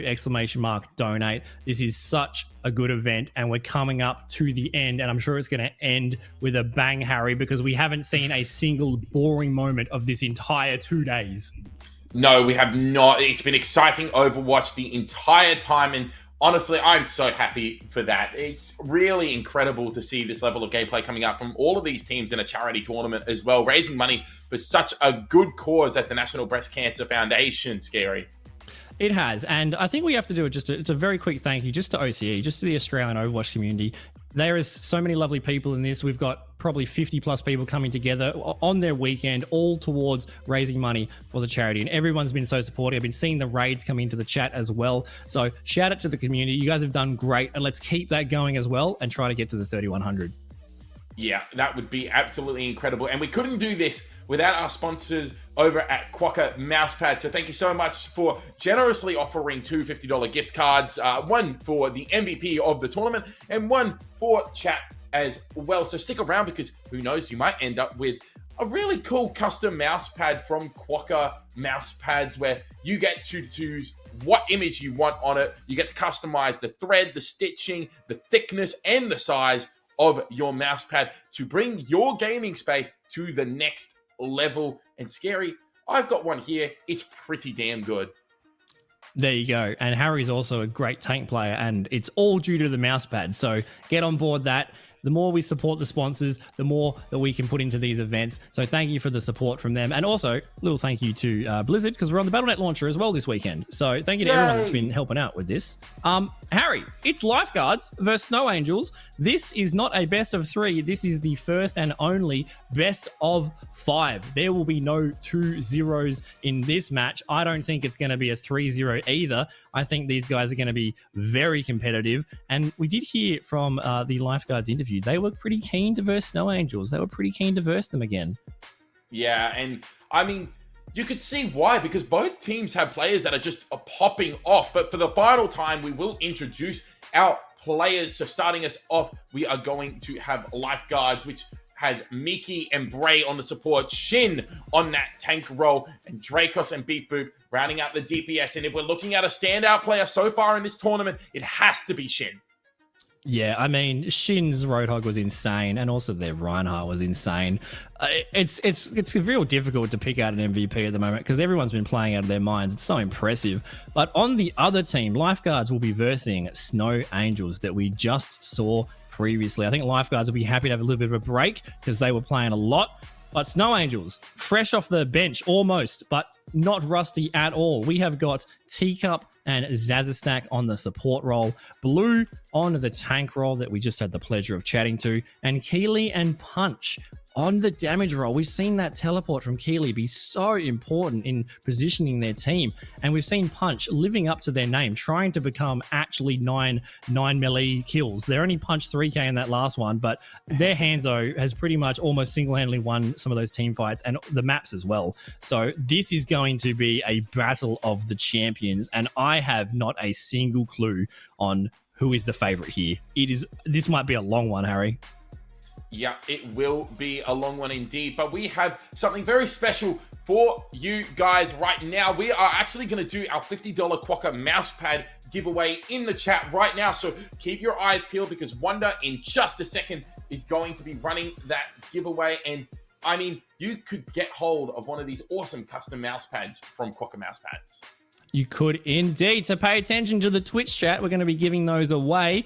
Thank you so much to Quokka for supporting, and good luck everybody that is hanging out and watching. Yeah, most definitely. We are still waiting. There we go. The giveaway has started. Make sure you enter !ticket to buy a ticket. I believe it's !ticket or !ticket 1. I'm still trying to figure out the command there. I think it's ticket 1 from what I've seen. It does say ticket 1, !ticket space 1 to buy 1 ticket. A ticket costs 1 uwus from Wanderlust's channel. Let's go. You know what, Harry? You've talked me into it. I'm entering. Oh. I'm entering. Look, I can't be stuck in plat. I need to get to your level of skill. I already have one Quokka mouse pad, so I don't think I need to get a second right now because this first one is already doing me such service. And yeah, I'll make sure that one of you guys can have the opportunity to win one of these awesome mouse pads to spice up your desk space as well. There's a lot of entries coming in as well at the moment, so I have no idea how long this giveaway is going to last for. So if you haven't already entered, make sure you enter with !ticket1. Yeah, make sure it's going on right now in the chat right now. So you can only enter one. I think a few people posting it a few times. It's the one means one. It won't give you more tickets. So just ticket one a single time. It'll work. And I believe we're gonna be choosing the winner before we start, right? We're not gonna blue ball the chat. We're gonna tell them. No, we're gonna tell them to enter, and then we're not gonna announce the winner until the very, very end of the stream. So you guys have to wait another hour possibly.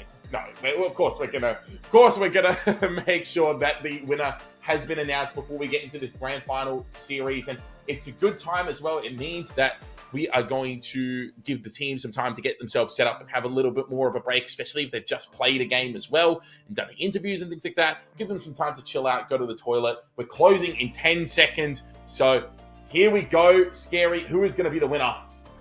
Ooh, it's going to be interesting. It's going to be interesting. Guys, did you know that you have not a single percentage chance extra if you donate to the charity, but you get our ultimate respect and a good feeling. So you should donate to the charity anyway, and maybe Karma will bless you with a mouse pad. I will give you a hug. That is the stakes here. If you donate to the charity, I owe you a hug. At PAX. Harry's a good hugger, so there you go. There you go. That's auctioned off on the line. The entries are closed. Oh, let's see who's going to win the $50 gift card from Quokka Mousepads. Ooh, the anticipation is killing me right now, Scary. We're still awaiting on it, and I wonder who it is going to be. I see you in the chat there, Scary. I see you in the chat there. It's very funny that we can see each other just typing in the chat. Obviously, we love interacting with the community when we get these chances to wind down here, and we're in between these moments. So I hope that you guys are all enjoying the stream so far, and I hope that you guys are all hyped up to potentially win not only a Quokka Mousepad, but to potentially witness a fantastic grand final. Yeah, this is going to be insane. We've had so many amazing games so far today. Big ups to the OCE community. There's also been running predictions in the chat as well. So if you are in the Twitch stream, you can get involved in that. There's a lot of interactivity. And also, every player is streaming their POV. So make sure you check out the players involved. Go over to their channel, give them a follow. Give them big ups for everyone that's come together. We couldn't do this without the community and with everybody involved. So make sure you go support the people involved as well. And your favorite streamer might be sitting there next time with a brand new mousepad. I think we're getting close to rolling it. We're getting close to announcing it. We are indeed getting close to announcing. They're just doing it now. They're having a slight issue drawing the winner because, again, it wouldn't be an OCE tournament without OCE moments, Scary. Oh, it's impossible to do a live production without infinite. Everything goes wrong, it always happens. But Harry, so you have a Quokka mousepad. Lots of people do. Like you said, you can customize it with whatever you want on there. And I have seen some degenerate suggestions from the community over the last few months. So Harry, what have you got on your mousepad? So what do you think people should do? Here's what I'm going to do. I'm going to quickly organize my desk a little bit so that I can try and get this off. Oh, we just swapped scenes, no camera. Well, yeah, that's fine. I didn't want to show off my mousepad anyway. We don't want to see the anime boobers, Harry. Put it away. So, we have our very own little Pride Bulbasaur set up here. We'll go this way so you guys can see everything as well. So it's just a Bulbasaur and a Rowlet with all the different Pride flags and flowers as well. It's very, very cute. I really like the mousepad. It's really good quality as well. Like, it feels really good to play on. That is a great artwork, and you can choose it yourself. So we've just got confirmation. We are going to tease you guys a little bit. Ooh, but don't worry. During this moment, you can still donate to the charity. We're going to start map number 1, and we're going to announce the winner after map 1. After map 1, we are going to announce the winner. So you have to stick around until then, and you're going to be rewarded with an amazing gameplay on map 1. We're going to announce it after the first map. Yes, we are. In fact, we were talking so much about blue balling people and about not doing it that we just decided that maybe we should do it just for a little bit of a giggle. Look, if I had control, I would be holding it hostage, you know? Like, it's not happening until 3,100, 3,200. Like, let's get the incentives going. But no, the people in charge are less mean than I am. But that means during this first map, you can have a think. Have a think. What artwork would you want to have on your mousepad? What would you want to look at during the event? Or during all your Overwatch games? What could you put on there? Pokemon, like Harry has done. Have a think. You've got until the next end of this first map, which is going to be Busan, before we announce it. Busan again, Harry. Third time.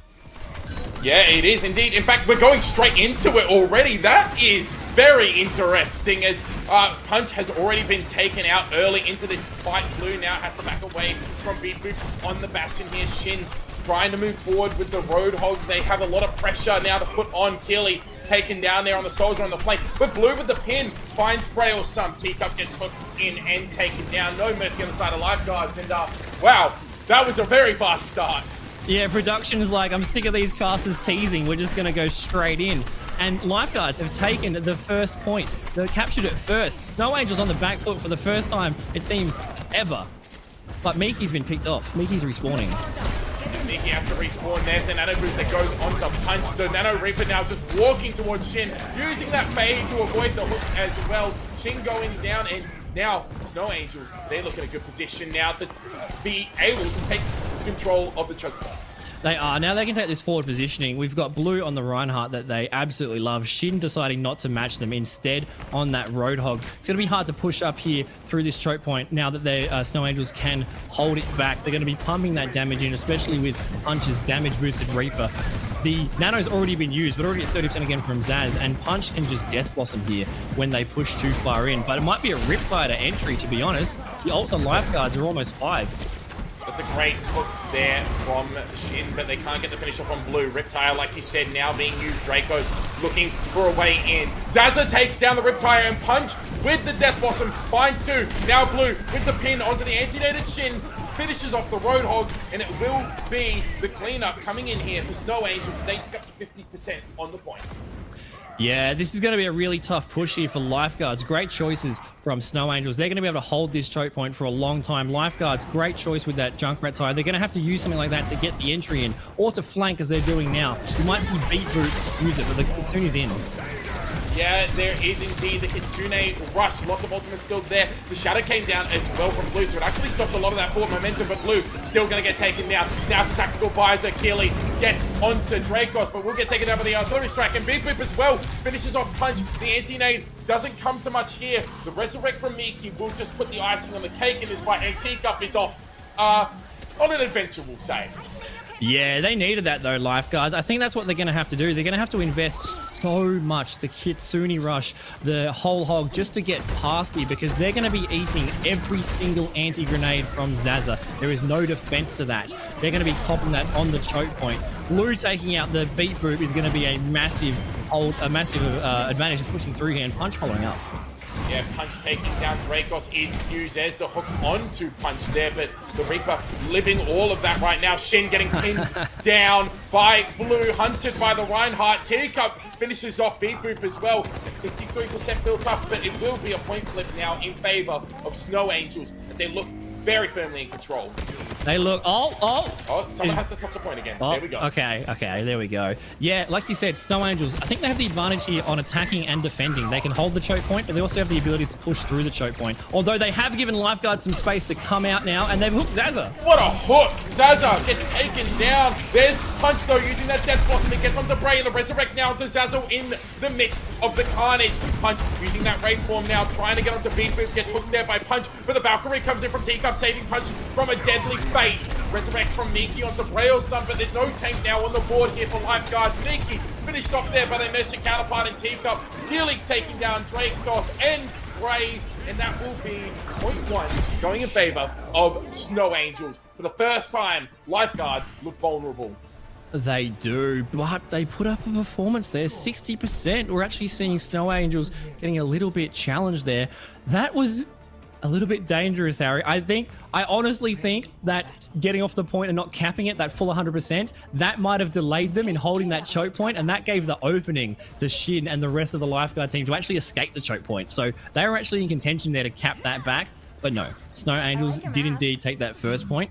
Now, this map on Busan is slightly different. It is a very good Widow map. So we have seen the swap from Dracos onto the Widow. We know how good of a player they are on the Widowmaker. Keely on the Soldier, not opting for the Sim or one of their other characters, and Bray is now on the Kiriko, which we know how important that is, especially when your Hog Shin is getting slept and antied. That Kiriko shuts that down immediately. We'll see if Zaza responds after this first fight. But Widow is hunting the Mercy.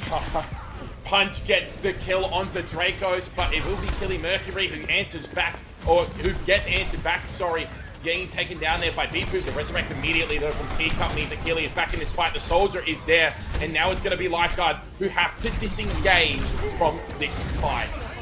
Lou taking out both of the tank and the Kitsune there. Great job. Teacup block out into Miki. Great job there. Snow Angels, once again, taking the point, looking in a good position. It's going to be on Punch to deal with the Widowmaker, and the Widowmaker needs to be dealt with because those sight lines on this map, Teacup, unfortunately, back to spawn. Taken up by a Glock and then a Widow. That's a lot of time in spawn, so they're going to have to wait for that. Snow Angels are going to be able to get some more of the point here, and they will have their ults coming up soon. Look again, Zaza, once again, at 70%. So an early nano here could hold this fight, but Punch taken out. Yeah, Punch taken down by Shin. Shin is put to sleep, so they can't really follow up that much more. But Dracos on the flank now, trying to take down either Teacup or onto Keely. In fact, it's going to be Shin who finishes off both of those kills there as the anti-nade comes through, keeping Blue healthy for now. But it will end in Shin getting all of the kills. 4K there for Shin, and they are looking so dominant. And also, Scary, we did do randomly the giveaway in the middle of everything. Oh, there you go. Who won? Someone won. Check the chat, Pie guys. by Pie is the winner of the Crocker Mouse Pack giveaway. $50 Mouse Pack giveaway going to Pie by Pie. And Scary, now we can get back into the game very quickly because there's some ults coming online. There are indeed. And Dracos has swapped onto the Cassidy. Got that ult built up already. Holding that high ground. Blue is pushing up with the Reinhardt, forcing back to point. Yeah, it's going to be a kill onto Punch though, and Shin once again gets the Roadhog hook onto Dracos. Punch back into this fight now, resurrected there by Teacup, and there's an Anabu's going onto Blue. Blue trying to stay alive. It's Punch and Blue combining together, taking down Big Boop. Shin though, still alive in the back line, taking down Zaza Stack. So now with the ping coming through from Blue, they're trying to finish off the Roadhog here. The Death Blossom does connect onto Prey or some, but the Resurrect now onto Big Boop is there. Earth Shadow onto Shin here. Can they pin Shin off of the map? No! It's going to be a High Noon that comes in there from Dracos, saving their tank player and ending the life of Blue. Oh, I wanted to see the train. Great High Noon there from Dracos. That is a fantastic swap. I was going to say they swapped the point without investing ults, but they weren't done yet. Almost every ult has been invested there. It's only Keely left that's anywhere above 20% with that visor. It's going to be difficult to get some value into the team from of them. The cleanse has already been used and the grenade. Yeah, but there's no Miki on the board at the moment. Miki got taken out earlier in the fight, so now it's just cleanup coming in here for Snow Angels as they get onto Big Boop. The anti-nade is there, punches 3 kills in this fight, 60% and counting for Snow Angels. Yeah, it's back and forth, almost even percentage now. Lifeguards have got to recap this. If they lose this one, they've lost the first map, which is not a position they want to be in. It is a best of 5, so there is more flexibility, but Snow Angels are just performing out of their mind. Although Shin, even though they're getting antied all the time, it's not stopping them. Great damage boost onto the Bastion there. That's awesome for Snow Angels. 20% left. They're going to have to take this fight without a res. Snow Angels looking very, very good right now.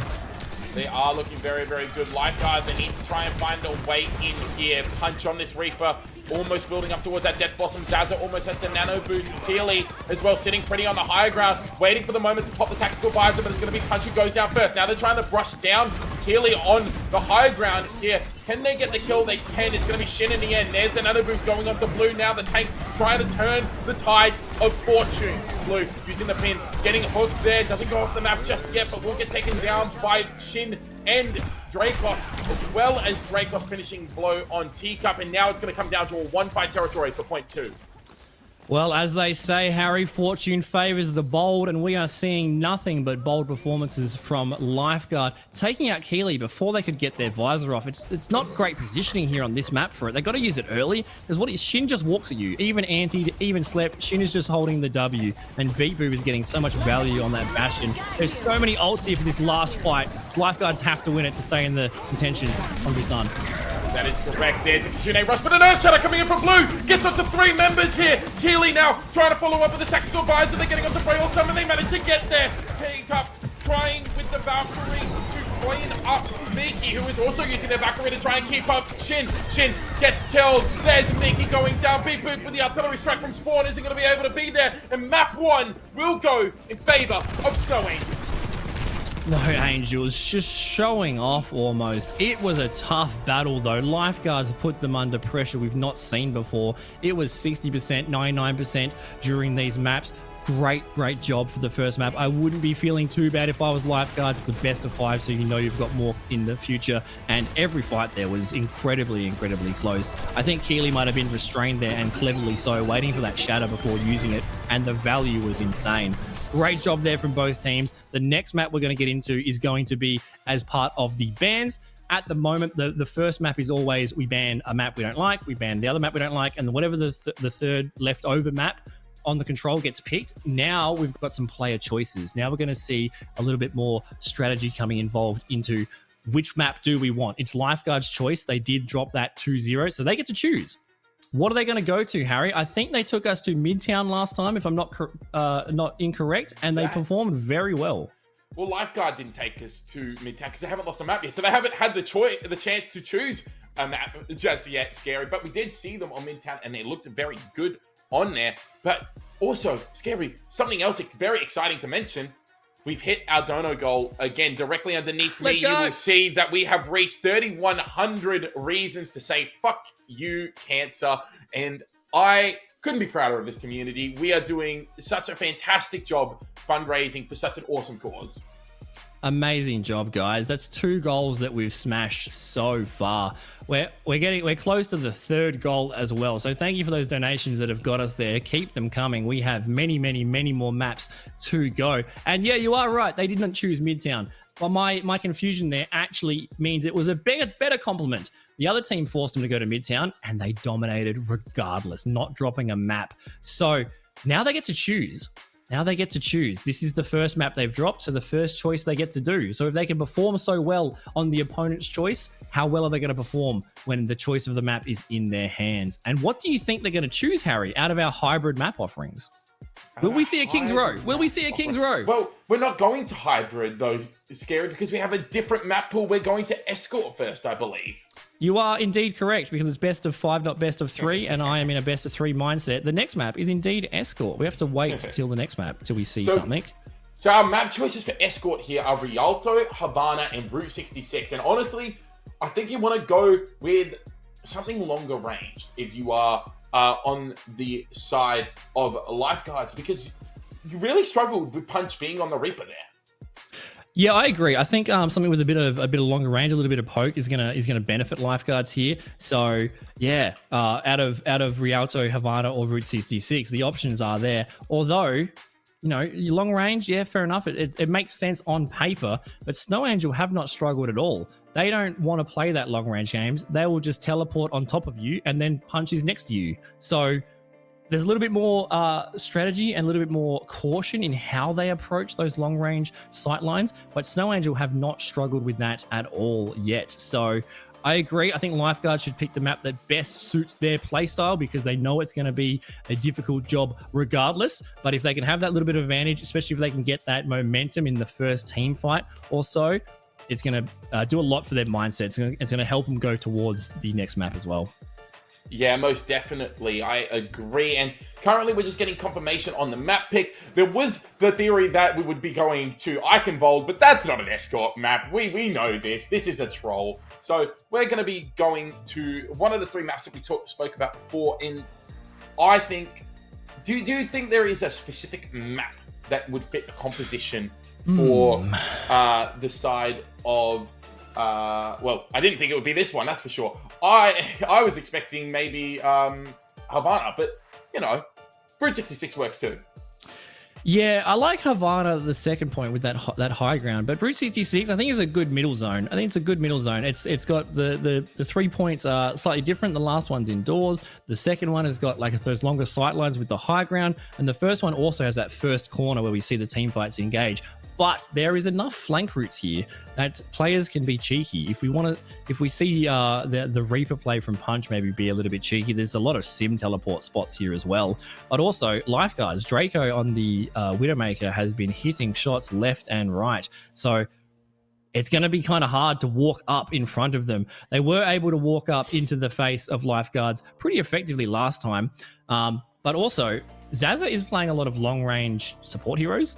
And we saw them do dots damage on a tire as an Ana, which is like, what is going on there? So not only do you have to think about the long range in terms of what tank you want to play and what DPS you want to play, but the supports have been super, super impactful, especially some of the Alari plays we've seen, throw down the pylon and just hit the heads. We've seen Zen be very effective here. We've seen a Brig here and there, not too much, but maybe a Lucio to get into the face of the players, to get on top, a sim teleport. We know Keeley, if their Snow Angels is going to be starting on attack, most likely the losing team gets to pick what the next map is, but the winning team gets to pick what side they start on. Typically we see teams start on attack because then you know how long you have to defend for. And this first point, long sight lines, the corner, the high ground on the gas station, but if you teleport up there and you've got Reaper in your face, the long range doesn't really affect it. And also, we've seen that teams have been adapting to that sim telly by just shattering or charging as soon as they see the sim telly. So it's going to really depend on what Shin decides to run here. I think it's kind of hard. Their Reinhardt and their Roadhog is both very good here, and they can make both work. But what do you think we're going to see, Harry, from Lifeguards here? Ooh, look, Shin can play more than just the Roadhog. I was really expecting to see maybe some Doomfist come out from Shin, or even Reinhardt from Shin, to maybe even just try and match up with Blue and just see if they can be a little bit more aggressive against them. But so far, this Roadhog composition seems to be what they're comfortable with, and so I wouldn't expect to see much more different from Lifeguard. Yeah, you did mention that they're very capable on Doomfist as well, and that's a character we've not yet seen. However, there's no real urgency or need to swap to that when your Roadhog is performing so well. In fact, we actually have Rialto? I think we have Rialto. Yeah, we got baited. Okay, this makes more sense actually, because this means that Shin is going to be going for some funny hooks off of the first point bridge here.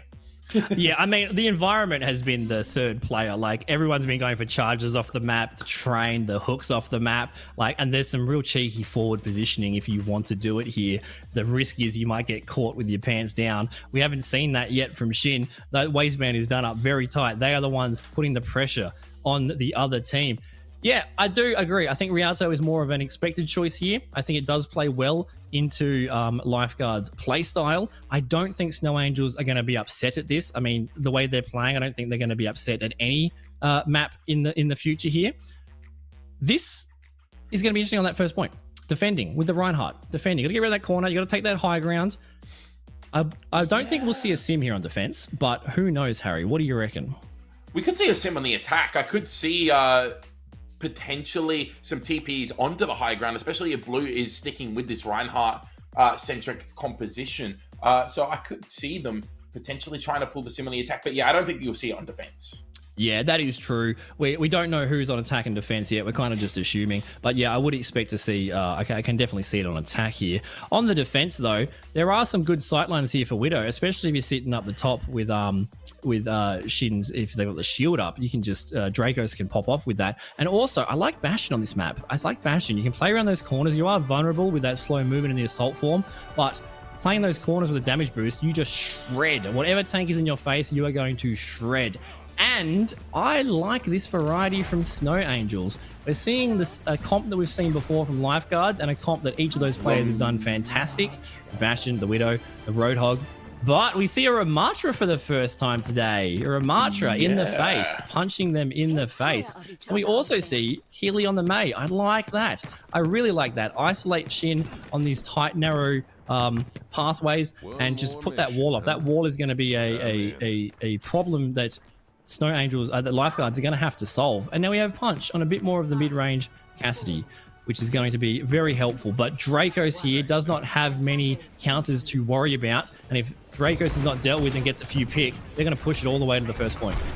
Yeah, well, they're going to need to try and get those picks around the corners here, as that's where we're going to see the setup coming through from Lifeguards here. The hook is missed there by Shin. Maywall coming up just to shut down the Bastion form from Big Boop there. And now it's the Rampage form being used already. Great hook there. Gets onto Punch. Punch falls very, very low. Finished off there by Draco. Now, are they going to go for the Resurrect? They are, but Teacup gets hooked out of the Resurrect there. Now it's just Shin walking forward here onto Blue and onto the May of Keeley, who comes out of the ice block and just gets annihilated there, as they've just kind of ignored Blue. They've just let Blue exist in the back line. Yeah, they have. That's a great opening there from Lifeguards. The issue there was just Snow Angels just had so many cooldowns used so quickly. The Mayo, the Maywall, and the form, the Nemesis form, or the Omnic form, or whatever Ram Archer's form is called. No longer does that matter because Blue is now swapped onto the Reinhardt. Can walk forward a bit. They should be coming in here to contest. It's going to be difficult though, especially with that Bastion just pumping damage. Punch gets a body shot and then taken down there by Big Boop, and now it's just going to be the side of Lifeguards trying to walk forward here. There's a hook onto Blue, but Dracos takes down Teacup, so there's a lack of healing now. The Anti-Nade already come through, so there's no offensive pressure. Dracos with 2 in this fight, and Lifeguards, they've got a bit of life back into them now. They have indeed, and that's the thing. Even if you use all your cooldowns, you anti, Shin can just sustain so well, especially from Bray's cleanse. And it's just great shot. This is so aggressive. They're going to have to be really patient here, Snow Angels, because Lifeguard's momentum is just non-stop. The ult coming out, which is interesting. Yeah, they're just trying to keep this forward momentum right now, and Shin is just keeping all this space at the moment. Big Boop doesn't find anything with that artillery strike, and again, just poking and prodding right now. And I was going to say, Dracos has been unanswered, and that was a role that Punch took with the Reaper. A bit tough to flank now. Punch on the Genji, going to be hunting that Widow. The Nano coming out on Blue. Yeah, Blizzard as well, but it doesn't catch on to anything. And Blue really not finding a whole lot of damage with this Nano boost either. There's the whole hog now coming out from Punch, but they from Shin, I should say, sorry. But they're not really able to find anything, and Dracos was found earlier in the fight. Miki now using that Valkyrie. Are they going to try and get a Resurrect here? They are. That's risky, but they get it off. Shin somehow back to life. Now it's going to be the Kitsune Rush being used, but an anti-nade falls onto Shin. There was no Suzu available. Punch with the Genji dash goes straight through Big Boop there. Now it's just going to be Dracos who takes down Killy Mercury, but the cleanup should be here for Snow Angels. Yeah, that was great there. They needed to stop that momentum. They invested a lot of ultimates there, and so did Lifeguards. This where the cut is right now is such a good spot to halt that momentum. We saw the Maywall being used so effectively now. Punch has got the blade up already. Thank you to the observers for showing us that POV. I want to see more of it because I'm a Genji nerd. But Punch is going to be punishing Dracos, and Dracos had a lot of opening picks there. So we'll have to see how that goes. Lifeguards do not have any ultimates here if they want to contest this. No Angels the option to invest them if they need to. Earth Shatter goes away! What? Blue has just whipped the Earth Shatter. That could have been massive. Shin gets to come onto Teacup now as well. Dragon Blade still available here for Punch, but it's going to be up to them whether they want to use it or not. There's an Nano Boost. There's the Dragon Blade being used. The dash misses. Can they slash away a brace? And they do. The dash comes back through now to Bebop. Punch has just secured this fight win. Dracos will get the kill, but it will not matter. The damage has been done. Yeah, that was a great blade from Punch there. It's always difficult chasing Mercies because they're just very annoying with how much they fly. But once that cleanse was out, and a great cleanse it was, that means that blade was very effective. That was a great cleanse there. Lifeguards invested no ultimates. They had none to invest, but Snow Angels needed to put in 3 ultimates just to stop the dry push because there's no high damage characters on Snow Angels to deal with Shin. Shin is just never dies, a million health. But the rest of the team is vulnerable, and that's what they're focusing on, and that's what's been working for them. They have a Blizzard coming up right now if they need it. 2 minutes on the clock. There's a few more fights on the cards here. That Blizzard in where the card is right now is going to completely stop this fight if necessary. Anti-nade there put a lot of pressure onto Shin, and then again during the Blizzard, Zaza has been hitting these nades consistently and with great value as well. Now it's Snow Angels. They've dwindled the time of Lifeguards down to just over a minute and a half, and scary things are looking a bit dicey now.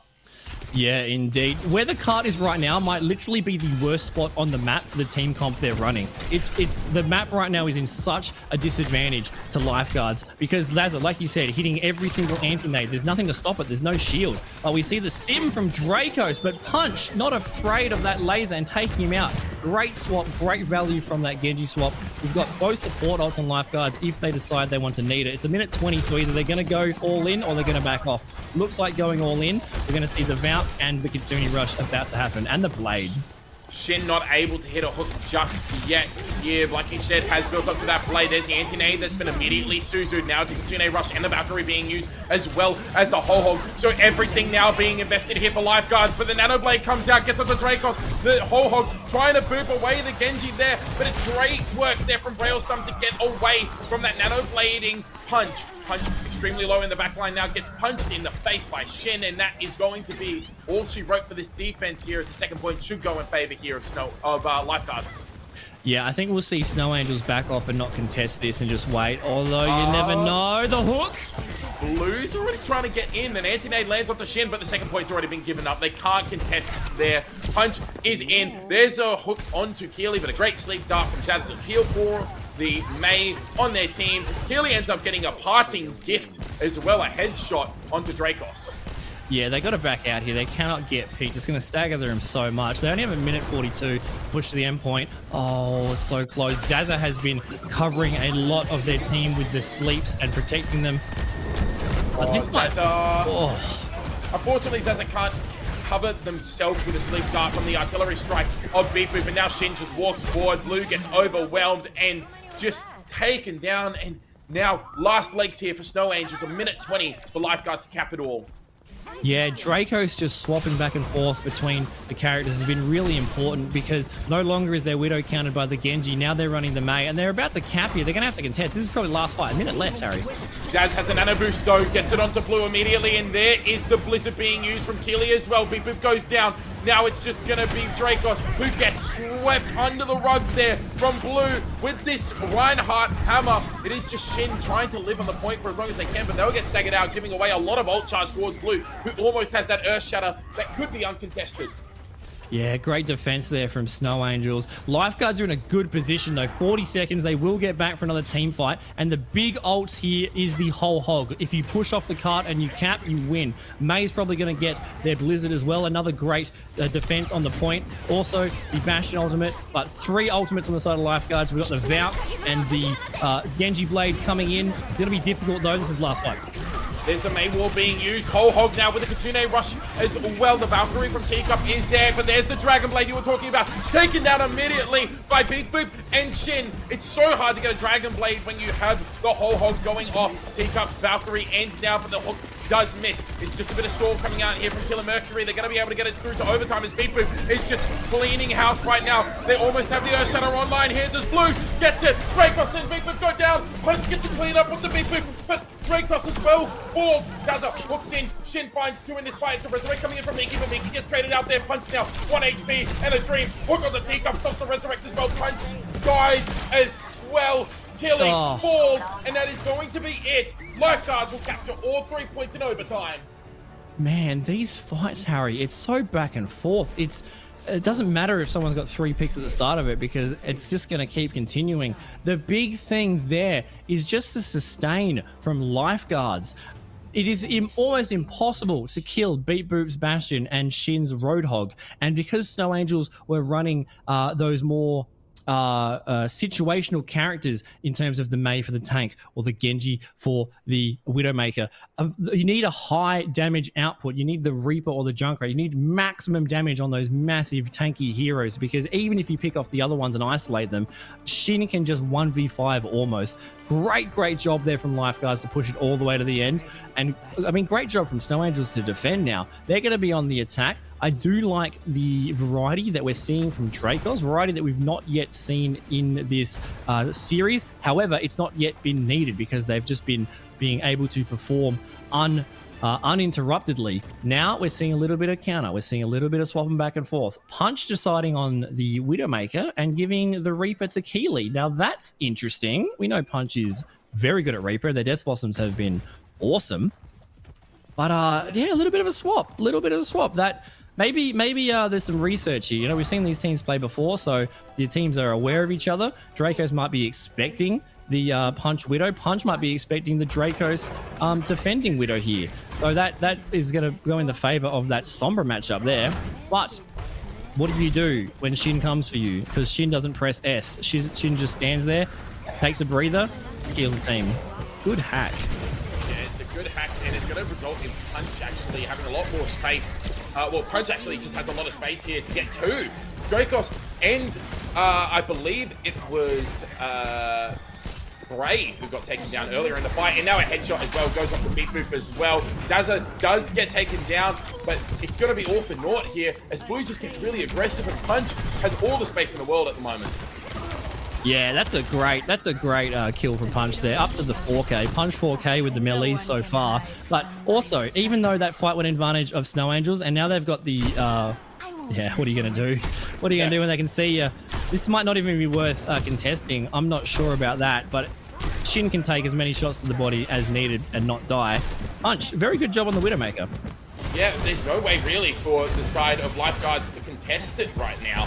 Punch going back up to the high ground. Shin's on the point now. It's going to be a hack onto Blue, who gets absolutely deleted right there from both Dracos and Shin. But the resurrect from Teacup on the point comes through. Beat Boop now trying to get a lot of damage done there. There's a Suzu being used to keep the Bastion alive, but Zata takes down Beat Boop eventually. Blue has fallen again though. Keely hooked in, taken down. Shin finds two. Sleep Dart does eventually end the Roadhog's reign of terror, but that is not going to be enough to win this fight here as Teacup wins the 1v1 against Miki.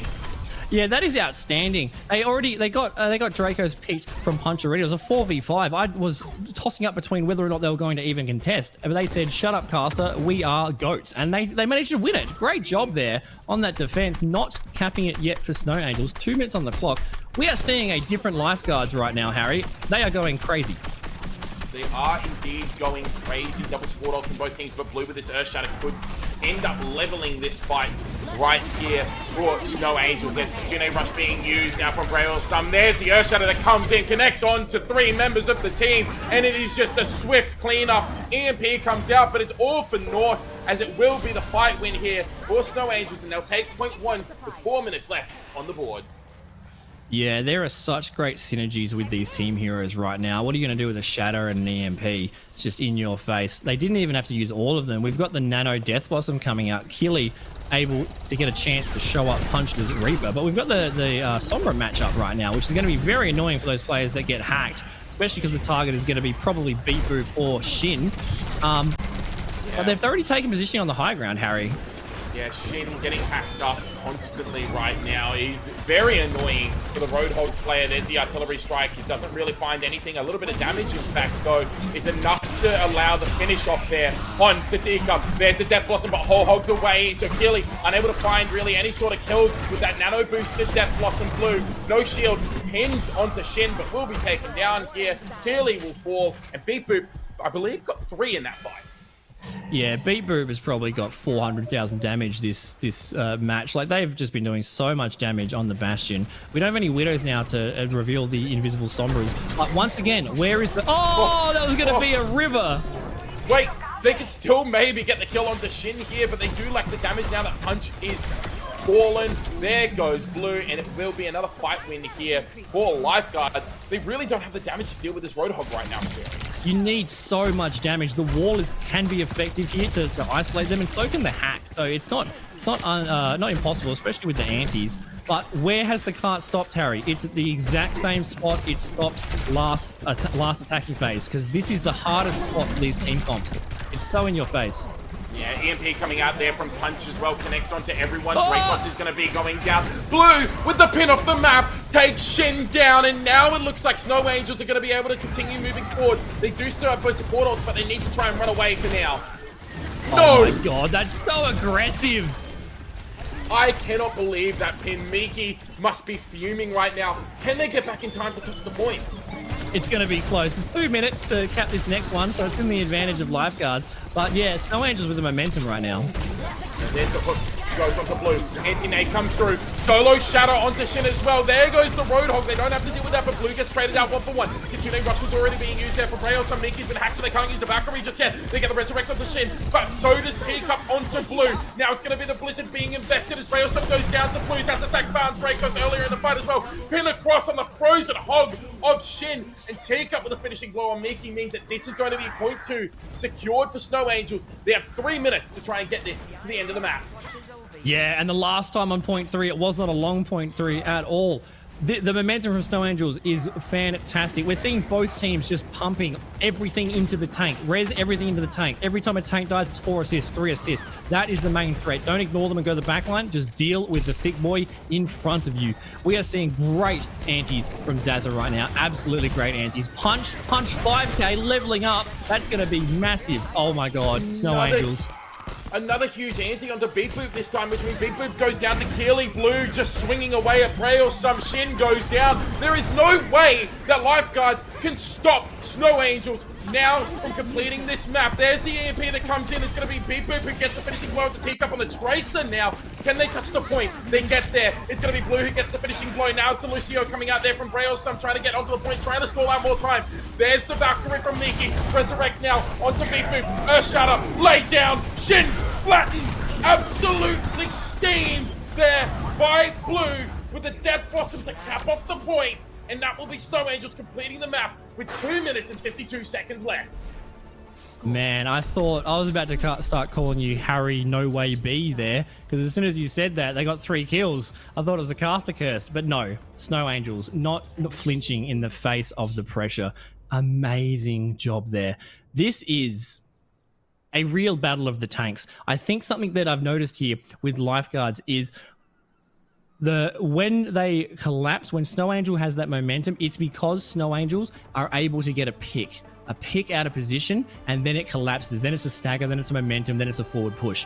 Whenever it's been 5v5 and they get close enough, it's been back and forth, and I think Lifeguards has one of many battles that Snow Angel had in that moment. So they've just got to be careful on the approach. Because when they get face to face, that is when we are seeing the most competitive and back and forth battles. But these tank players, and I think we've seen the adaptation towards the end of that last fight there, they are being focused. That's the focus. Even if we kill 3 people, the tank's still alive, we might lose. The tank is being the focus right now, and the counter picking is revolving around the tank. We've got Keely onto the Ash now. That's going to be very powerful with that damage boost. Shin not flinching, staying on that Roadhog, which, why would you change? It's been doing so much work. But look at the damage output from Lifeguards. Roadhog, Bastion, Reaper, and they've got the Cleanse for Zaz's anti. That is so much damage coming your way. Blue's shield is going to get deleted, but we also have that long range. There's a lot of good spots here for Keely, and Punch is going to be able to shoot into that hog and build his ultimate incredibly fast. They only have 45 seconds though, so Lifeguards need to win this first fight. Punch got in, took 2 shots, and then walked away. It took Shin down to half HP. The Lifeguards now, they're just slowly creeping up with the payload here. There's the anti-nade being used by Zaza. Doesn't connect onto Shin this time, but Shin already so low. The pressure from Punch is there. Fire Strike just misses out on Dracos and getting the kill onto the Reaper of a Lifeguard there. As now we see the engage coming in here from Snow Angels. They're trying to get onto Shin and onto Dracos, but they just can't get the kill yet. Fight back and forth right now. No shield really available as Punch now going onto a bit of a flank here, trying to get onto the support of Brailsum. Brailsum goes down. It's going to be Punch who's in the back line. So low on HP now, but all the resources from Lifeguard have been drained. Nano boost from Zaza goes off the Punch. It was built up so quickly. They can't sustain through that amount of damage, and it will be a hold here for Snow Angels, and the Lifeguard's work has been cut out for you. That was a great hold from Snow Angels. I was just thinking, I think this map is going to come down to the battle of the first corner, because that was so good from Snow Angels. Great patience, just playing that corner, not letting them push W, making sure they were full health, making sure they couldn't get around that corner and get that momentum. Really good job there from both the Reaper players. But like you said, I think someone that I've been mentioning a lot right now is Zaza. Zaza is building up those nanos unbelievably fast, and it is it is partly due to the amount of healing that they can output onto their tank players, because both teams are putting out so much damage. But an early nano when the other team doesn't have it, or like the first ultimate of the game, that is so impactful. And especially if it's followed up by the sleep and the nade on cooldown, that has been one of the factors that Snow Angels have been having the advantage in these fights. And you know what? Shin has been performing out of their mind in the face of those antis and sleeps. You would think, go Anna, deal with the hog. There's no dealing with a hog of this caliber. The hog will just smile at you, have a breath, and walk towards you. So this is great job from both teams. We're not seeing any Widowmaker. I think that might be a risky play, a high risk, high reward if you get an early pick. They're going with a more standard comp, a more brawly comp. They want to get in the face of you. Dracos with a great off angle here on the high ground. That's going to be hard to deal with. Maybe a telly from Punch. But if Keeley can build up the Blizzard in this next 3 minutes, and they have 3 minutes, Harry. Yeah, 3 minutes. Well, that's what I was going to mention. You have plenty of time to build up your ultimates here if you are Snow Angels. You could just wait 2.5 minutes in AFK and walk in with 5. You know, it could be a possibility. So this is a lot of pressure on lifeguards, but if anyone's going to do it, it is them. What a hook coming in from Shin. Immediately, Punch gets taken down. So that theory that they might be able to contest the high ground, but right now is not going to come to fruition. There's the anti-nade going on to Shin. No, Blue needs to be careful not to get taken down, but will get finished off there by Dracos. And the first hold of many has happened for lifeguards, but they have to be Stalingrad-esque right now. They do. This has got to be like, they got to put up a wall. Just there is such a disadvantage here because Snow Angels can swap characters as many times as they want. There's no going back to spawn for lifeguards. But the second Blue is just slightly out of position, or there's someone slightly isolated, that person's getting hooked. That person's getting hooked. And Shin is holding the fort right now, literally and physically in front of their entire team. Yeah, this is just so much pressure onto Shin right now. So much damage being put in. There's the teleport onto the high ground there from Punch. So now no one really able to contest the Reaper from just dropping down and then teleporting back up. They use the fade, but there's the anti-nade from Jazza. Shin goes down. Punch does get traded out. They do have the nano boost on the Valkyrie. There's the Earth Shatter that comes through, but Teacup is just cleaning house right now. Takes down Beefwood. Shin back into this fight. Doesn't get the kill onto Killer Mercury, but Teacup has just decimated the side of lifeguards, and they will take the second map. Amazing job there. Amazing job. Focusing that tank, getting them down. And you know what? It's not Valkyries of Vengeance, it's Valkyries of Anti-Vengeance, because lifeguards were excited to play Snow Angels because Snow Angels got the better of them yesterday. And Snow Angels, let's go. Nano, Valkyrie, you're not getting revenge. We're going to make you want revenge even harder with Teacup in your face with that Nano Valkyrie. Whether or not it was a misclick or whether or not it was intentional, they were confident. They went forward. Shin was taken out. Good showing. Great job from lifeguards. But knowing Teacup, that was completely intentional. Scary. There was no way Teacup was not screaming, give me the nano. Yeah, there was no way that Teacup was not yelling for the nano boost from Zaza or to do the funny. As I can hear it in my head right now. I can hear Teacup's voice going, let's do the funny, let's do the funny. You did the funny. You did it. Well done, Teacup. I don't know. If I was lifeguards, I don't think I'd be laughing. But it's funny watching abstractly from the comfort of our casting chairs. Great job, though. This is... Yeah, it might be a blowout. It might be a blowout. Lifeguard are performing unbelievably well, but Snow Angels, there hasn't been a crack in the armor. There has not been. They've been staggered slightly. Momentum has been stopped on occasion from exceptional performances from Lifeguards, but it hasn't been able to stop the consistency. That freight train just keeps on pushing through. Overtime on our second map there, and it was close. But once again, Snow Angels performing. Yeah, Snow Angels are performing to a level that at the moment has not been matched in these finals series. And going into this next map, now we get to go to our hybrid, and it's going to be very interesting to see what gets picked because, again, Kings Row, Midtown, or Eichenwalde are all pretty good for the Reinhardt-centric composition that we have been seeing from the side of Snow Angels. Yeah, I mean, we haven't seen a Kings Row yet. We've seen 2 Midtowns and 2 Eichenwaldes. And yeah, this is an incredibly important choice. This is an incredibly important map choice. This could be the last one. It could be 3-0. We might not have seen, it might just be zeros all the way through on this on this tournament day, on the second day right now, which would be crazy. But Snow Angels have to be feeling pretty good, even though that was close, even though the pressure was there. Anyone's going to be feeling good coming 2-0 into Lifeguard's choice of Eichenwald. Yeah, and I mean, that's probably the best choice that you could come up with. It allows you to get around blue a little bit more. Maybe you can shut down Punch, but Punch looked really good on this map the last time we saw them play on here. Yeah, for sure. And we've seen, like, we do know that Shin does enjoy the Reinhardt. So whether or not they try to match that, it's going to be interesting. I mean, they've won on the Roadhog, so there's not that immediate pressure. But especially on that second point, Roadhog, I mean, you still get hooks off the map. There's still possibilities there. And we've seen teams have those brawly fights on that high ground. So, yeah, Eichenwald, this is going to have to be where... Lifeguards, they have to just channel. They have to just channel the spirit of lifeguarding. They've got to pretend like their team is drowning and they're jumping in their budgie smugglers and they're going to save them. And you know what? I think Shin, that thick man, that flotation device that he is carrying with him, I think he can bring them out of this, especially with the support of such good teammates, especially with Bray's Kiriko that has been cleansing almost every one of Zaz's. We do see, as we've seen many times on this map today, we do see Dracos on the Pharah. Great choice for this map. That's going to be in the face of Keely's Ash, though, and Punch. We saw that clip. We saw that clip of Punch climbing the wall, doming the pharmacy, and that was arguably the reason why they won that map. That sunk it in and locked it in for him. So it's going to be tough to stay in the air too long when you've got the hit scans and Blue's a hit scan with those fire strikes. Let's be real. So is Zaza. So is the Glock.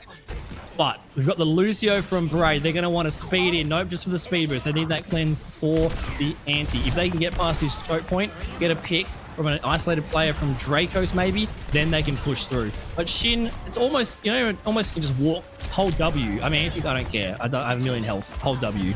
And they're in already.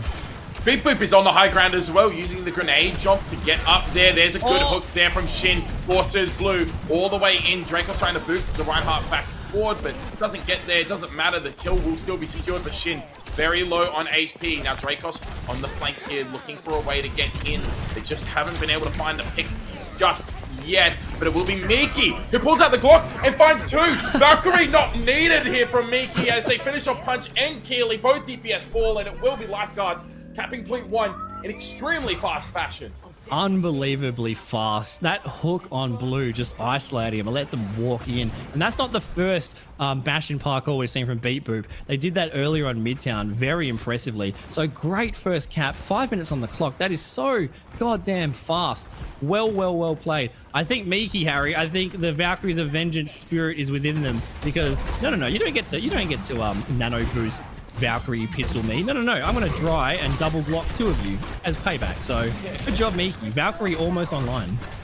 Yeah, there's a lot of ultimates almost online here, but Zaza gets taken down before the nano boost can be invested. I wonder if they can stop this resurrect from coming in from Teacup. No, it doesn't seem like it. That's a good boop off the high ground there. Dracos forcing Keely off of the highest ground, and now Shin and Beat Boop just walk towards the Ash. Shin taking down Teacup as well. This is more like it from Lifeguards. What a sleep start from Zaza, but I mean, it's a solo barrage pretty much onto the Ana there, and it will be Lifeguards continuing to move forward. Yeah, I love that from Lifeguards. They know they've got infinite time, but they're not going to go the slow route up the stairs, take the fight in front of them on that high ground. They're just going to all sit on the cart. And that boot from Dracos, popping Keely off of it. Keely had such freedom there with that damage boost, doing a lot. We're going to have a lot of ultimates coming in for this second point, which has been very difficult for all teams today.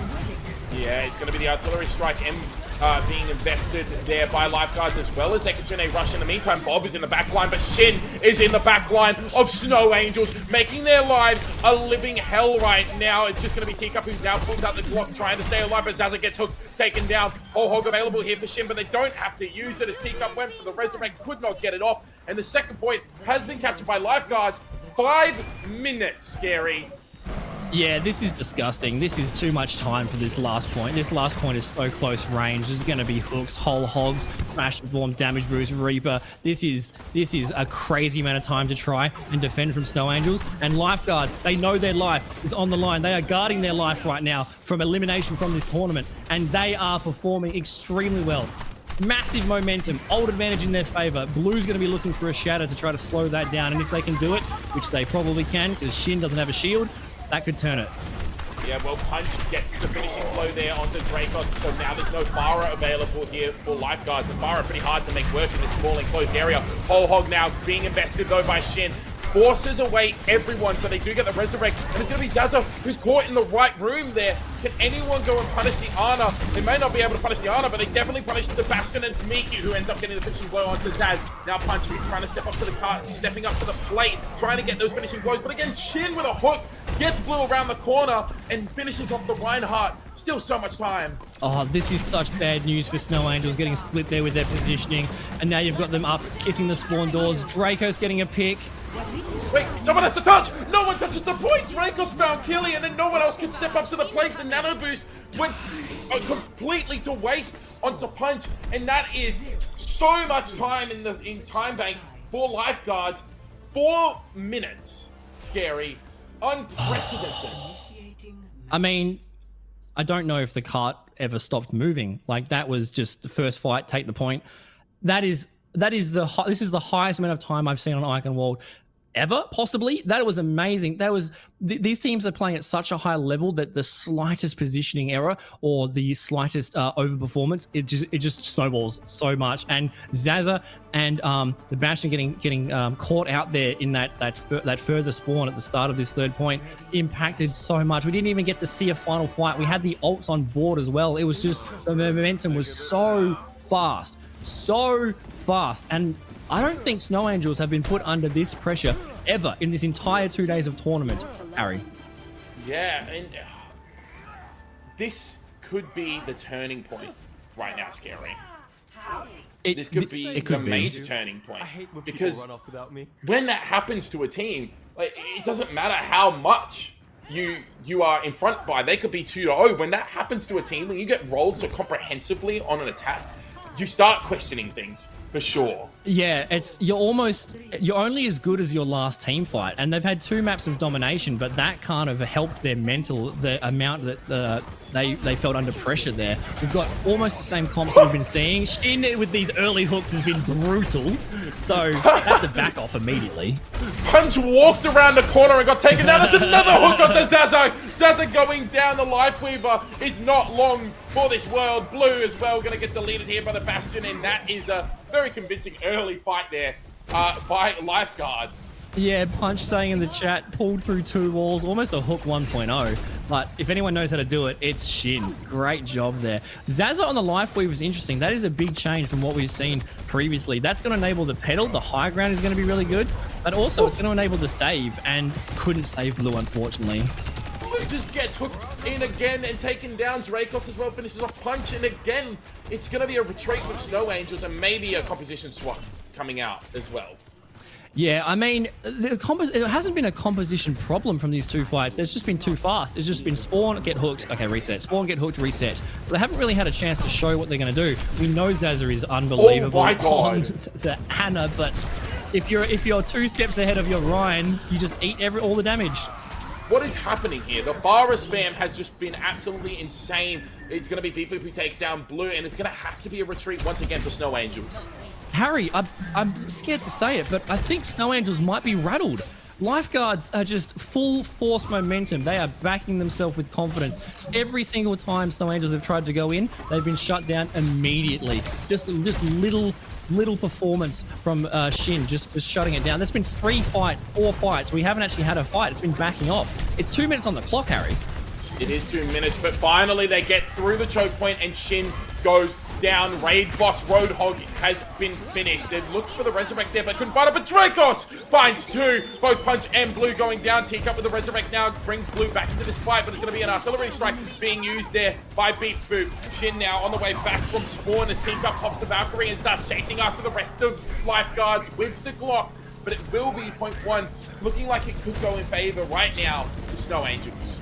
Yeah, there we go. They just needed to just regroup and go in as 5 and just not let Shin get that pick. Instead, get the pick on them first. And they did that fantastically. Once they were in the door, they did not let it shut behind them. They just full forward into the momentum. Dracos, once again, on that Farah, putting out so much damage. This second point is going to go in their favor as well. We'll see what Snow Angels decide to do. We've seen them teleport up there with Keeley, although they have the duplicates, so not at the moment. Although Blue's in by himself. Blue is up there all alone. What? Blue, what are you doing up there, my friend? Shin gets put to sleep from the low ground now, trying to look for Zaza, and it's going to be Punch who gets the finishing blow onto Big Boop. Keely copies over to the Roadhog. Great hook! A 180 Roadhog hook there from Killer Mercury on the duplicated Roadhog. Means that Railsum is not long for this one. And another great hook is run from the low ground. Miki did not stand a chance. Now the Echo of Killer Mercury is looking to contest the high ground here as well. If there is ever a confidence booster in the face of Shin's unbelievable Roadhog, it's copying the tank and getting 3 great hooks. Awesome job there from Keely. Keely has made some plays and opened it up, especially on the Simp, but also on the Echo. Got to keep an eye out for them. They've pushed it under the bridge now and probably going to push it all the way to the doors. They will get one more fight here. We do have the Kitsune Rush to invest as well. Look out for a Nano Death Blossom. Nano Boost, Death Blossom, finds 2, finds 3. It is an absolute decimation from Snow Angels. They breathe the kiss of death into Lifeguards. Yeah, there's just, once the cleanse is gone, you got nothing to answer that. And that's the downside to running the Roadhog. Even though it's been working very effectively, you have to eat every anti. You have to eat every shatter. You have to eat every Death Blossom. It's just in your face. And they saved the shatter. So they can walk around the corner and shatter and push it all the way to the end, but Whole Hog is about to be played. Yeah, and it doesn't get used yet, but a good hook on Killer Mercury means that this fight suddenly becomes a lot slower pace. They're trying to position for the Resurrect here, but they can't get it. As we see Shin using that Whole Hog, pushing everyone back right now. An anti-nade from Zaza onto Shin could open something up, but won't for now. Zaz gets hooked, brought back in, no honor on the field, and that should be no Angels backing up. Yeah, I don't think Zaz is expecting Shin's Roadhog to be so far forward because they've been hooked a couple of times, and they are one of the 2 incredibly important support players. Here we go. Blue, Shatter gets up to 3, Punch now trying to do the cleanup with Keely with a focusing beam as well. Miki goes down at the end there. Dracos does finish off Blue. Shin manages to stay alive. If Shin can stay alive and get the rest of the team back here, they may be able to contest with the barrage. This is so close. They got 3 minutes on the clock. They got the advantage. They got to try to get back in. They're all low health. Can they even contest here? They're just going to get shredded down. Looks like shredded, but Bray getting a kit pick. Yeah, Bray kills Punch, which means everyone can get out now. Teacup goes down. It's going to be a duplication there from Keely to try and secure the fight, but they can't do it. The rest of the team was looking to back out. Snow Angels now are forced to retreat, but they still have 2.5 minutes left on the clock. And Lifeguards are just clutch machines. When it looks like there's no hope, you're getting spawn camped with like staggered players. They manage to pull it out of their butt, and it's working unbelievably well. They know they don't want to get 3-0'd, and they refuse to let it happen. Snow Angels got 2.5 minutes to push it a tiny bit. Yeah, Zaz, another huge anti-nade comes out, but the Kitsune Rush is just too much pressure there for Blue. Now, Punch in the back line, looking very, very sneaky, waiting for the opportunity to fall on the side of Lifeguards like Snow, but for now, they have to wait. Yeah, and Dracos is still sticking with that Pharaohs on this indoor, not usually seen, but working well. Blue staying on that Reinhardt, you can get unbelievable shatters here at this close range with no defense to it. But when you don't have that shatter, you're just eating a damage boosted Mashing from Beat Boop, and that makes it a bit difficult to walk up. They have 1.5 minutes left. They've got some ults on board. It's not last fight unless they want to commit to it, but they need to try to cap to bring this map to overtime. There's the Nano Boost. There's the Death Blossom being used. The hook does cancel the Death Blossom, but now you have to deal with a Reaper who's still Nano Boosted, shooting directly at the center of mass of the Roadhog, and that is a team kill that will secure the 3rd point here for Snow Angels with 1.5 minutes to spare. Yeah, that didn't have to be last fight, but you know what? Reflecting on it, they know that Lifeguards has got 4.5 minutes on the clock, so that extra 30 seconds might come into play here. And the coordination from Snow Angels in terms of their ultimate usage has been fantastic. You can almost hear the communication that's going on, because there's not really an answer when Snow Angels have their ultimates built up and do combo in that way from Lifeguards. They are not running a supportive ult. They only have the cleanse occasionally when Bray is on that Kiri, which has been fantastic. But there's no shield, no mitigation. Apart from the cleanse, you are just open season unless you're winning. And when you don't have the momentum and you're not in that pressure position, you are open season. And that's when Snow Angels have been effective. They might have been getting held here and there slightly, but they're just being patient. They know when they build up that time, when they build up those ults, that is when they have the advantage. Sure, none of us have ults. You just can be Roadhog, you can do damage, you can hooks. We can't beat that. There's not much we can do about that. But when the ultimates are online, that's when we are guaranteed to have the advantage and guaranteed to win. So Really good adaptations from both team here, sticking with characters that we've seen from them before. Keely is on the soldier on attack. That might be a little bit difficult.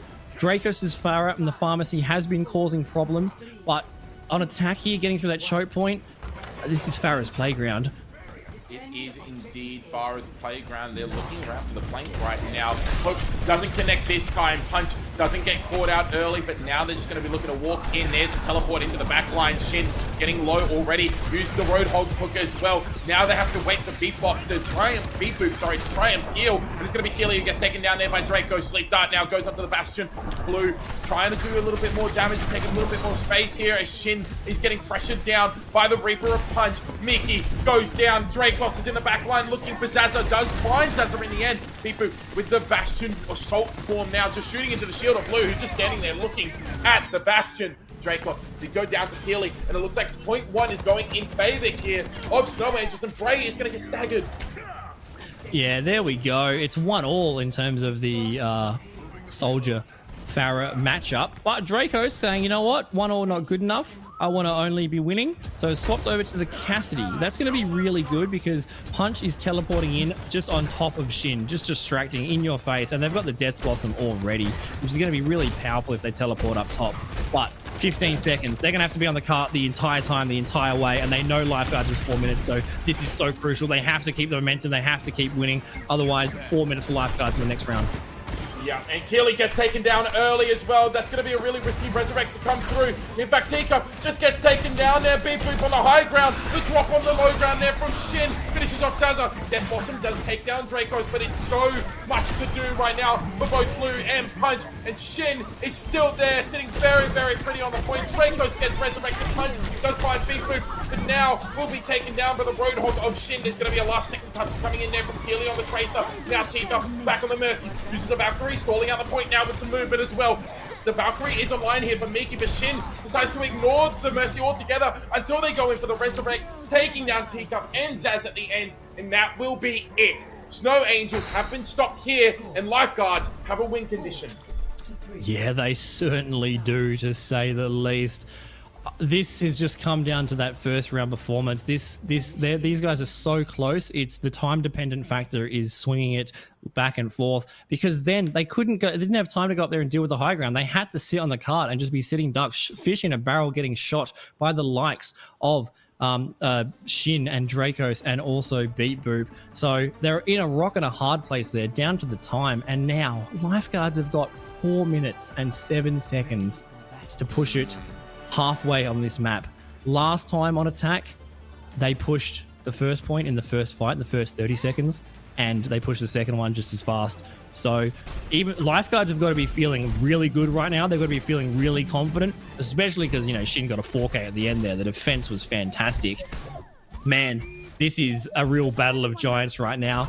If Lifeguards do not manage to hold it, it's going to be 3-0 Snow Angels grand final victory. But Lifeguards have the advantage here. They have the advantage and they need to capitalize on it. Otherwise, they are out. Same team comp we've been seeing for these players beforehand. We've just got to watch out for the Shin hook. We've got the Reaper. We've got the long range Ash.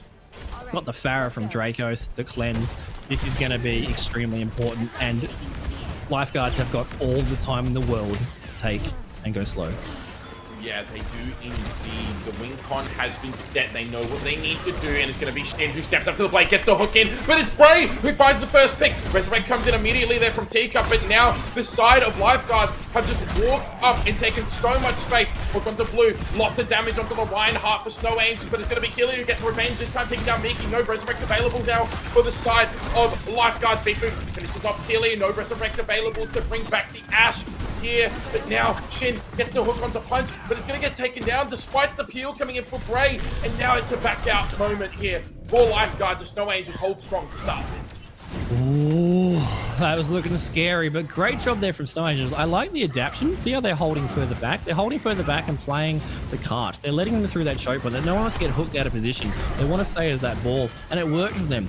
But special mention to Bray. Bray has got a couple of early picks on Kiri. I don't know if they're wall climbing and hunting players. Once that anti's out, they can kind of go on the offense. They've got the first pick a few times, and they're about to have their Kasuni rush as well. But Zaza has got nano 24/7. If they're in trouble, they can nano the Reinhardt. Lifeguards have got 2.5 minutes, but Snow Angels are looking good on defense here.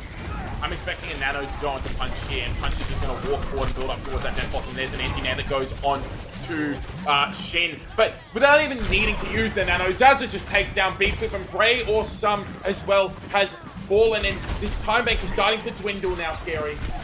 Yeah, it is. The pressure's definitely building. Like I said before, Snow Angels have got that advantage when the ultimates are online because the Shatter and Death Blossom have no answer to it, and they do have those ultimates online at the moment. They only need one to defend this point if they need it. Yeah, there's Beeflip using the artillery strike. It does force everyone off of the high ground here, but no kills or damage to be found. Bob online now for killing Mercury, and both Valkyrie has been used. Now the nano boost as well as Punch walks into the back line, gets 3 with the Death Blossom, the coordination, the execution. It is all there for the side of Snow Angels. They are holding so strong. Unbelievably strong, and they still have the Shatter and the Bob in the bank. Oh my god. Even though they have 4.5 minutes on this attack, down to 1.5 now. The longer this goes on, the better it is for Snow Angels because they have such a good advantage when the ultimates are online. There is the Barrage, there is the Kiriko Rush, there is the Valkyrie, but when you get shattered, what do you do? What do you do? When Bob contests the point overtime, what do you do? This is looking very scary.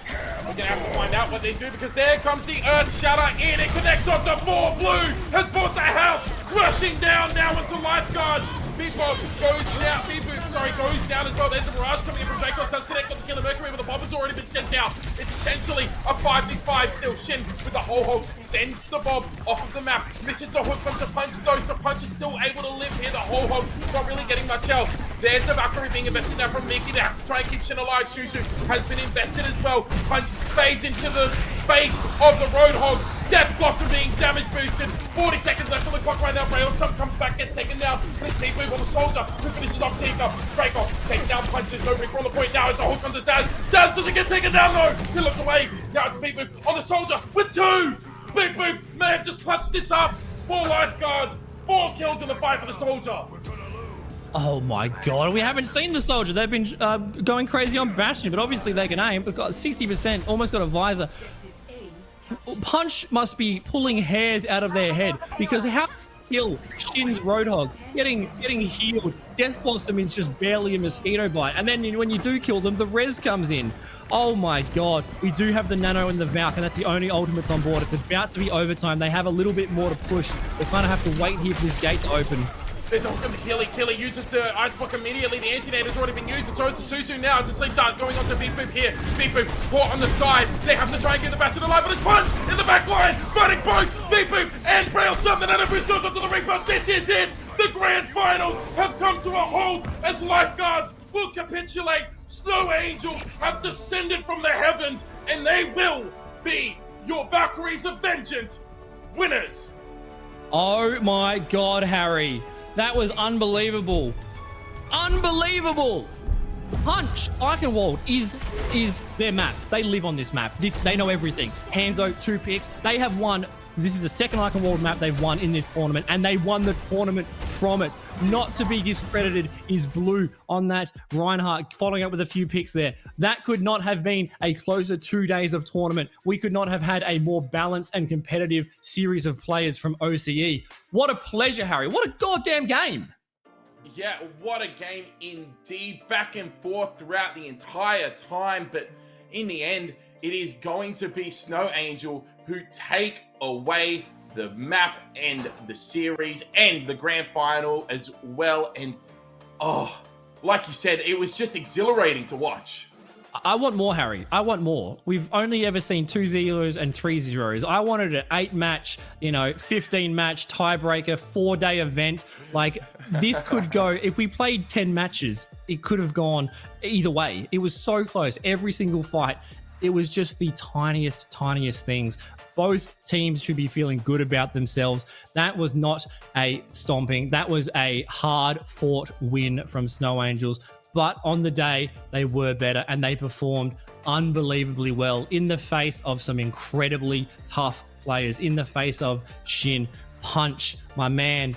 Amazing Death Blossoms, amazing Hanzo. You put your name on Icon World for sure, and congratulations on the victory to Snow Angels. Massive congratulations indeed. We are going to be setting up an interview very briefly, so we may be going to a short break before we do that. But so we'll be going to that team interview. That's what I was trying to say. So we will see you on the other side of this ad break, and when we come back, we will have the winning team available for an interview, as well as the MVP Not yet, Harry. award Not and yet. interview. There has been an overwhelming demand from the audience that they just want to hear more of our voice. They haven't heard enough of it. So they've been screaming encore in the chat. They want to hear more from us, Harry. And I have an unbelievable amount to talk about, because not only have we had such an competitive series over the 2 days, not only have we had 40 players and 8 teams, not only have we given away mouse pads, not only have we had an unbelievable grand final, we've also raised $3,145 for the National Breast Cancer Foundation. So anyone in chat that's watched or support or been part of this or donated, if you've got a few bucks, it's not over yet. We've got team interviews coming up. Throw it in. We've still got time to hit that goal.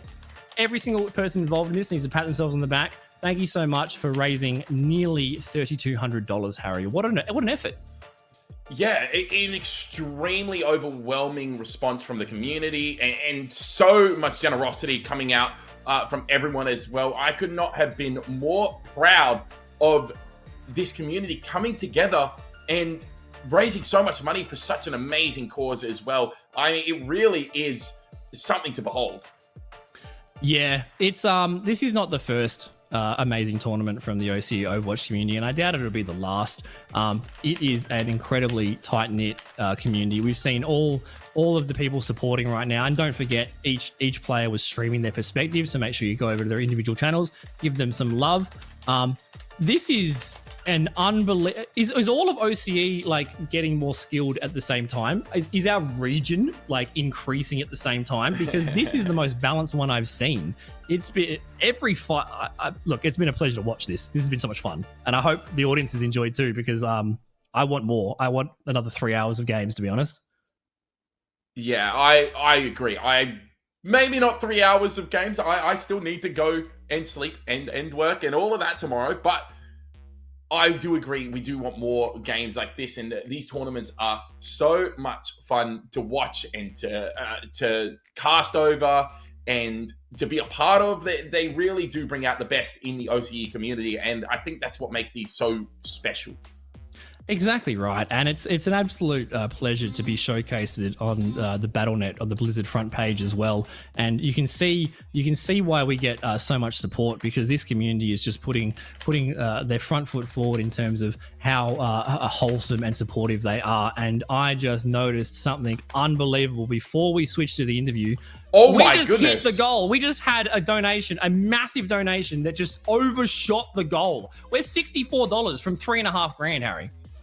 What in the world? Ape, thank you so much for... I believe that was you, Ape. Thank you so much for dropping that donation there. Wow. Incredible. $3,446 raised and 3,446 reasons to say fuck cancer. That will be it from us. We are going to hand you over back to Wanderlust, who is doing the team interview with the winners of the tournament. Say hello to Snow Angel. And you're on. Welcome into our winning team, Snow Angels. How are you guys feeling after that victory? Feeling Epic. Awesome. Epic. We good. Pumped. we are Very, so very up good right now. job. The fact he's only lost one map the entire series is honestly insane.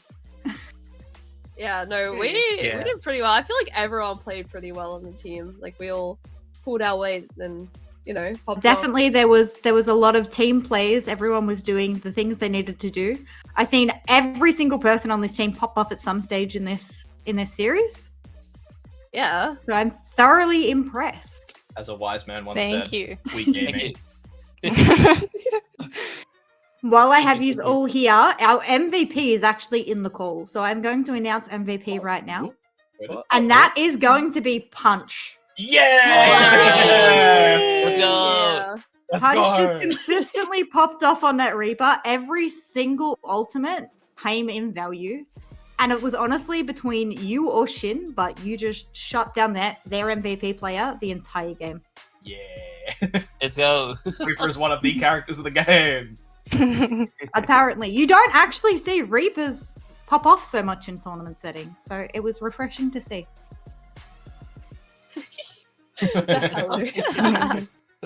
Well done, guys. All right. Thank you for having this interview and good job on winning the tournament. Yeah. Thank you. Thank you. you. It was very fun. Yay. Yay. All right, good to throw it back to the car. Okay, apparently we are coming back on to the stream. So before we quickly take off, we have raised $3,500 for the National Breast Cancer Foundation. Absolutely monumentous effort from the community here. We'll do one last thank you to Quokka Mousepads as well for sponsoring the event. If you would like, we've obviously given away 2 now $50 Quokka Mousepad vouchers. Earlier, we gave away to chat. That was won by Pie in the chat there. And now Punch as well will be taking home the $50 voucher for winning MVP for the tournament. And I think that's pretty cool, Quokka. Thank you so much. Remember, go visit and check out Quokka Mousepads. They do some awesome custom mousepads, the best in the business at doing that. You can customize your size, the image that you want on it, the stitching, everything. Go check them out and make sure that your desk has been lightened up by one of their beautiful mouse or player mats. Exactly right, Harry. Great job to the sponsors supporting this. I have 3 things to say very quickly before we do end here. The first one is we have hit 3,500. That was from Blaze Ninja, who was one of the players today and performed great. We have hit $3,500, which is $1,000 ahead of the original goal. So all of you should be goddamn proud for putting it towards a good cause. Thank you so much for that.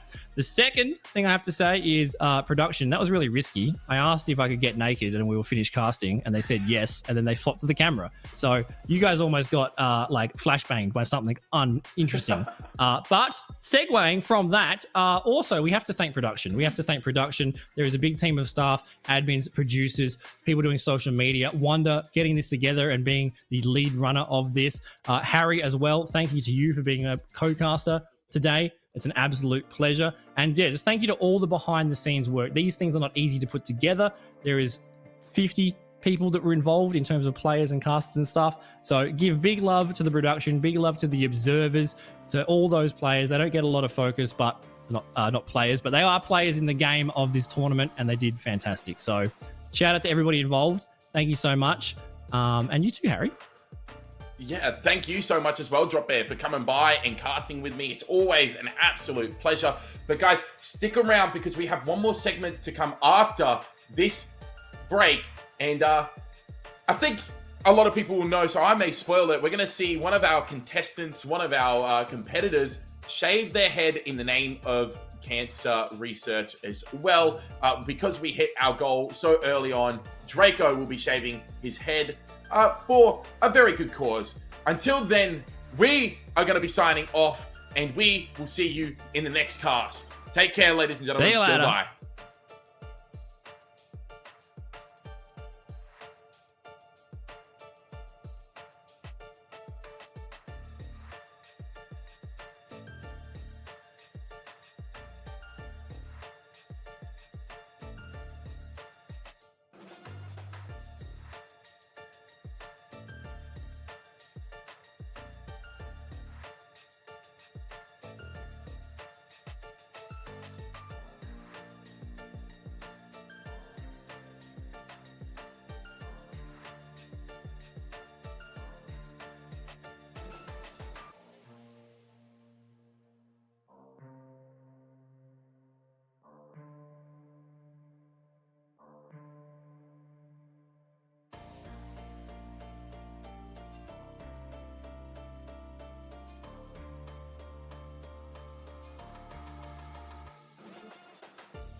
Welcome back, everyone. We have Draco here who is going to shave his head for hitting the $1,500 dono.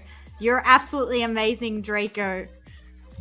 Oh boy, this is going to be interesting. I'm going to miss my hair. I don't think I've ever had it so short.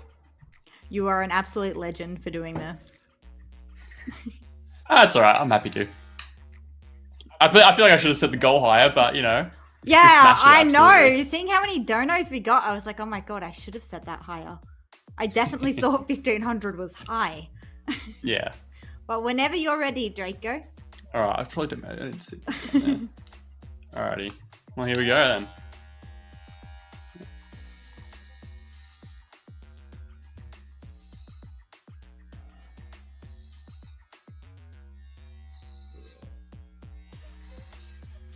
It's coming off. Oh, it's so much hair. You do have a lot of hair. You know what? It kind of suits you though.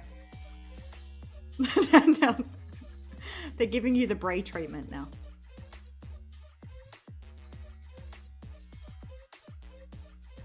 Yeah, like I said, you look cold.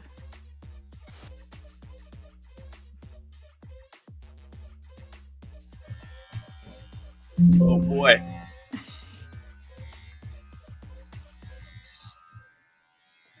It's actually looking good, Draco. No stress. You're actually gonna freeze. There's beanies, Lucy.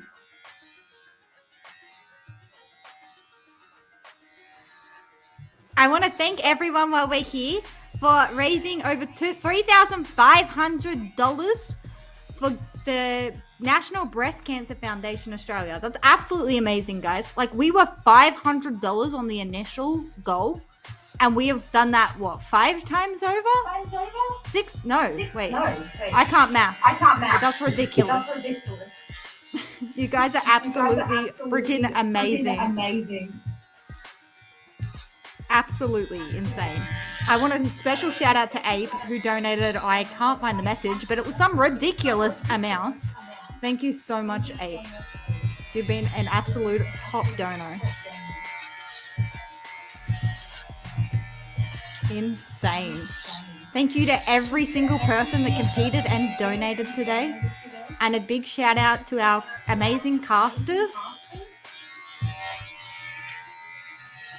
Oh, it's almost off. Almost scored. So close.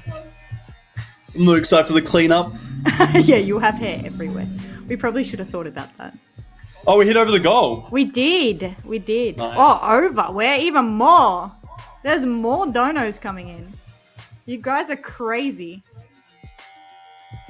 Absolutely insane.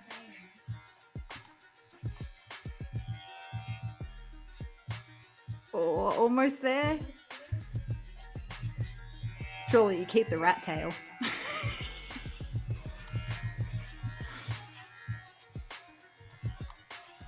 Thank you for the raid, Blue.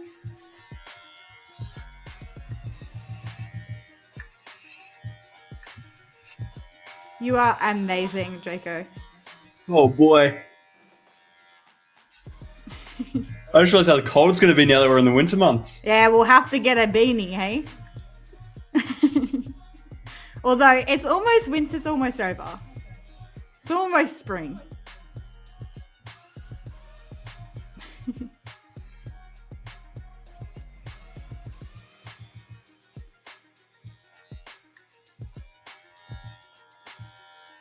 It actually suits you, Draco. It dead set suits you. This is going to be an interesting conversation when I meet my family again.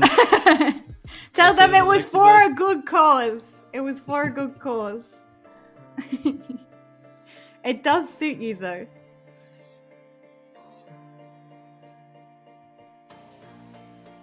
Who agrees it suits Draco?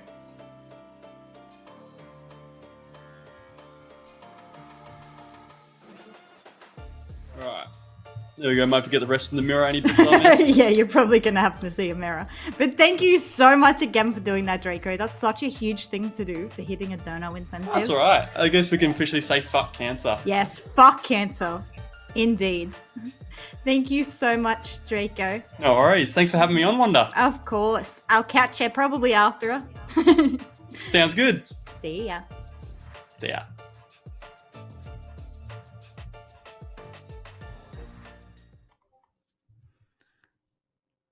Alrighty. Yes.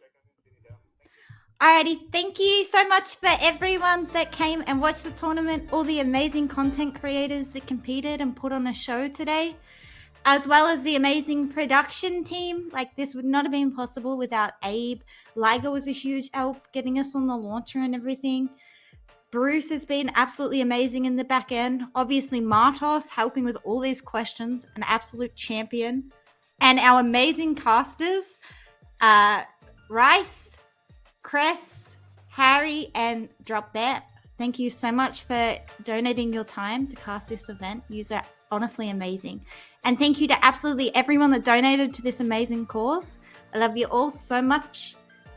And that'll be it for us. Bye, guys.